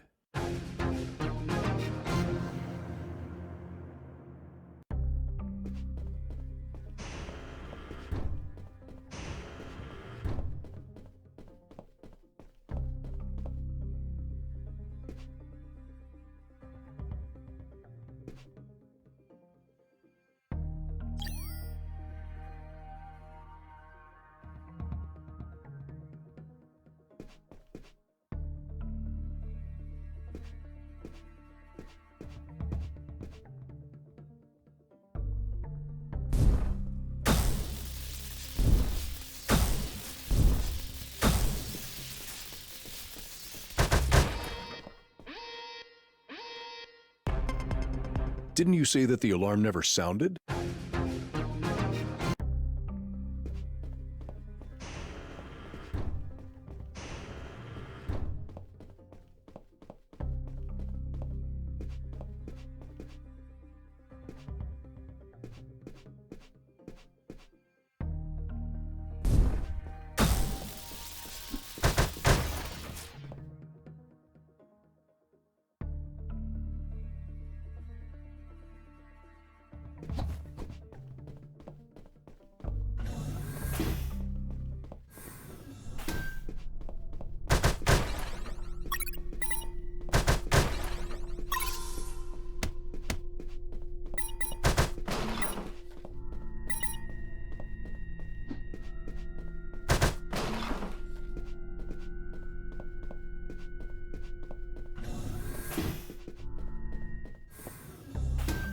you say that the alarm never sounded?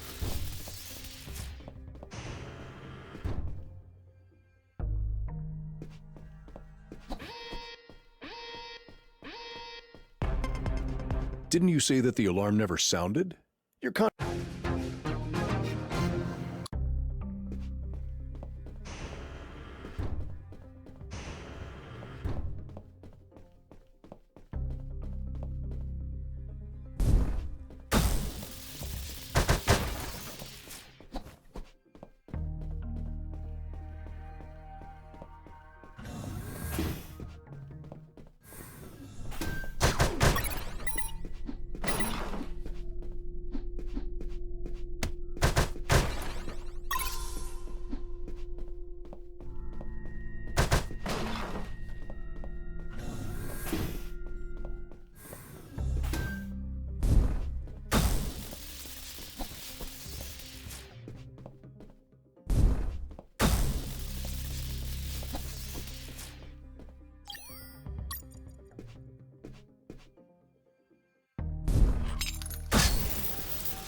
Didn't you say that the alarm never sounded?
There it was, the entrance to the Omega building.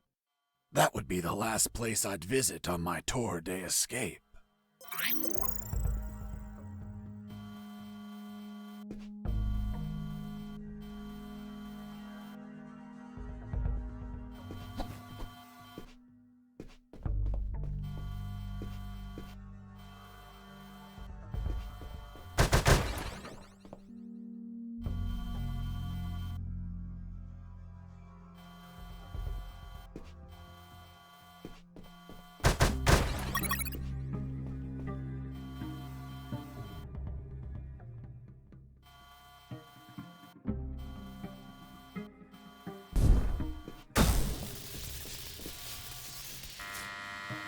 Who is this?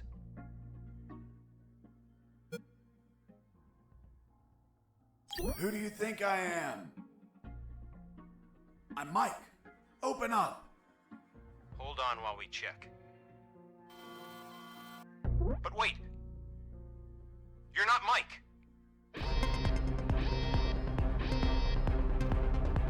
Didn't you say that the alarm never sounded?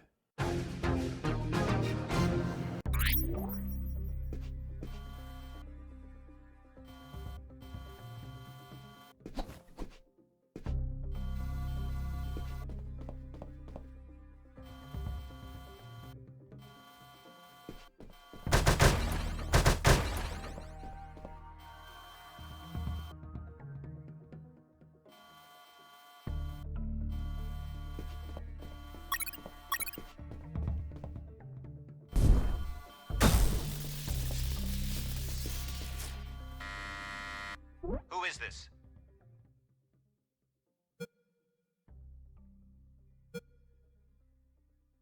Hello. Good evening. Look, my son needs to pee.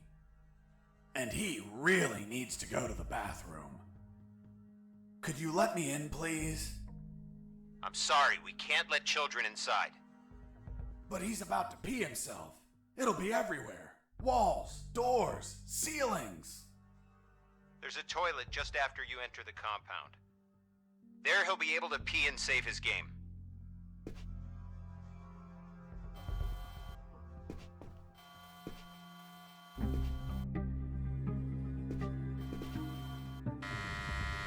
Who is this? I have a pizza here for Mike. That's me, but I didn't order one. Fuck. The pizzeria screwed up again. They must have repeated the last order. My God, they suck at managing orders. And this is so far away. Are you sure you don't want it? It's just out of the oven. Hold on. Show me the pizza. Show it to the camera. Well, I think I left it on my motorcycle. My apologies. I'll be back with the pizza in a moment.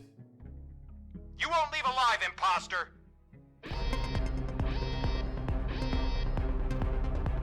Didn't you say that the alarm never sounded?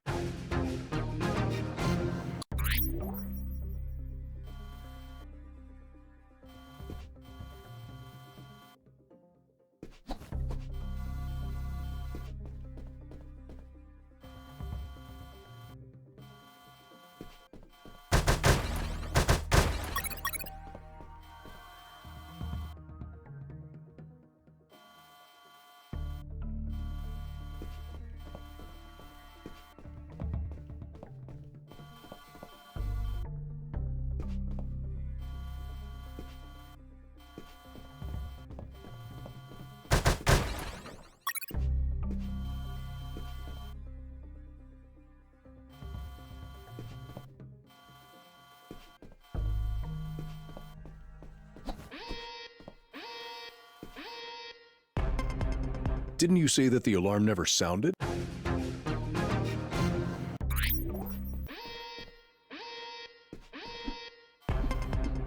Didn't you say that the alarm never sounded?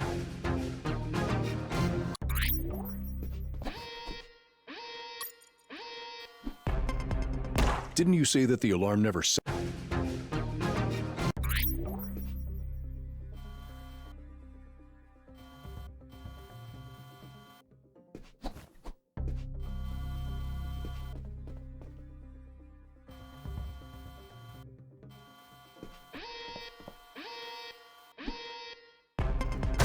Didn't you say that the alarm never sounded?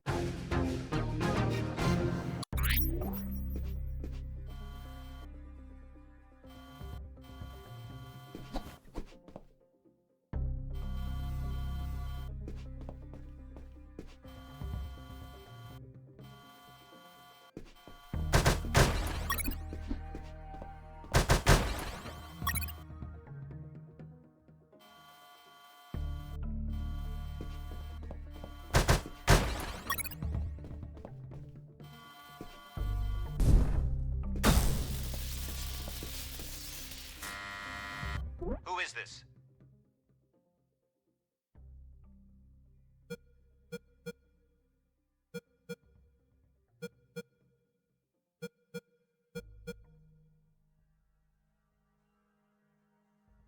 Who do you think I am? I'm Mike. Open up. Hold on while we check. But wait! You're not Mike! Didn't you say that the alarm never sounded?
I carefully studied that pizza box, examining every detail, every clue, every molecule. I deduced that it was used by someone else to smuggle something into the Omega building. A pizza? Exactly. A pepperoni pizza, to be precise.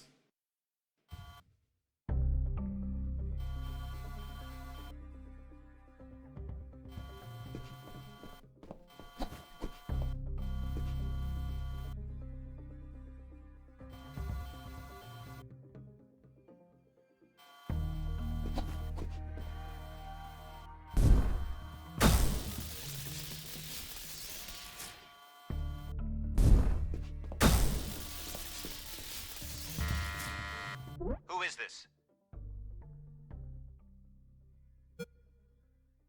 I have a pizza here for Mike.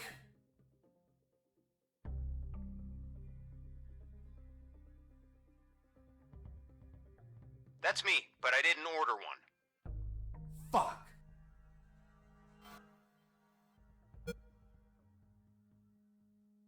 It's a pepperoni pizza. Great. The kind I like. Are you sure it's fresh? I don't see any steam coming out of the box. That's because they covered the box holes. So the pizza doesn't cool along the way. Do you take me for an idiot? That pizza is cold, asshole. Who are you calling asshole, asshole? Come out here and say that to my face. Fuck, you're not the pizza guy. You're Fox. Shit!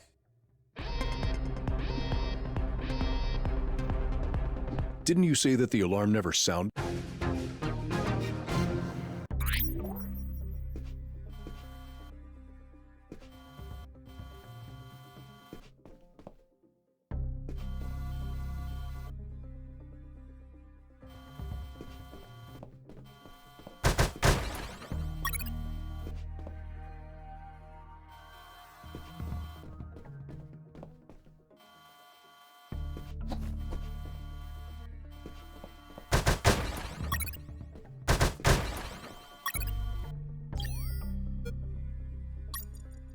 I carefully studied that pizza box.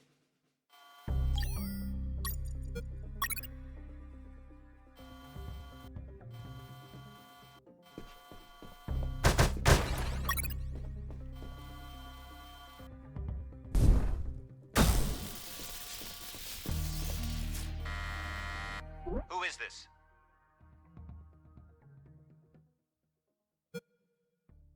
I have a pizza here for... It's a pepperoni pizza. Great. The kind I like.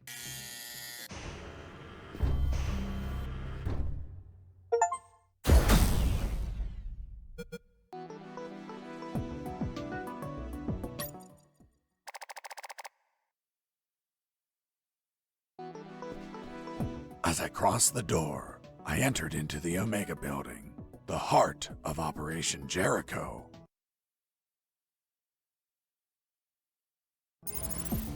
It was a cold, dark industrial place with containers and barrels everywhere.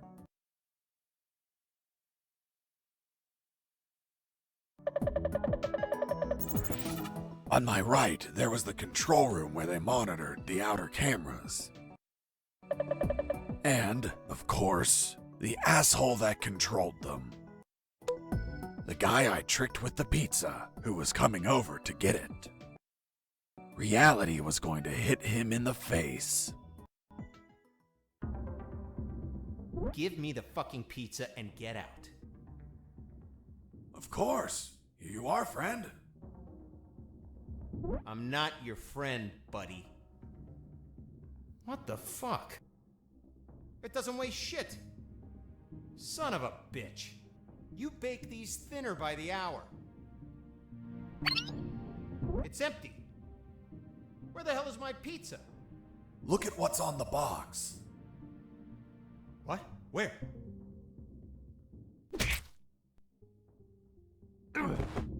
I was inside the Omega building. I just had to reach the rooftop and pray that I'd find a helicopter.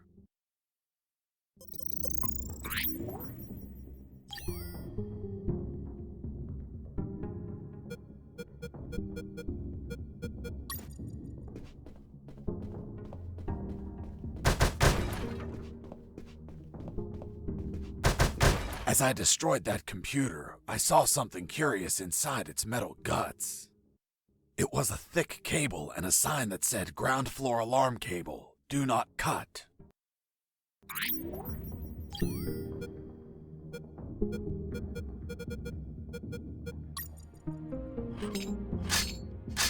Done.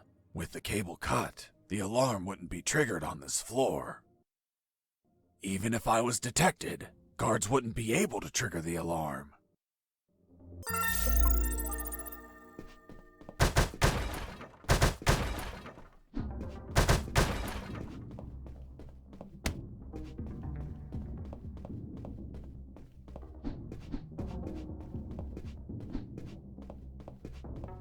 They put a lot of effort into the security of that compound.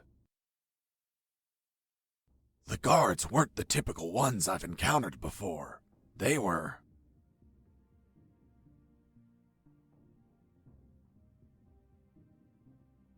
Scandinavian guards. Not only were they tougher than normal guards, they were light sleepers too.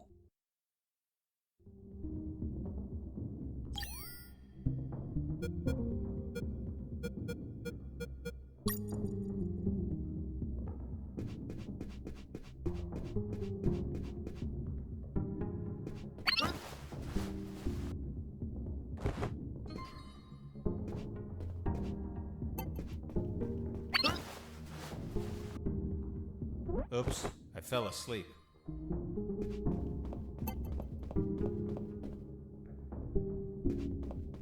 Oops, I fell asleep. I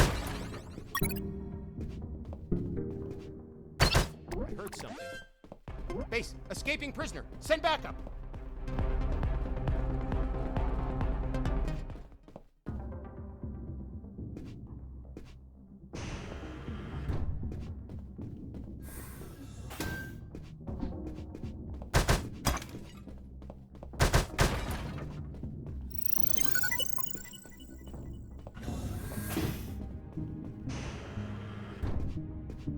Escaping prisoner! Base, escaping prisoner! Send backup!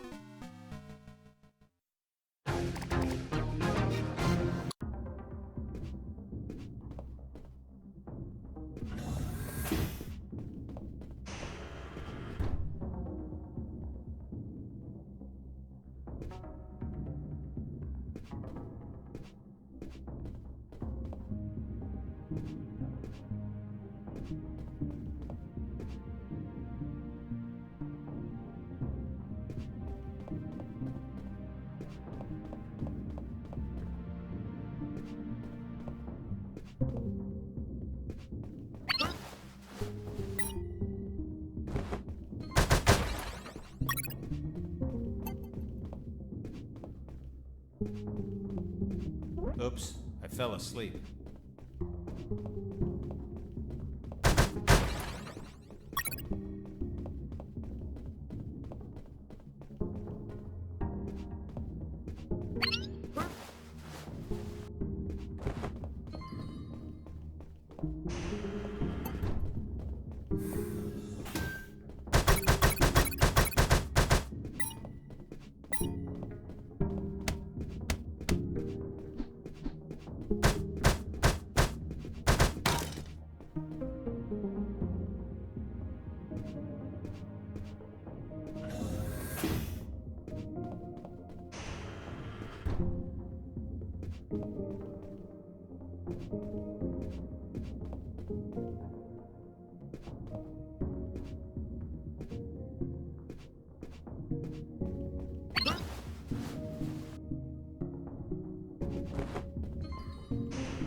Base, escaping.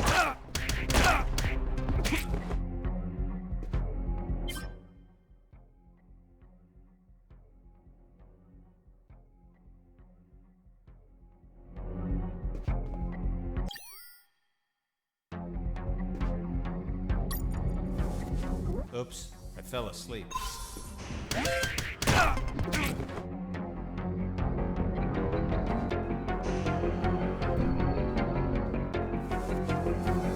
Oops, I fell asleep.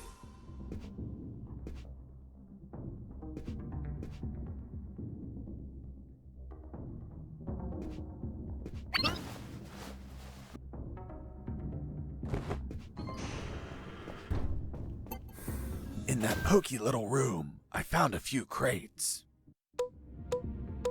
They contained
Escaping prisoner! Escaping prisoner! Get back up!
escaping prisoner. Base, escaping prisoner. Send backup.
Base, escaping prisoner. Send backup.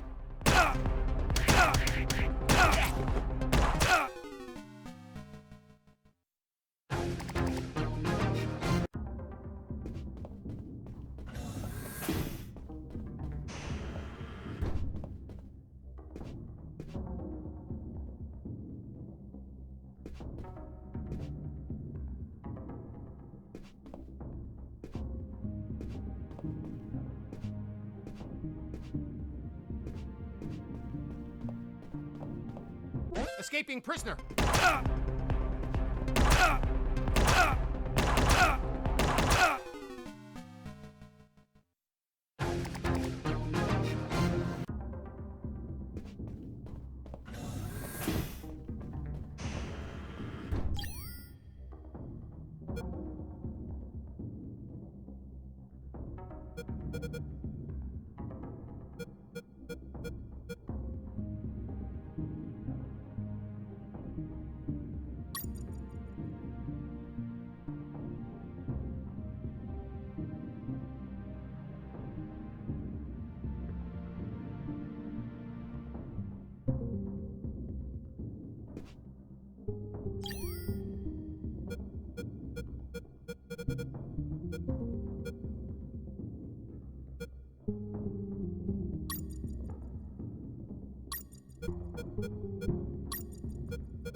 Hey, Mike, there's a missing box here. Mike? Hey, dude, say something. Fuck, I have a bad feeling.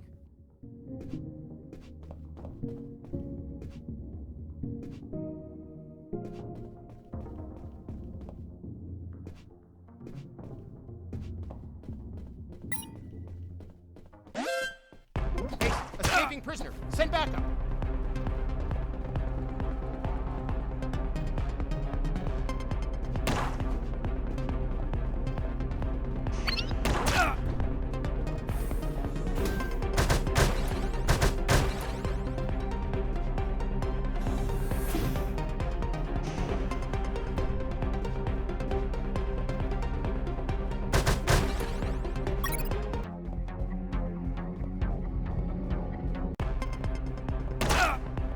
Base, escaping prisoner. Send backup.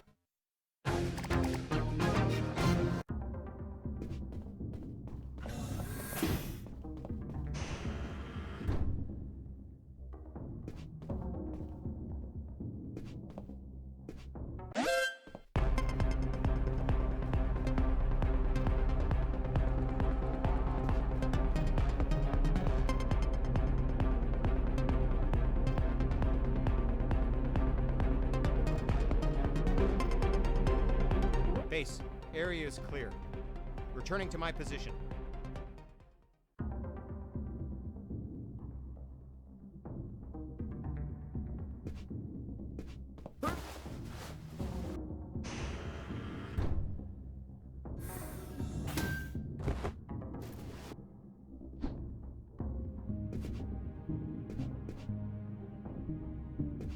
Oops, I fell asleep.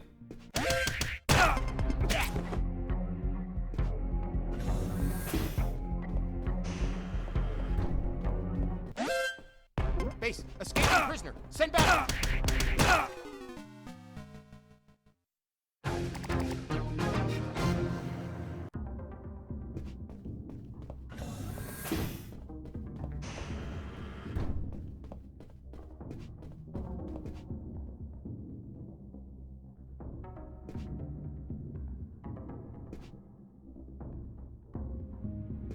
Hey, Mike, there's a missing box here. Mike? Hey, dude, say something. Fuck, I have a bad feeling.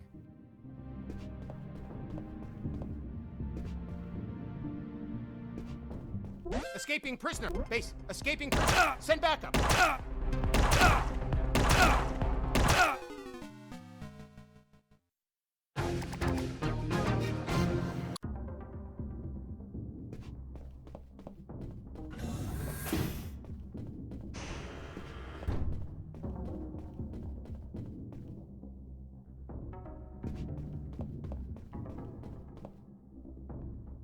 Hey, Mike, there's a missing box here. Mike? Hey, dude, say something. Fuck, I have a bad feeling.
Base, escaping prisoner. Send backup.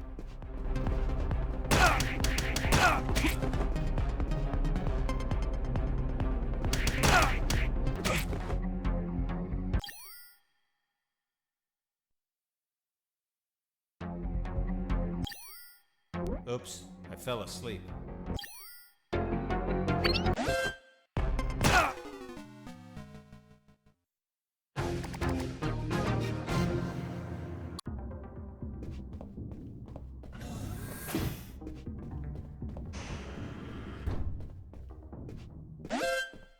Base, escaping prisoner. Send backup.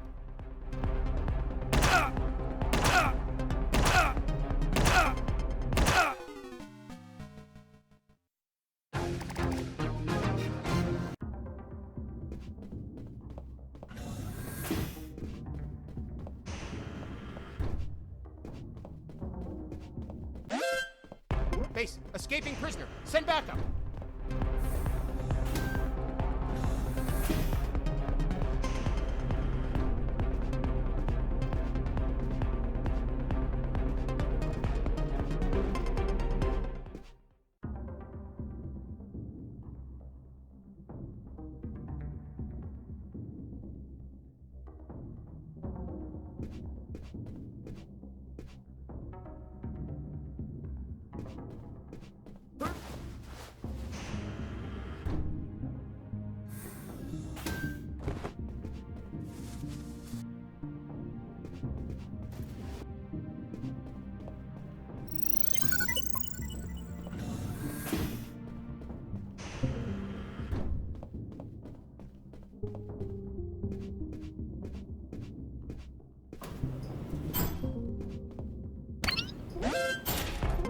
Escaping prisoner. Send backup.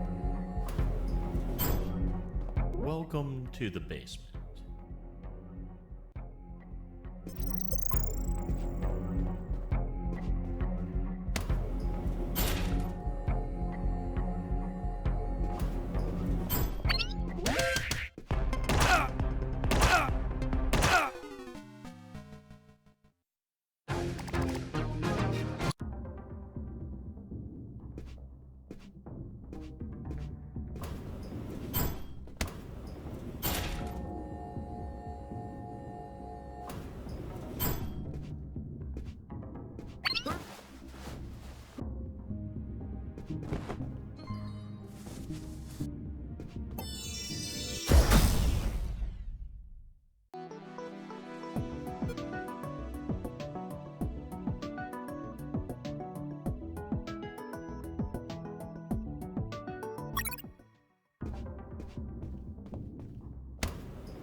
Freeze!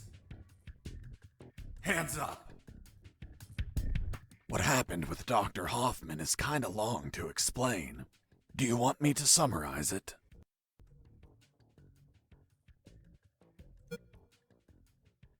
Don't even think about it. Any detail can be crucial, so don't skip anything. Now, I want you to drop that fissile core uranium-235 isotope sample. How in the world do you know that it's a fissile core uranium-235 isotope sample? What else would be in the hands of a scientist whose expertise is in fissile core uranium-235 isotopes? How do you know I'm a scientist whose expertise is in fissile core uranium-235 isotopes? I know everything about Operation Jericho. Now, drop that sample. Do you know what will happen if I drop this and the flask is broken? Of course I know. The radiation will flood the whole room. And that would kill us all. I know! I'm not telling you to literally drop it. I mean, slowly set it on the table. It's okay. Don't get nervous. Now turn around, slowly. I'm afraid I can't turn around slowly. Because we're working in a 2D environment, I can only turn in multiples of 90 degrees. Then turn around 90 degrees twice. So you're the brains behind it all. You won't get away with this, you sick bastard. Operation Jericho will die with you. Everything okay, Dr. Hoffman? Oh God, he has a weapon! Wait, you said Dr. Hoffman. Is your surname Hoffman? Yes. Fuck. Why? What's up? I had a neighbor called Hoffman. He was tall, German, and hairy. He won the lottery, but died of gonorrhea the week after. Poor man. Yes, life can be cruel sometimes. But enough stories. What's the purity of the isotope you're using? 95%. Are you mad? That purity is highly unstable. You'd need to generate an absolute void field and contain that isotope in an electromagnetic field. That's what we do. We have containers of 500 megajoules. You're playing God. Rabble like you invented the H-bomb. You disgust me. Hold on. Fuck. H as in Hoffman. You invented the H-bomb. What are you saying? The H comes from hydrogen. Hydro what? Don't try to confuse me with your scientific slang. Whether or not you're the mind behind this, you're the accomplice of a nuclear menace. Say goodbye, Dr. Hoffman. Wait, I did it against my will. They have my daughter. If I don't do what they say, they'll kill her. Your daughter? Where are they keeping her? They have her working as a doctor in the Alpha building. The Alpha building. The same one where I met the doctor. Suddenly, I pieced things together, and everything made sense. There were 2 doctors in that building. Although I never saw this man's daughter. Doctor, how old is she? Somewhere in her 30s. In her 30s? What kind of answer is that? A good father would say she turned 32 last April 31st. Well, April only has 30 days. Don't change the subject. What sort of father are you? It's okay. I confess I've never been a good father. Since I've spent all my time absorbed in science. Not mine. Not mine either. Excuse me one moment. Hello, honey. This is not a good time. It's never a good time for you, Dad. I know. But my current situation is particularly disastrous. Why? Because a man is pointing his gun at me. What? Who is he? I don't know. He doesn't seem like he's from here. I think I know who it is. Ask him if his name is Jesse Fox. Hold on. Pardon me. Are you Jesse Fox? Yes. Yes, it's him. Damn it all to hell. Do you know him? Honey, are you there? Hello? She hung up. Oops. Now it's mine. Jesse Fox here. Over. Can you tell me what the hell you're doing? Doctor, hey, hello. How are you? Not very happy knowing that you're aiming a gun at my father. What? Your father? Yes! Doctor, this is not your father. What do you mean? Of course he is. That's what they're trying to get us to believe. In truth, he's the father of another doctor that works in your building. What? There are no other doctors. I'm the only one here. They're trying to make us believe that too. They're manipulating us. Is your father, by any chance, an expert in nuclear chemistry who works in the Omega building? Yes, he is. The evidence finally collapsed in on itself. Besides 2 doctors, there were 2 scientist fathers. The one in front of me who also had a doctor daughter, and the doctor's father. Really? Then explain something to me. How is it possible that someone like you, dedicated to looking after others, has a father that is involved in the annihilation of millions of people? What are you saying? My father is a good man. He's a brilliant scientist, not a killer. Well, the man in front of me is working with uranium for nuclear weapons that will be used to annihilate entire cities. What? No, this can't be. You see? I told you he wasn't your father. What should I do? Do I kill him? What? No! Tell him that... Doctor, I can't understand you if you cover your mouth. Doctor? She hung up.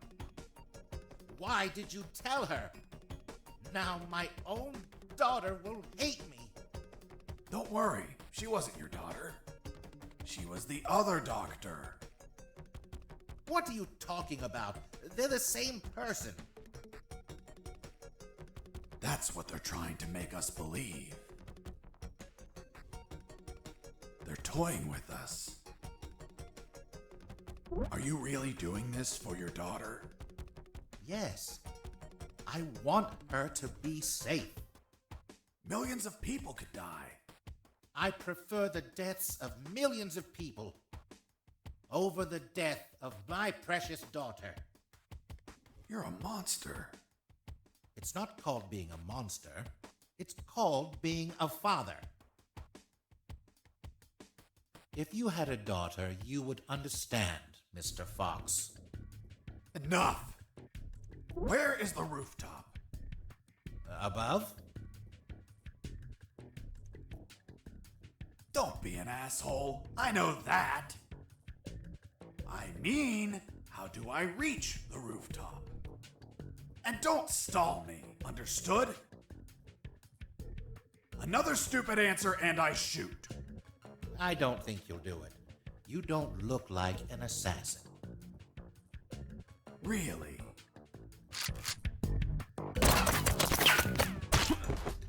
What have you done? Fuck! It was an accident!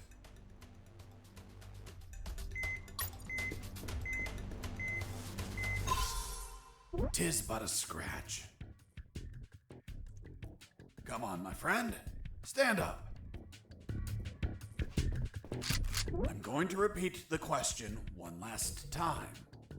And this time, I won't miss. Excuse me. You didn't miss. You hit me. That's true. Then this time I won't heal anyone. How do I reach the rooftop? There is a lift that reaches the rooftop. You just have to keep going up as much as you can.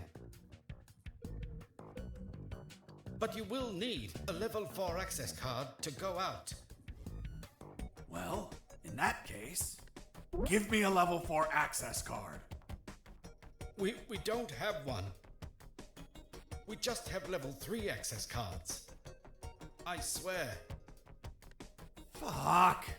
I'll have to search for it.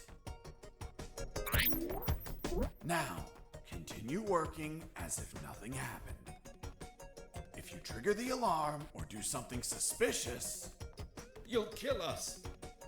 I promise the doctor not to kill anyone. Hoffman's daughter, or the other one? The other one. Then you had no intention to shoot me, right? Exactly. You see? I told you that you didn't look like an assassin. I'm glad you're not one of those bastards. You can't imagine how much I hate myself for what they're forcing me to do. In the end, I talked to them about my escape, about Colonel Harris, and the promise I made to him to call the cavalry if I managed to escape. That gave Dr. Hoffman and his team some small hope of rescue. He promised to delay the preparation of the uranium that would be used in Operation Jericho for as long as he could. After that, I asked him for some assistance in my escape. But he was terrified of being discovered, which would compromise his daughter's safety. So he decided to stay neutral, but still volunteered some information.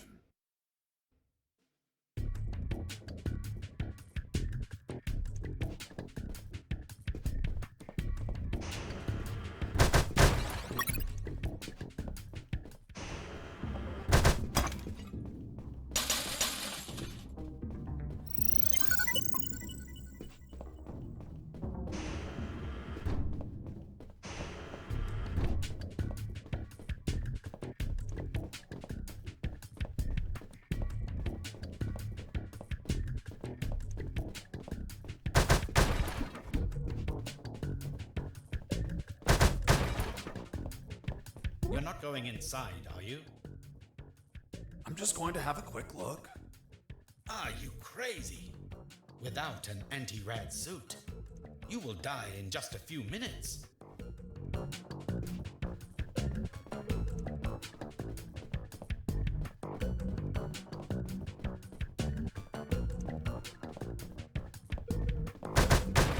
Another thing,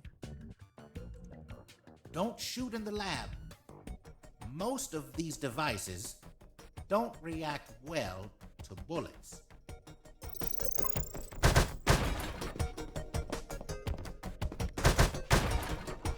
Be careful in there. There are patrols of mechanical spiders. They can see in every direction. Can they be shut down somehow? Only with an electromagnetic grenade. But it would only last a few seconds. Enough time to let them taste my fists. Thanks for the warning. Please carry on with your genocide work.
Mr. Fox!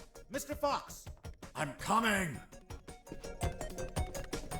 What's up, Hoffman? My daughter. She is not replying. Isn't she a doctor? She must be operating on someone. Right when you come into my life? Too many coincidences. What if they killed her? Why would they do that?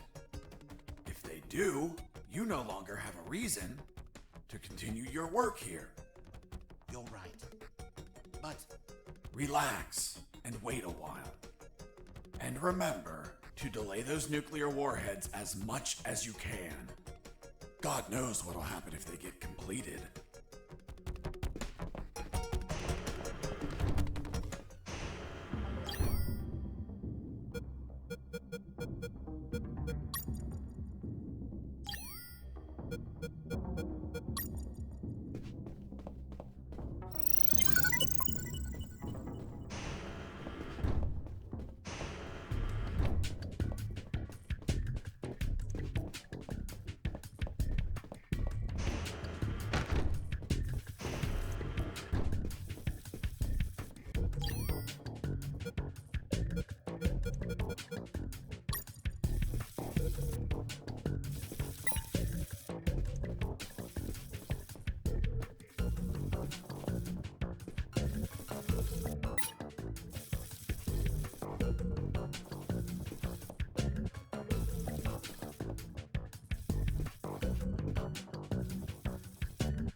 Fox, do you copy? I copy you, Robert. Guess where I am? I don't think you're home. The radio signal wouldn't reach. I'm in the Omega building. Fuck, man. Where they're prepping the nukes? You decide to stop them? What a change of heart, man. No, it wasn't intentional. Then why the hell are you there? Trying to ride a helicopter out of here. Guess that whole runaway by sea plan didn't work out, eh?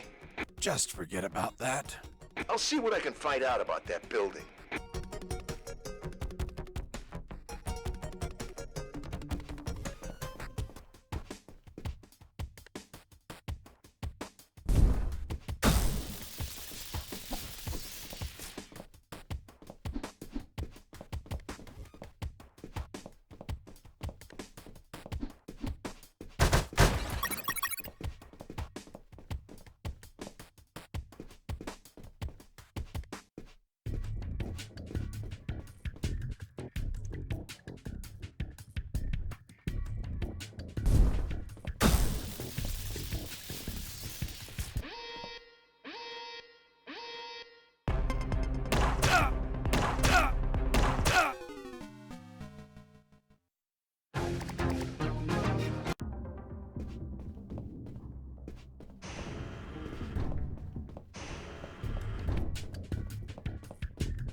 Hey, friend. Still there?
Hey, Fox, are you there?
This was the access card I needed to reach the rooftop.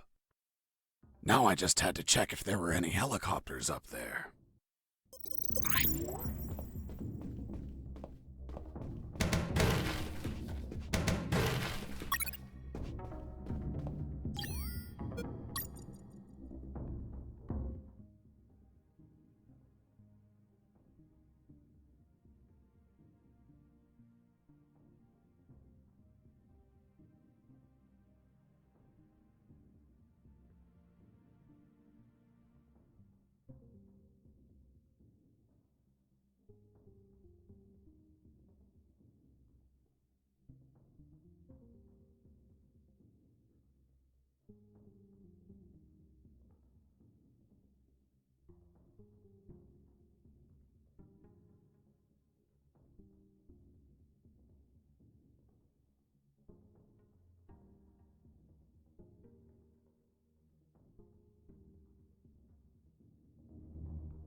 The fifth document was a shopping list. A collection of military vehicles they bought from the Soviet Union when it collapsed. Trucks, tanks, armored vehicles, helicopters, and nuclear submarines. Submarines like the one that attacked me. Now they have one less. The fourth document was the logbook of a mini rescue submarine. It mentioned its last mission, a successful rescue operation from a week ago. The target was a sinking submarine. The K-278 Komsomolets, suffering from an onboard fire in the Barents Sea. Apparently, 2 nuclear torpedoes were salvaged during the job. The warheads involved in Operation Jericho. The third file of Operation Jericho was quite revealing. It had a map of the Kantor province with exact coordinates, an ambush plan, and a picture of the colonel with his name under it. Apparently their plan was to kidnap the colonel without leaving a trace. The second file of Operation Jericho was a compendium of coded numbers. It also had a map, so those numbers could be the coordinates of attack routes, or potentially the attack targets themselves. The first file was about an attack plan. Its code name was Operation Jericho. I couldn't find many details because it was encoded. But anyone could understand a chart about casualties. Its lines went all the way to the top.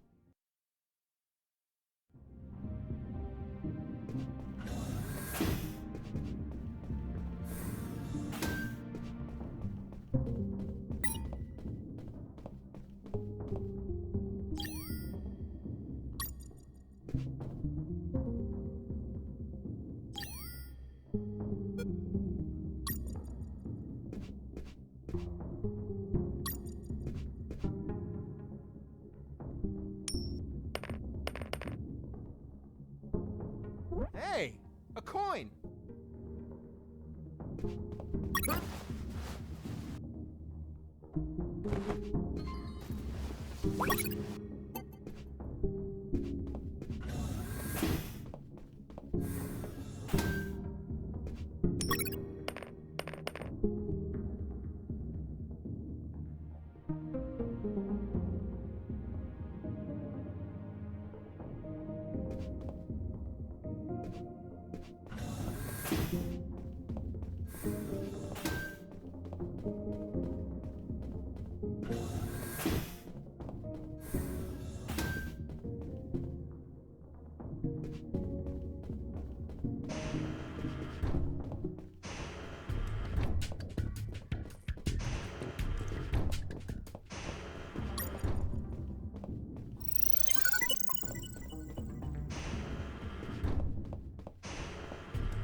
I was on the 3rd floor.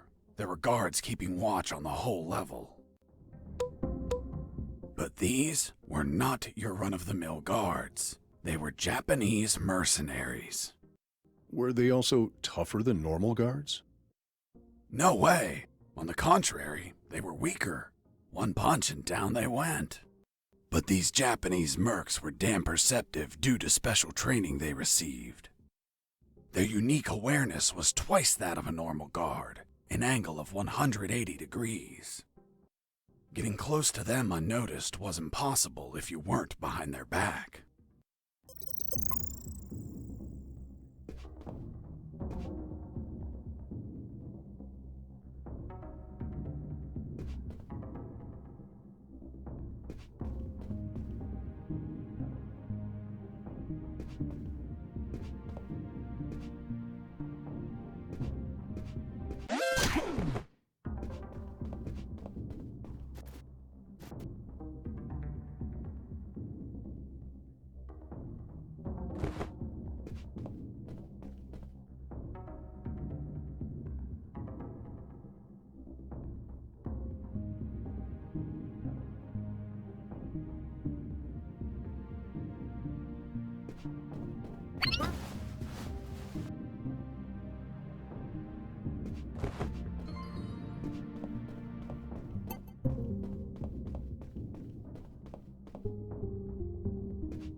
Hey, a coin!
Hey, a coin!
Hey, a coin!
Takuma Takagashi. Great Japanese Samurai Warrior. Guardian of General X. If you're the boss of those assholes, know that they couldn't take 2 punches. You insult Japanese culture. You die by my katana. Really? I'm going to show you what I think about your damn karate.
You has won.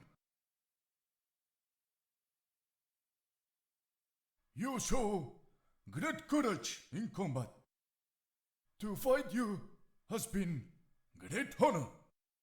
Sayonara. Hasta la vista, baby. Boss defeated.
Hey, Mike!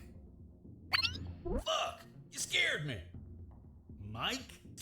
Yeah, it's me.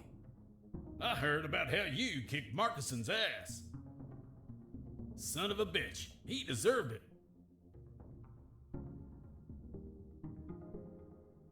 What are you doing here, Mike? Well, after I finished repairing those lasers,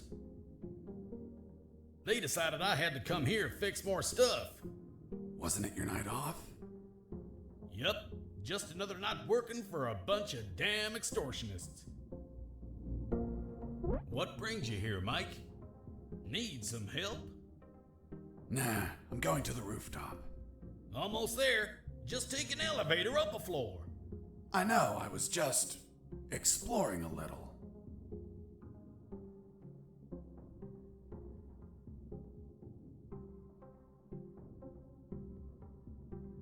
Anyway, if you need any help, come see me. I'll be around. Thanks, Mike. See you later. Yep, toodaloo.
I finally went out to the rooftop.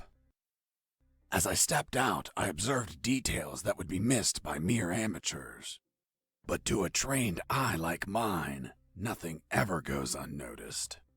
First off, there was a communication antenna to my right. Right? You mean on the left? I was looking south, so your left is my right. Of course. Continue. Another key detail.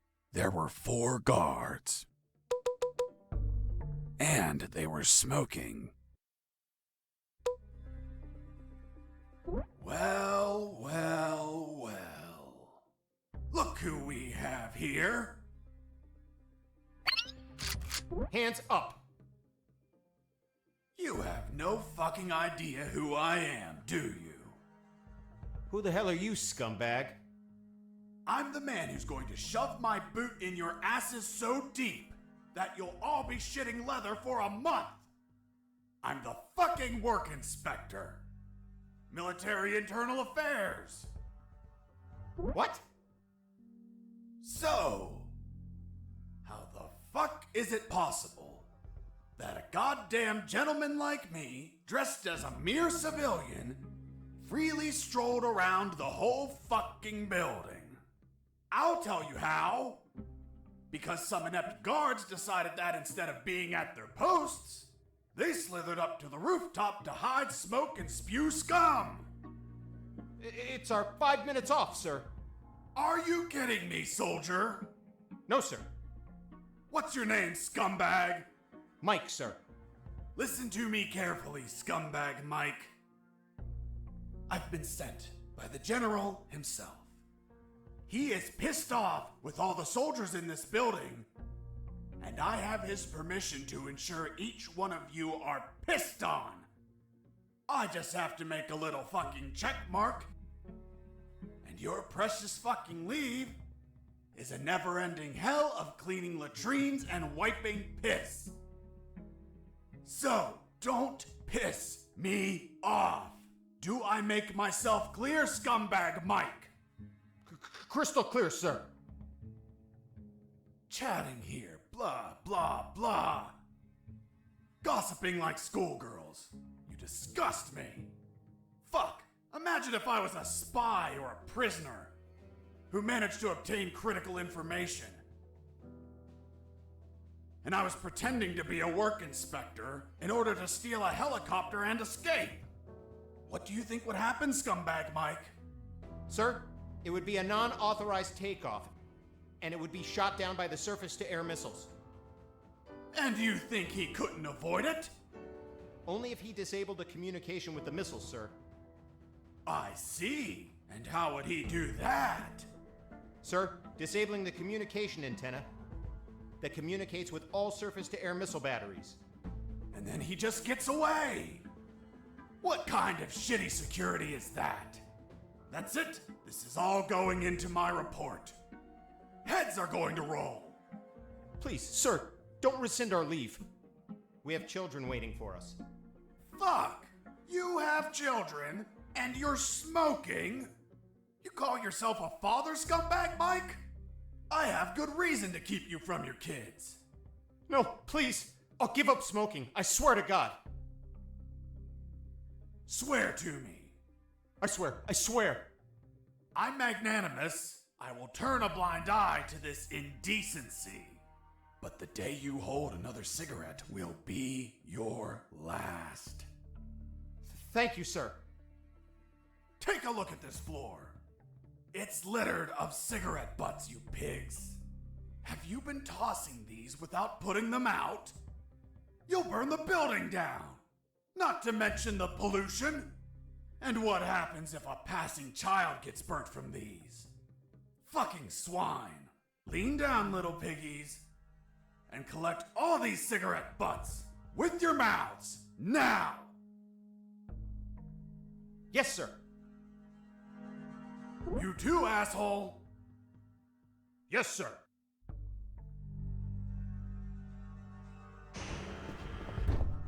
Now, get out of here and go back to your posts. Yes, sir.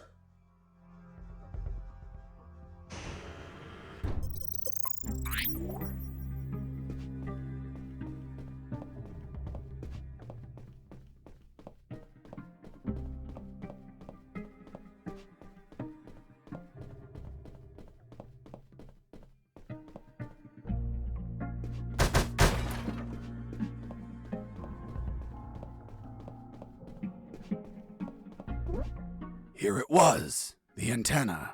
I searched for wires to cut. Good news, I found some wires. Bad news, I found something else behind them. What, Mr. Fox? A bomb. A bomb in a communication antenna? Exactly. I thought someone before me placed it there to sabotage the tower. And that person was captured or killed before he could set off the bomb. However, a label adjacent to the bomb solved the enigma. It read, Communication Antenna Sparky SGL-65B Anti-Vandalism System. Anti-personnel bomb explode if person attempt cut antenna signal. Explosion will not affect structure, but shrapnel eject outside literally destroy any person nearby. Interesting. Sergeant, do we have anything similar on base? No, Lieutenant, but we can request for one. Well, continue with your farce, Mr. Fox. The label continued, For emergency purpose, disconnect antenna. Prevent explosion by follow KGS 185/U protocol. And what the hell is that protocol? The KGS 185/U protocol. I didn't figure it out at first, but it turns out that I had read that name before.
I used the bolt cutter to cut the...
There it was, the helicopter I eventually escaped in, only to have you inevitably shoot it down. But fuck, if I flew away, the surface-to-air defenses would shoot me down. I had to disable that communication antenna so they wouldn't receive the command to fire. This would, instead, provide you the pleasure to take me down yourselves, you bastards.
To bridge the wires of the communication antenna, I needed to wrap some wire around some clamps.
To bridge the wires of the communication antenna, I needed to wrap some wire around some clamps.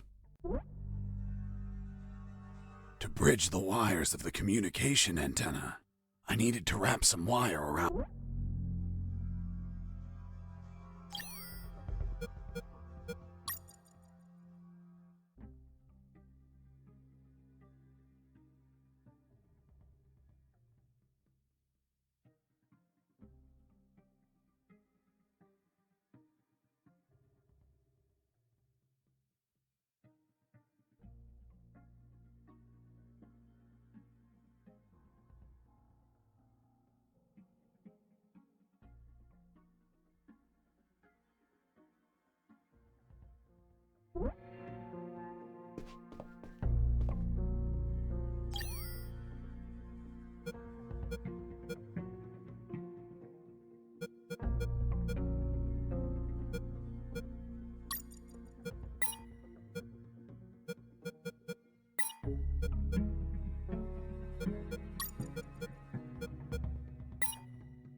Hey, a coin.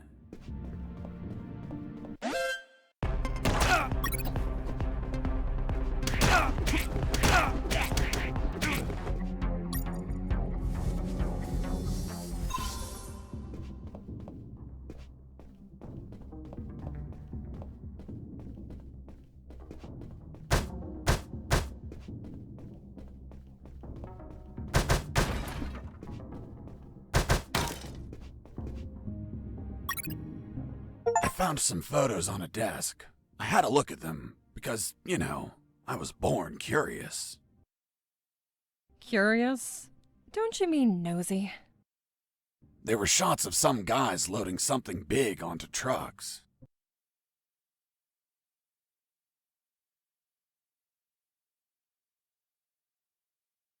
Something that looked like concrete blocks.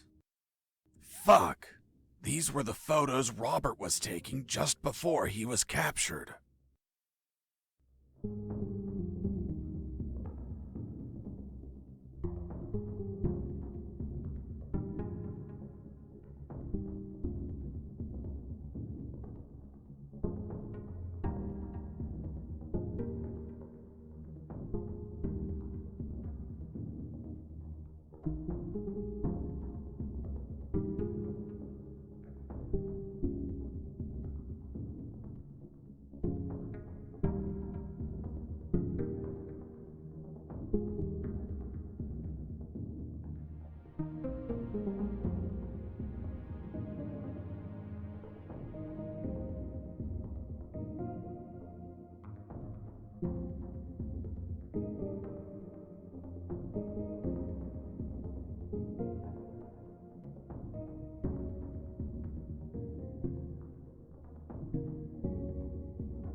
I used the wire with clamps to connect the...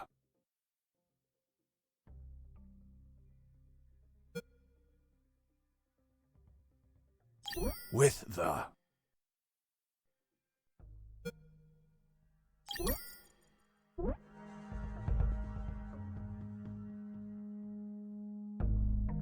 I used the wire with clamps to connect the...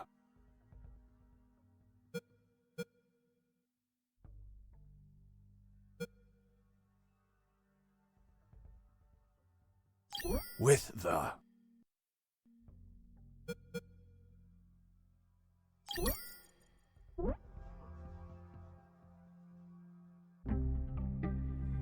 I used the wire with clamps to connect the...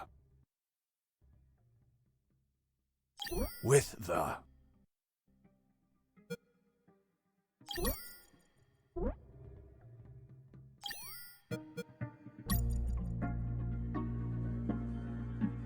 I used the bolt cutter to cut the...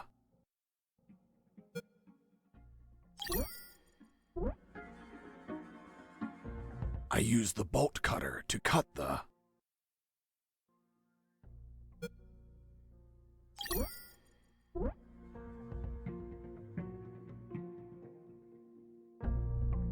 I used the bolt cutter to cut the...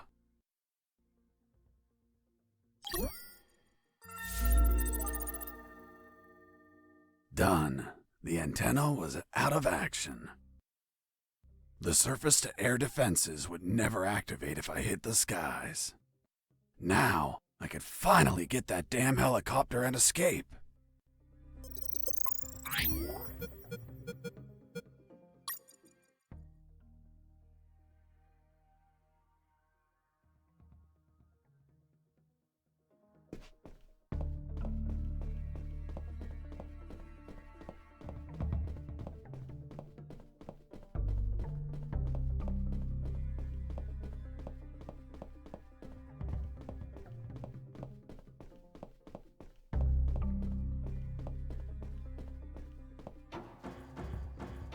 There it was, the helicopter I eventually escaped in, only to have you inevitably shoot it down. But fuck, I didn't have the damn key. I needed it to get the door open.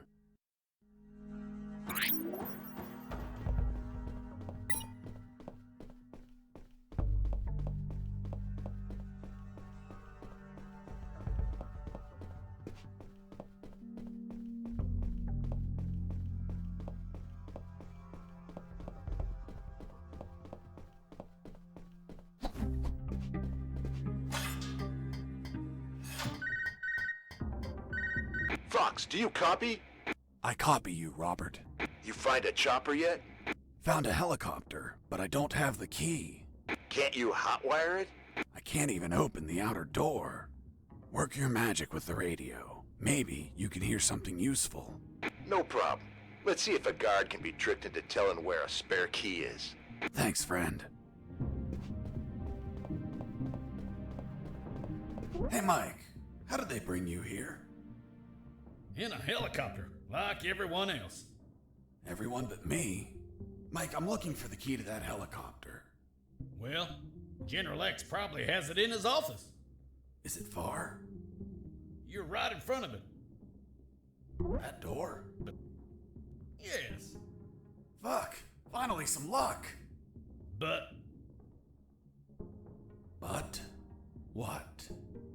Only General X can open it. Shit. Can't you use your magic? Nope. There has to be a way to get in there. A back door or something. Come on, Mike, think. Wait. His office might have another entrance. A while ago, I was studying the map of this building, and I saw something weird. Weird? What was weird? The office has a private elevator that leads to the basement. Always wondered why he wanted an unlocked private elevator. So you could take the main elevator to the basement and go through there to General X's private elevator? Yup. Thanks, Mike. I'm going to the basement. Mike, wait! The basement is a fucking maze! Take this map with you. You'll need it to get through safely.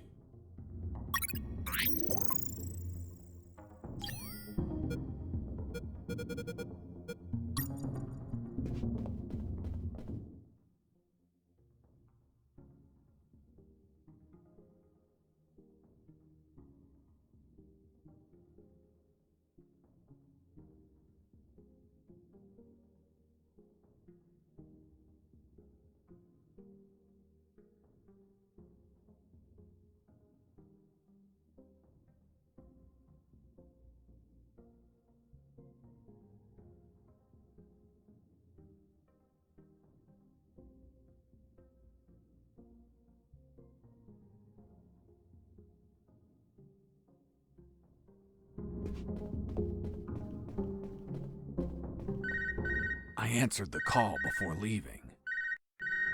Hey, Fox, weren't you searching for a helicopter key? Fuck yeah. You have it yet? Not yet, but I believe General X has one in his office. Why? Because I heard some talk on the radio. They're keeping a copy of that key in a special room. It's somewhere close to General X's office, through a private lift. Don't know what room it is or where, but I know the door is marked with an X. A door marked with an X? Yeah, man. Fucking weird. Thanks, Robert. If I don't find the key in his office, I'll look for that room.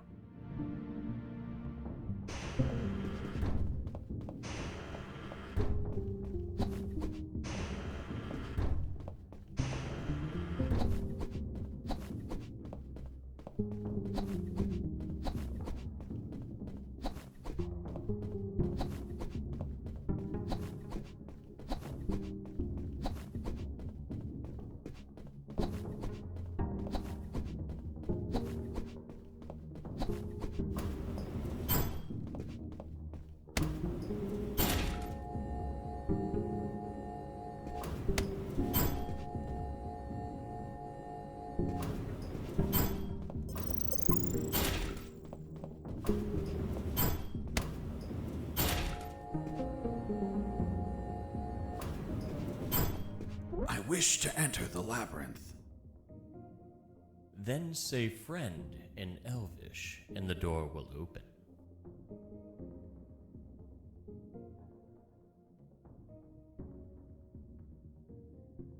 Friend in Elvish?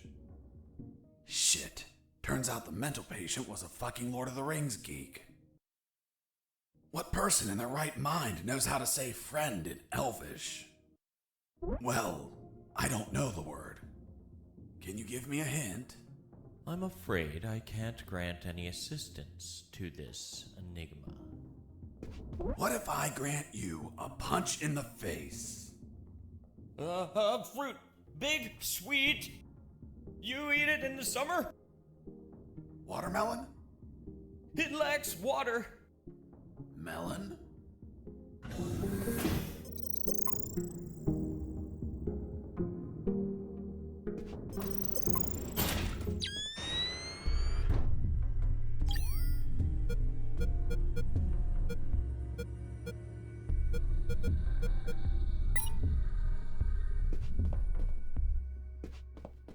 I reached the first intersection. It had 3 exits, north, east, and west. I checked the map.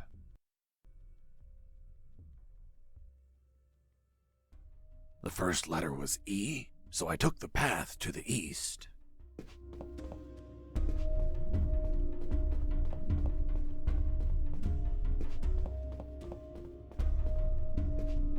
I reached the second intersection. It also had 3 exits, north, east, and west.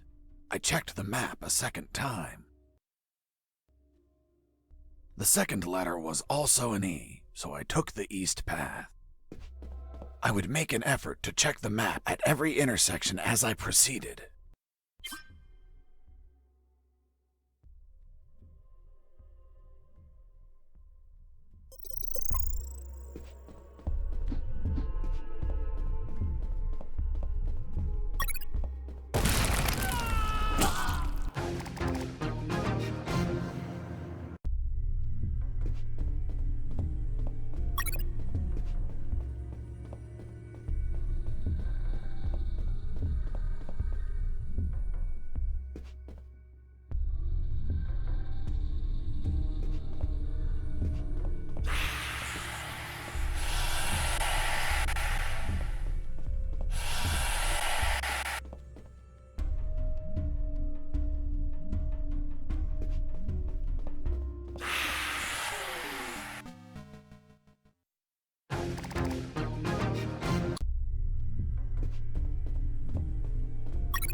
There was something odd about that wall. I found a suspicious brick that smelled like turkey. I pushed it, and...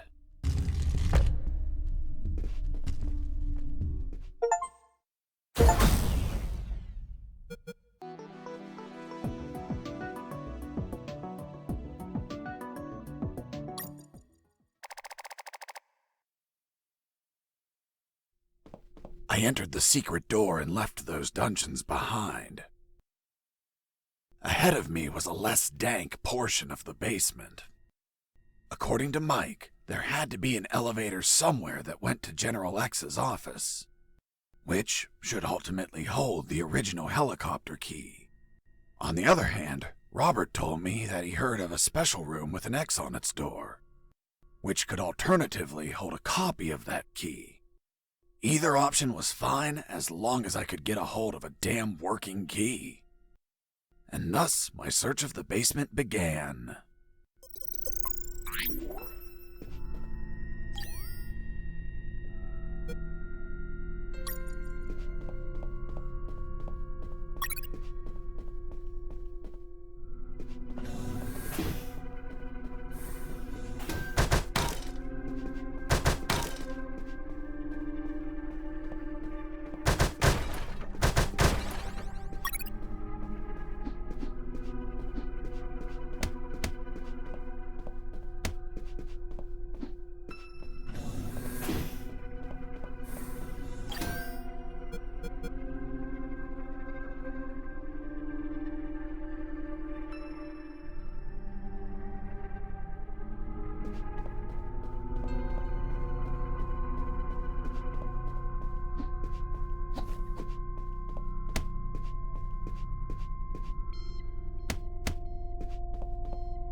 A door marked with an X, just like Robert told me.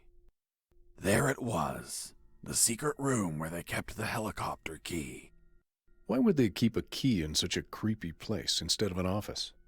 The more I thought about it, the more things felt out of place. I had a strange feeling, like a gut feeling that something was just wrong.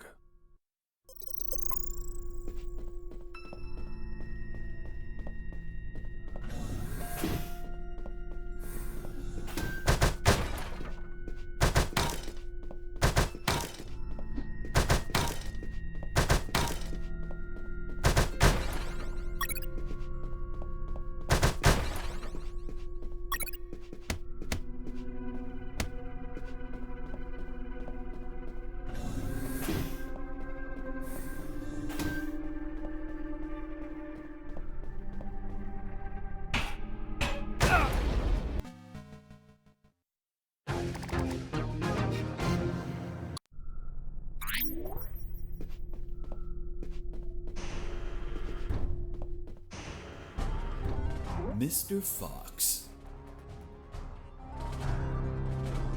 you have finally arrived. General X? The same. Are you searching for a key, Mr. Fox? Perhaps one for a helicopter? You won't find it here, Mr. Fox. I'm afraid that your contact has betrayed you. Fuck. Don't blame him. He's been the victim of my counterintelligence. Right there, in front of me, was General X, the puppet master of Operation Jericho. Not only was he a merciless, psychopathic asshole, he was so smart that he could predict my every move. For starters, he tricked me and Robert into searching for this room. You had us waiting longer than expected, Mr. Fox. If you drew some arrows in the labyrinth, I would have come sooner. That would remove a certain charm, don't you think? By the way, I brought some company. Colonel! Doctor! I see you're already acquainted. I'll get to the point, Mr. Fox. Surrender. Otherwise, we'll start executing our guests. There were too many people. If I opened fire, Harris and the doctor could die. Let me guess. You're considering the option of shooting.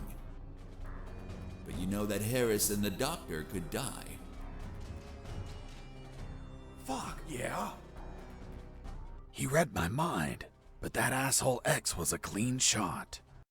If I shot quickly, I could kill him. Now you're probably thinking I'm stupid for being so exposed. And that you can kill me with a quick enough shot.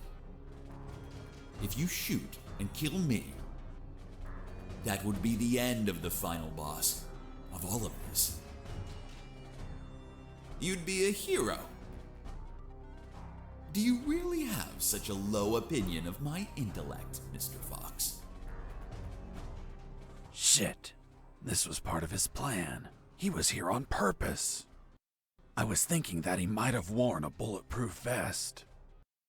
By now, you should be thinking.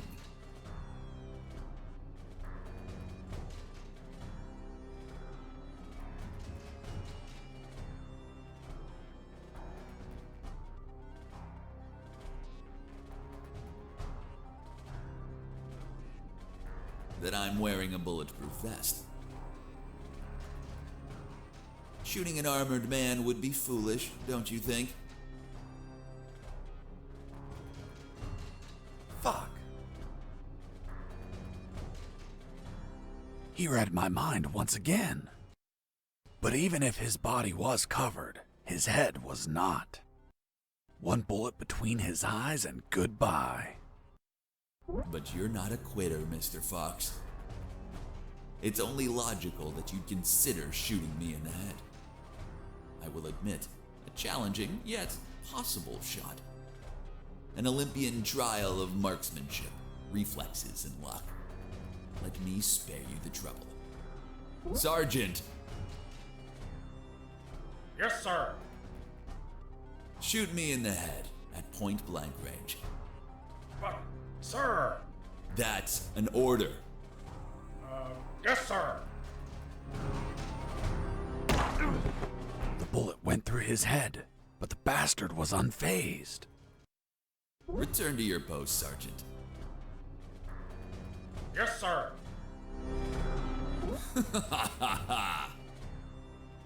What you're staring at in awe, Mr. Fox,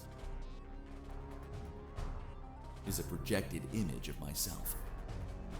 A hologram? Precisely, Mr. Fox. And now that it's obvious that you can't kill me, let's conclude the matter of your surrender. Or are there not enough dead bodies to convince you?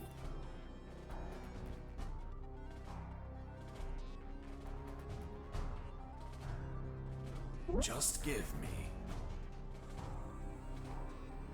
10 seconds to think about it. Of course.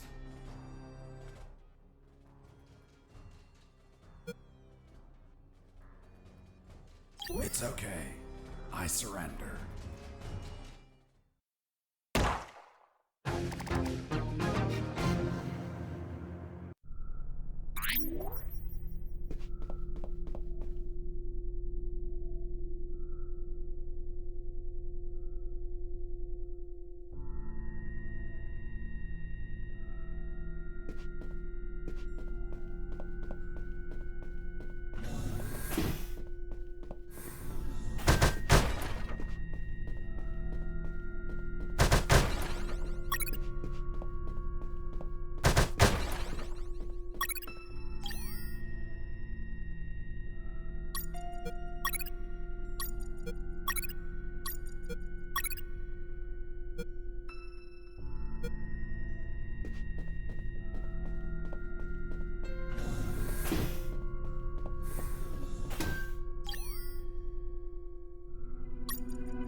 There it was, General X's private elevator.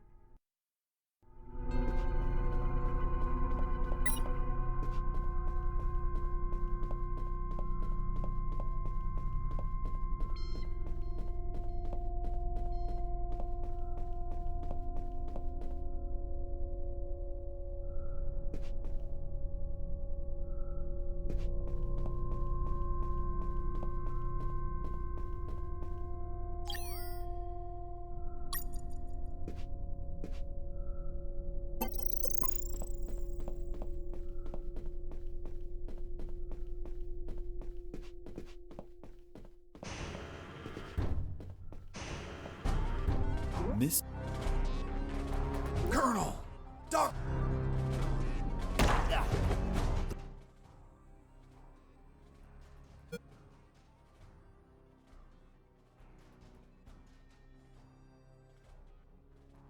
Have you already made up your mind, Mr. Fox? Yes, I've decided that. Watch out! Behind you! Did you seriously think that I'd fall for such an old trick? For the record, I warned you.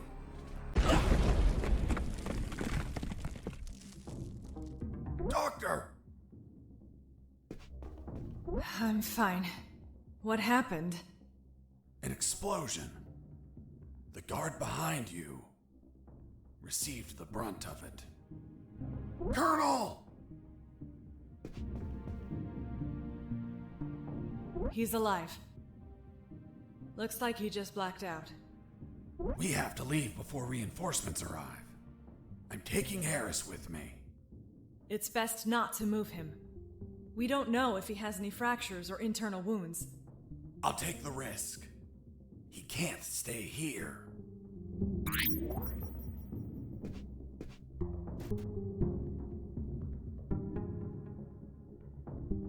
Doctor, let's go!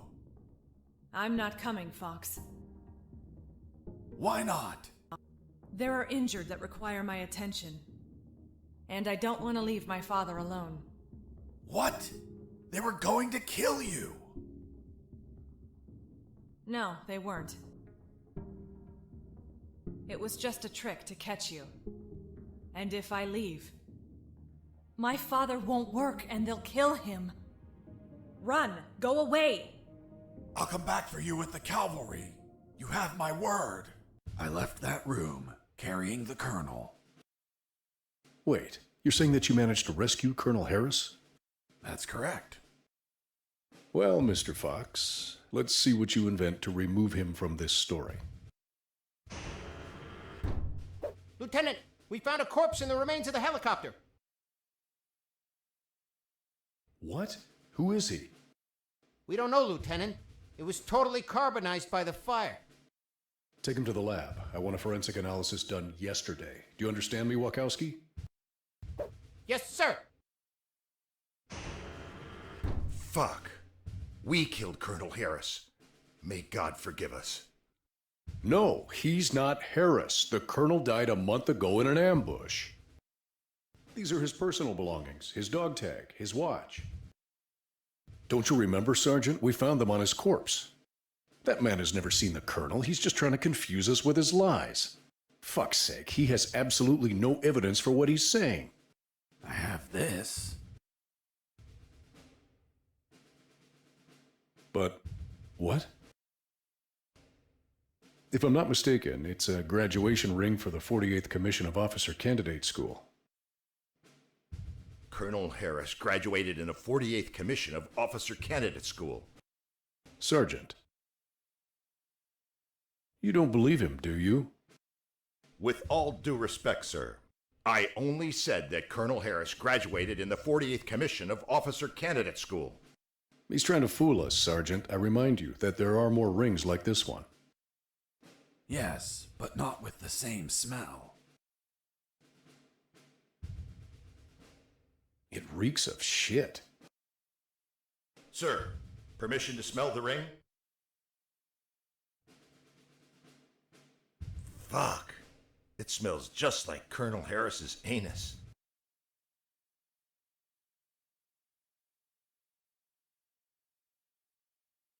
What? How the hell do you know what the Colonel's anus smells like? I'm not authorized to reveal that information, sir. Fuck. This is getting out of hand. Mr. Fox, continue your story. Let's see if we can finish this once and for all.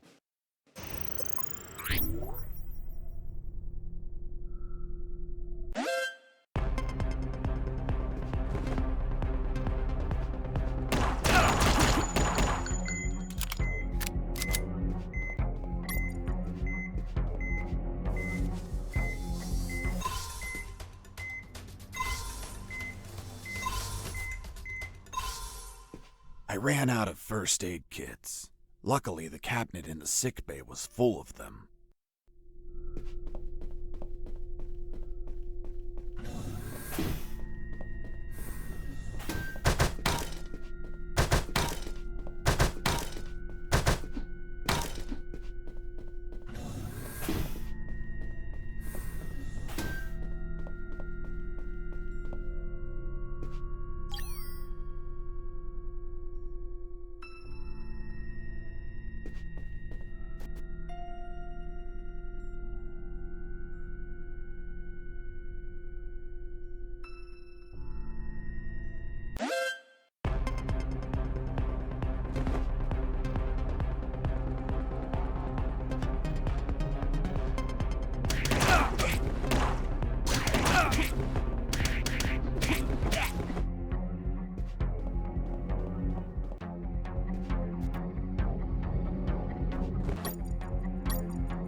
I went up in the private elevator of... Lieutenant, they found a bullet in the carbonized corpse head. A bullet? So it wasn't us after all. Colonel Harris was murdered. Hey, friend, don't look at me. I haven't killed anyone. I'm not your friend. For fuck's sake, shut up. Wachowski, send the bullet to Science Officer Hollister for analysis. And tell him to collate it with the gun Mr. Fox had on him. Maybe we'll have a surprise. I want the results of that 5 minutes ago. Understood? Yes, sir.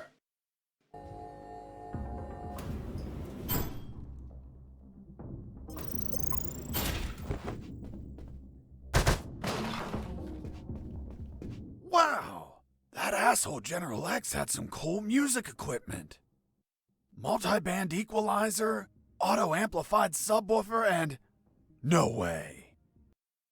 Double-deck cassette player. Fuck, you could record directly from one cassette to another.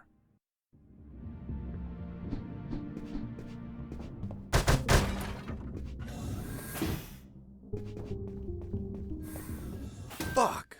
I found out that bastard kept a fully stocked armory behind his office.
I finally reached the last floor.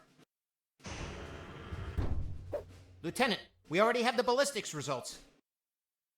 And? You are right, sir. Ballistics established that the bullet was fired from Mr. Fox's gun. You killed Colonel Harris, you bastard! Sergeant, behave. Sir, permission to execute that assassin! Permission denied. First off, we can't confirm the identity of the victim until we have the forensics report. Second, according to policy, Mr. Fox has the right to finish his story. Mr. Fox, continue, and you better not contradict the evidence we're collecting.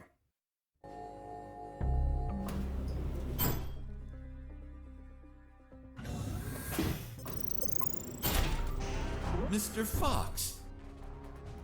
Leaving so soon, and without a farewell. That's not very neighborly of you. And what's that on your shoulder? That's personal property, Mr. Fox. Haven't your parents taught you never to steal?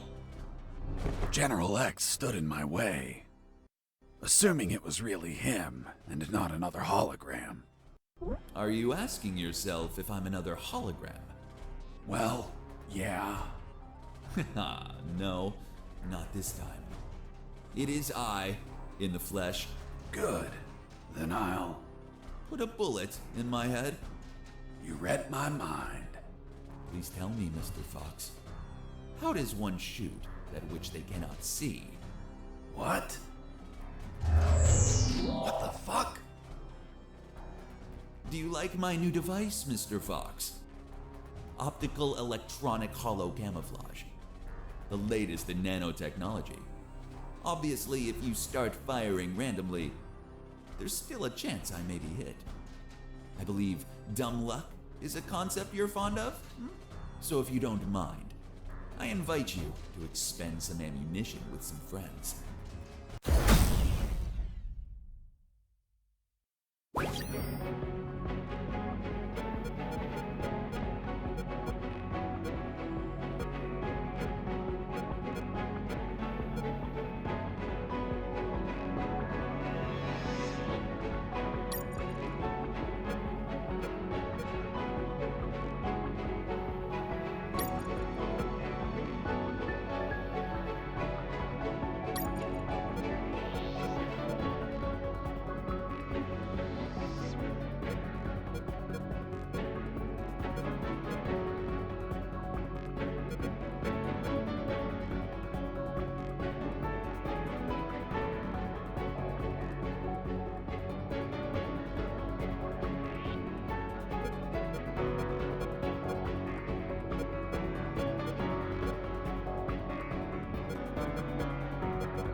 Bullets left, Fox? I imagine not. I suspect you've stashed some grenades, though. Let's find out.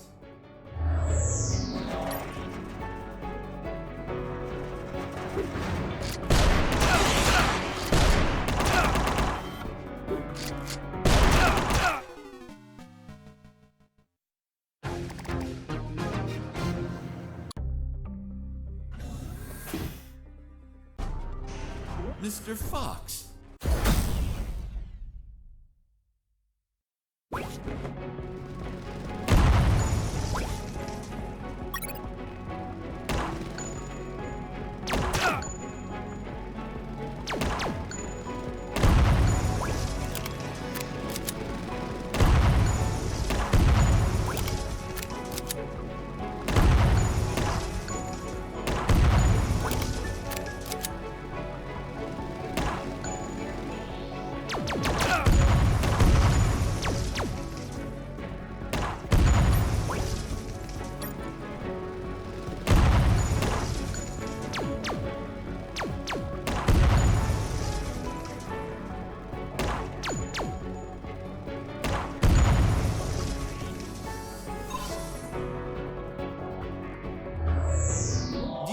Many bullets left, Fox.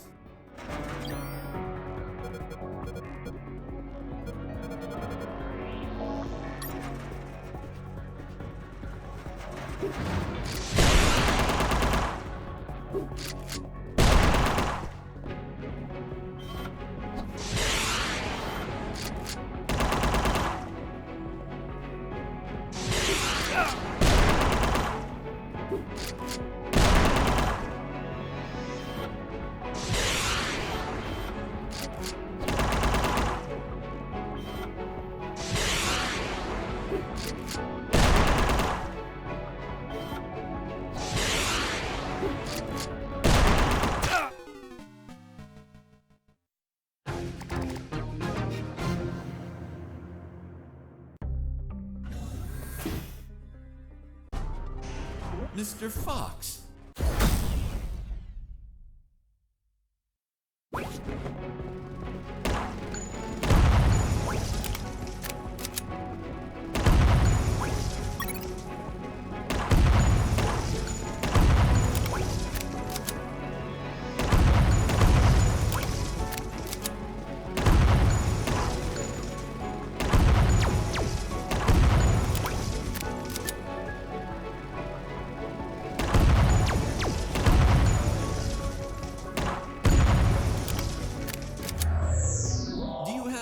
bullets left.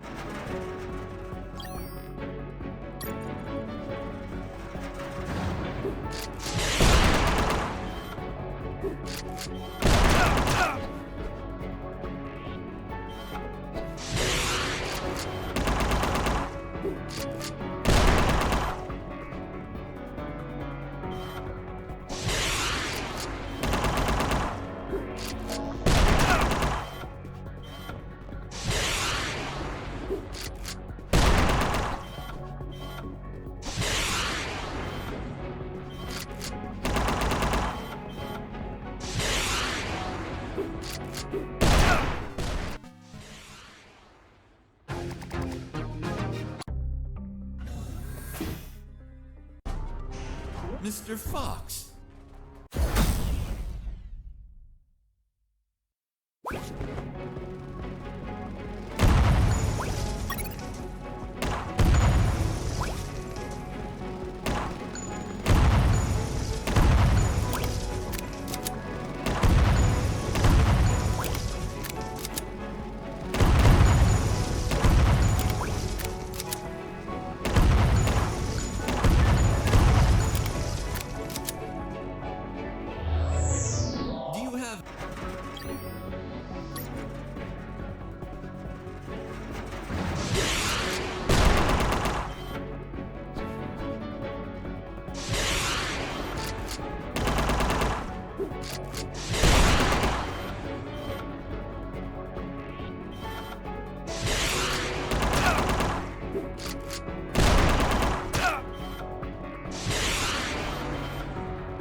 Mr. Fox.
Mr. Fox.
should be low on ammo by now. Which means it's time to comfortably finish you. By the way, I'm sure you may have noticed by now, while you were distracted with my friends, I took the liberty to follow you around and recover some of my stolen property.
Mr. Fox.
Mr. Fox.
Mr. Fox.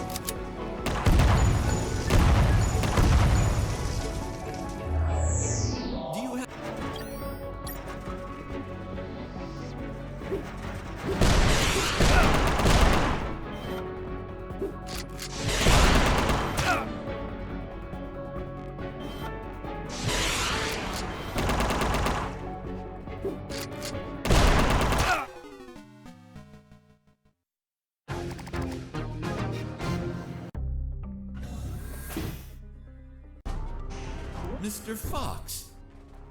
Leaving so soon.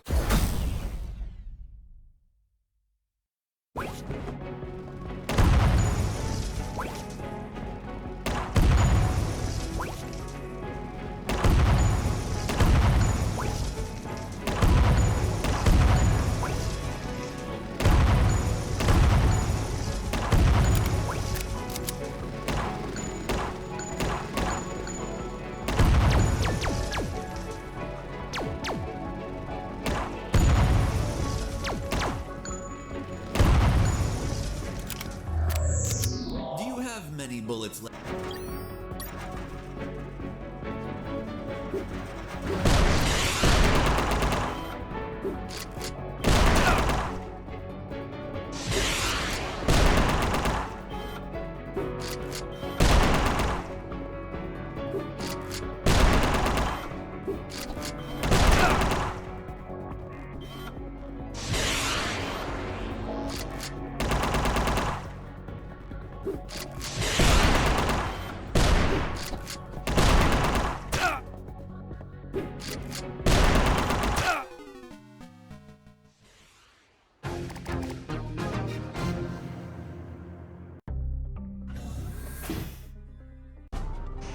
Mr. Fox.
Mr. Fox.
Mr. Fox.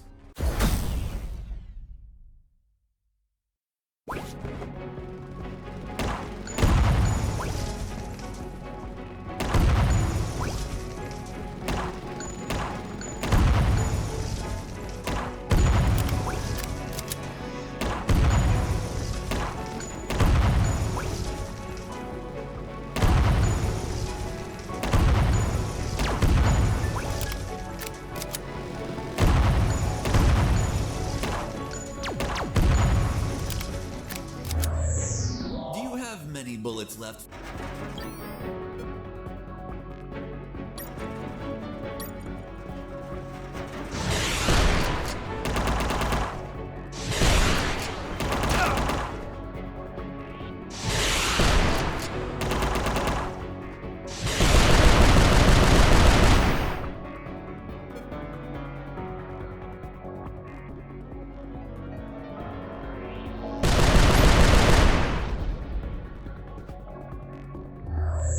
Well, you should...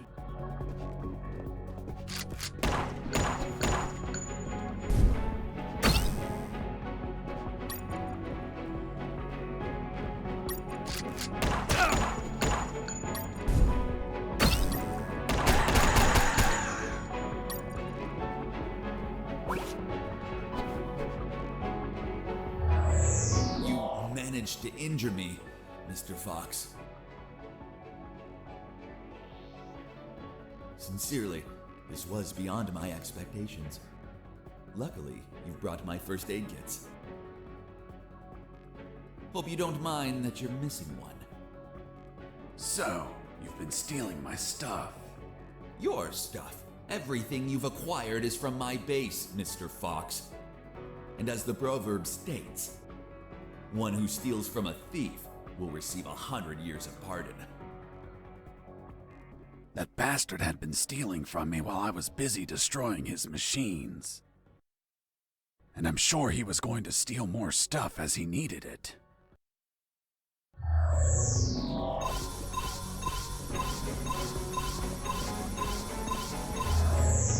You've run out of first aid kits, Mr. Fox.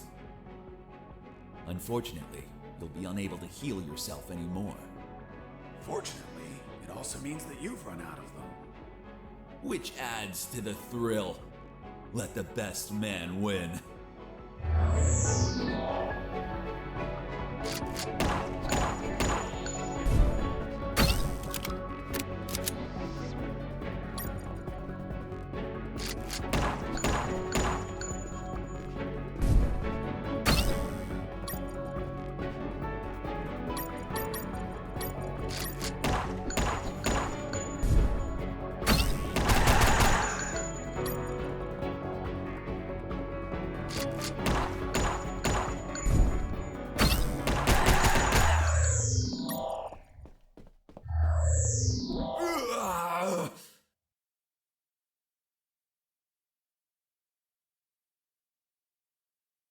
I have underestimated you, Mr. Fox. Boss defeated.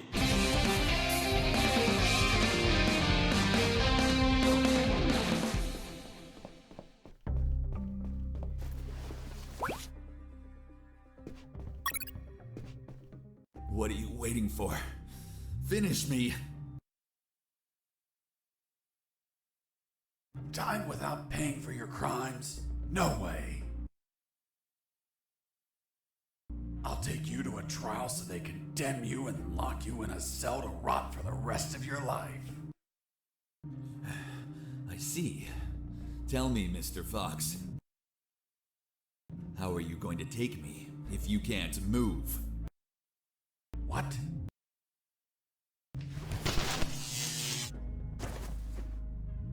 You're so predictable.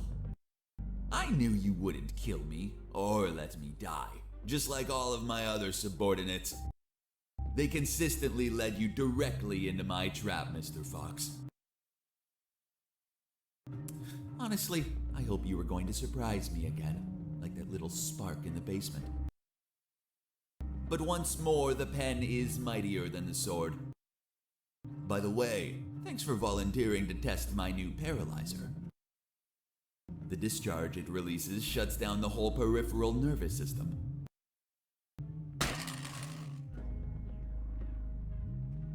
You should have killed me when you had the chance. See you never, Mr. Fox.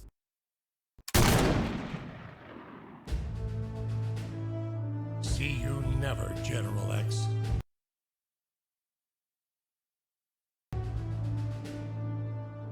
Are you all right, son?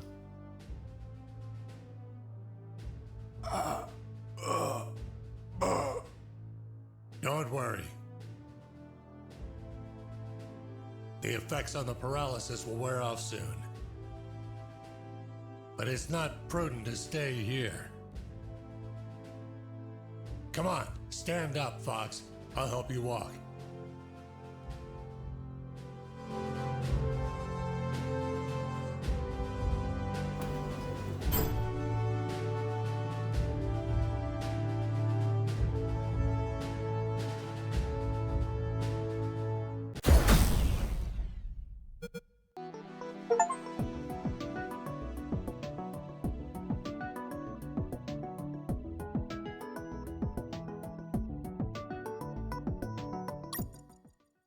Colonel Harris and I went to the helicopter.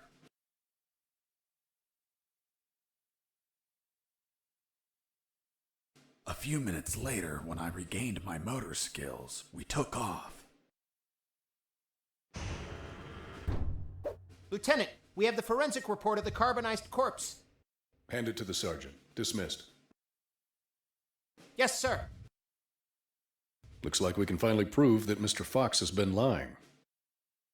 Sergeant, what does the report say? And the physiological study confirms that the corpse with identification C4423 measures 3 inches taller than Colonel Alan Harris, disproving his identity. What? Then he's not the colonel. Of course not. I told you, Sergeant. Care to explain this, Mr. Fox? Are you going to tell us that he was tortured on a rack until it stretched him 3 inches? That would be ridiculous. He's not Colonel Harris. I never said he was. You what? You just told us that you both flew away in that helicopter. I told you we escaped together, but never said that corpse was Colonel Harris. In fact, I have no idea who it is. Are you sure you found it in the helicopter? Did you plan it yourselves to incriminate me, like some dirty cops? How dare you! Enough games, Mr. Fox, enough! We'll find out who you are, and then we'll execute you. What now? What the hell is happening in here? Colonel in the room, salute! At ease. Colonel Harris? You're alive. Sir, we thought you passed away. As you can see, Lieutenant, I'm alive and kicking. Why is this man handcuffed?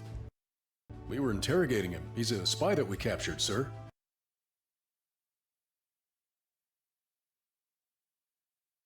A spy? Are you pulling my leg? He's a civilian who was imprisoned for a crime he didn't commit. He's also the man that not only saved my life and freed me from the ex-Army base, but also he found classified information about Operation Jericho.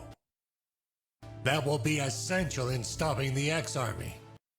For goodness sakes, that man's a fucking hero. Release him immediately. Yes, sir. Did you tell them your heroic feat, Fox?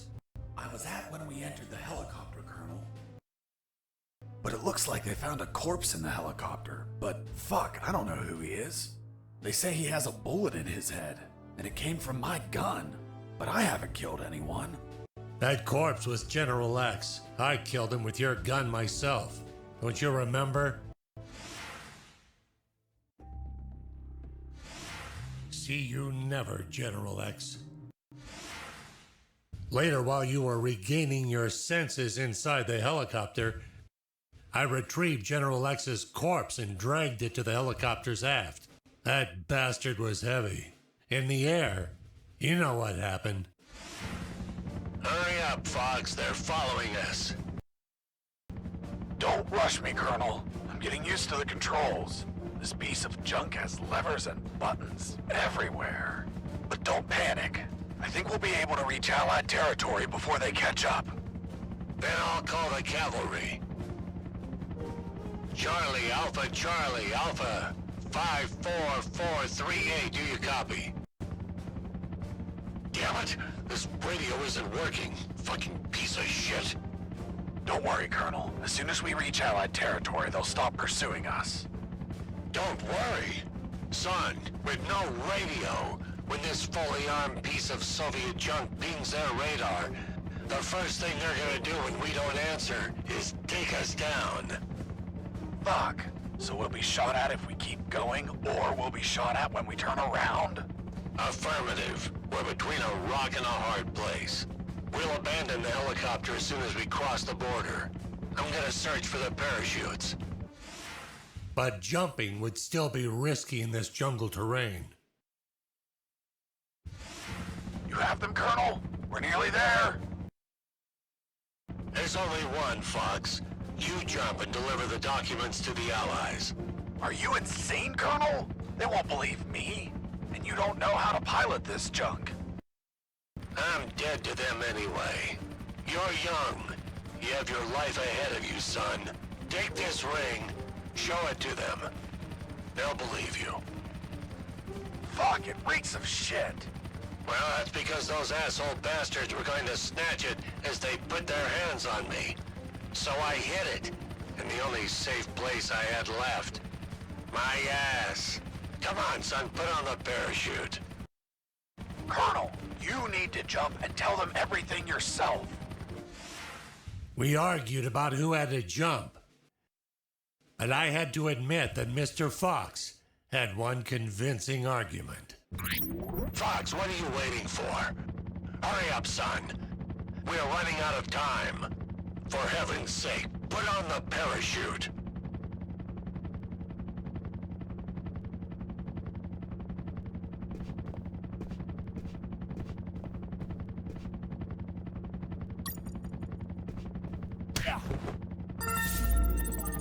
The next thing I remember was waking up, hanging from the parachute tangled to a tree. The owner of a farm who spotted me arrived a few minutes later. After tending to my wounds and offering me food, he was so kind as to bring me here to the base. The lieutenant and the sergeant were shocked and immediately apologized. A few days later, the Army decorated me with 2 medals. Jesse Fox, for rescuing an MIA military colonel and recovering intelligence on Operation Jericho. I, Colonel Alan Harris of the 5th Battalion, award you a Purple Cross of Civilian Courage. That medal really exists? It didn't. They had to invent it, as they had nothing that they could provide for a civilian. You're also awarded the Gandhi Medal of the National Idiot. National Idiot? Well, I received it because I didn't kill any enemies at all during the escape. As you know, militaries don't get why killing is wrong. Well, at least we agree on that. So, thanks to the documents I found, the Allies could find and sink every related submarine. The military base, docks, and Omega building were the target of a large operation. Everyone was arrested. Robert the paparazzi published the story and won a Pulitzer Prize. The 2 doctors and their 2 fathers dedicated themselves to finding a cure for cancer using nanonuclear weapons. Wasn't it 1 doctor? That's what they wanted us to believe. The captain of that boat retired with my $50 million, but he died of gonorrhea the week after. Seriously? Nah, but he would have deserved it. Do you remember Private Mike, the one I found hammered and whose leave I obtained? Well, he could finally visit his daughter for her birthday. Hello? Daddy! And I went back to my old life as a smuggler. The end. Wow, Jesse, that's the most incredible story ever told. My God, you have an amazing imagination. You should be a video game writer. You don't believe me? Not a word. Thank you very much, Miss Incredulous. Hey, who are those guys? Must be an improvised patrol. Don't say a word if they don't ask you anything.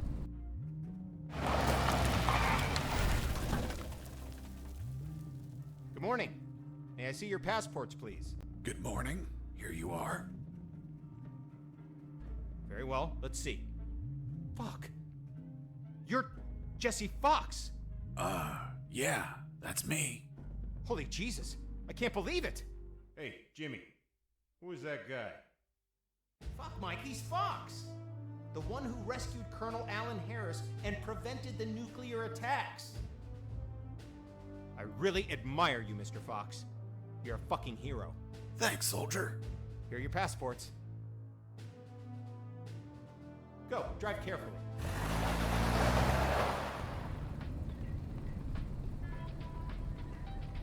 Are you okay? You've been very quiet. Stop the car.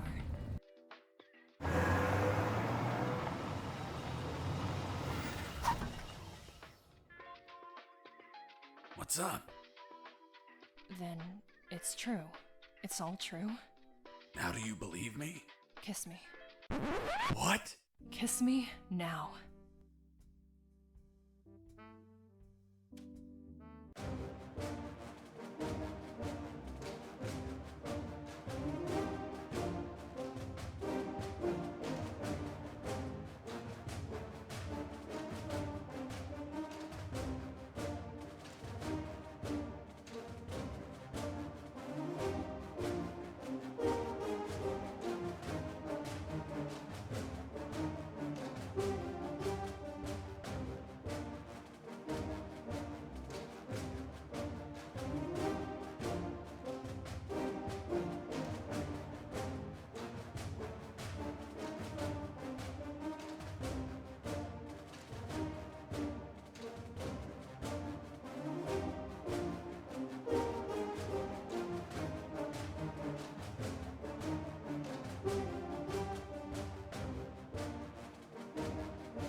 Hey, Jimmy, who the fuck is this Colonel Alan Harris? I don't know. Yesterday I met that guy in a bar. He was nice. I told him that I was going to slog as a guard here today. And he said if I pretended he rescued the Colonel and prevented nuclear attacks when he drove by, that he'd give me $100. $100 for saying 4 sentences. Can you believe it? Good morning. May I see your passports, please? Good morning. Here you are. It's been the easiest $100 ever. Fuck. People make up stupid shit just to score. Yeah, dude.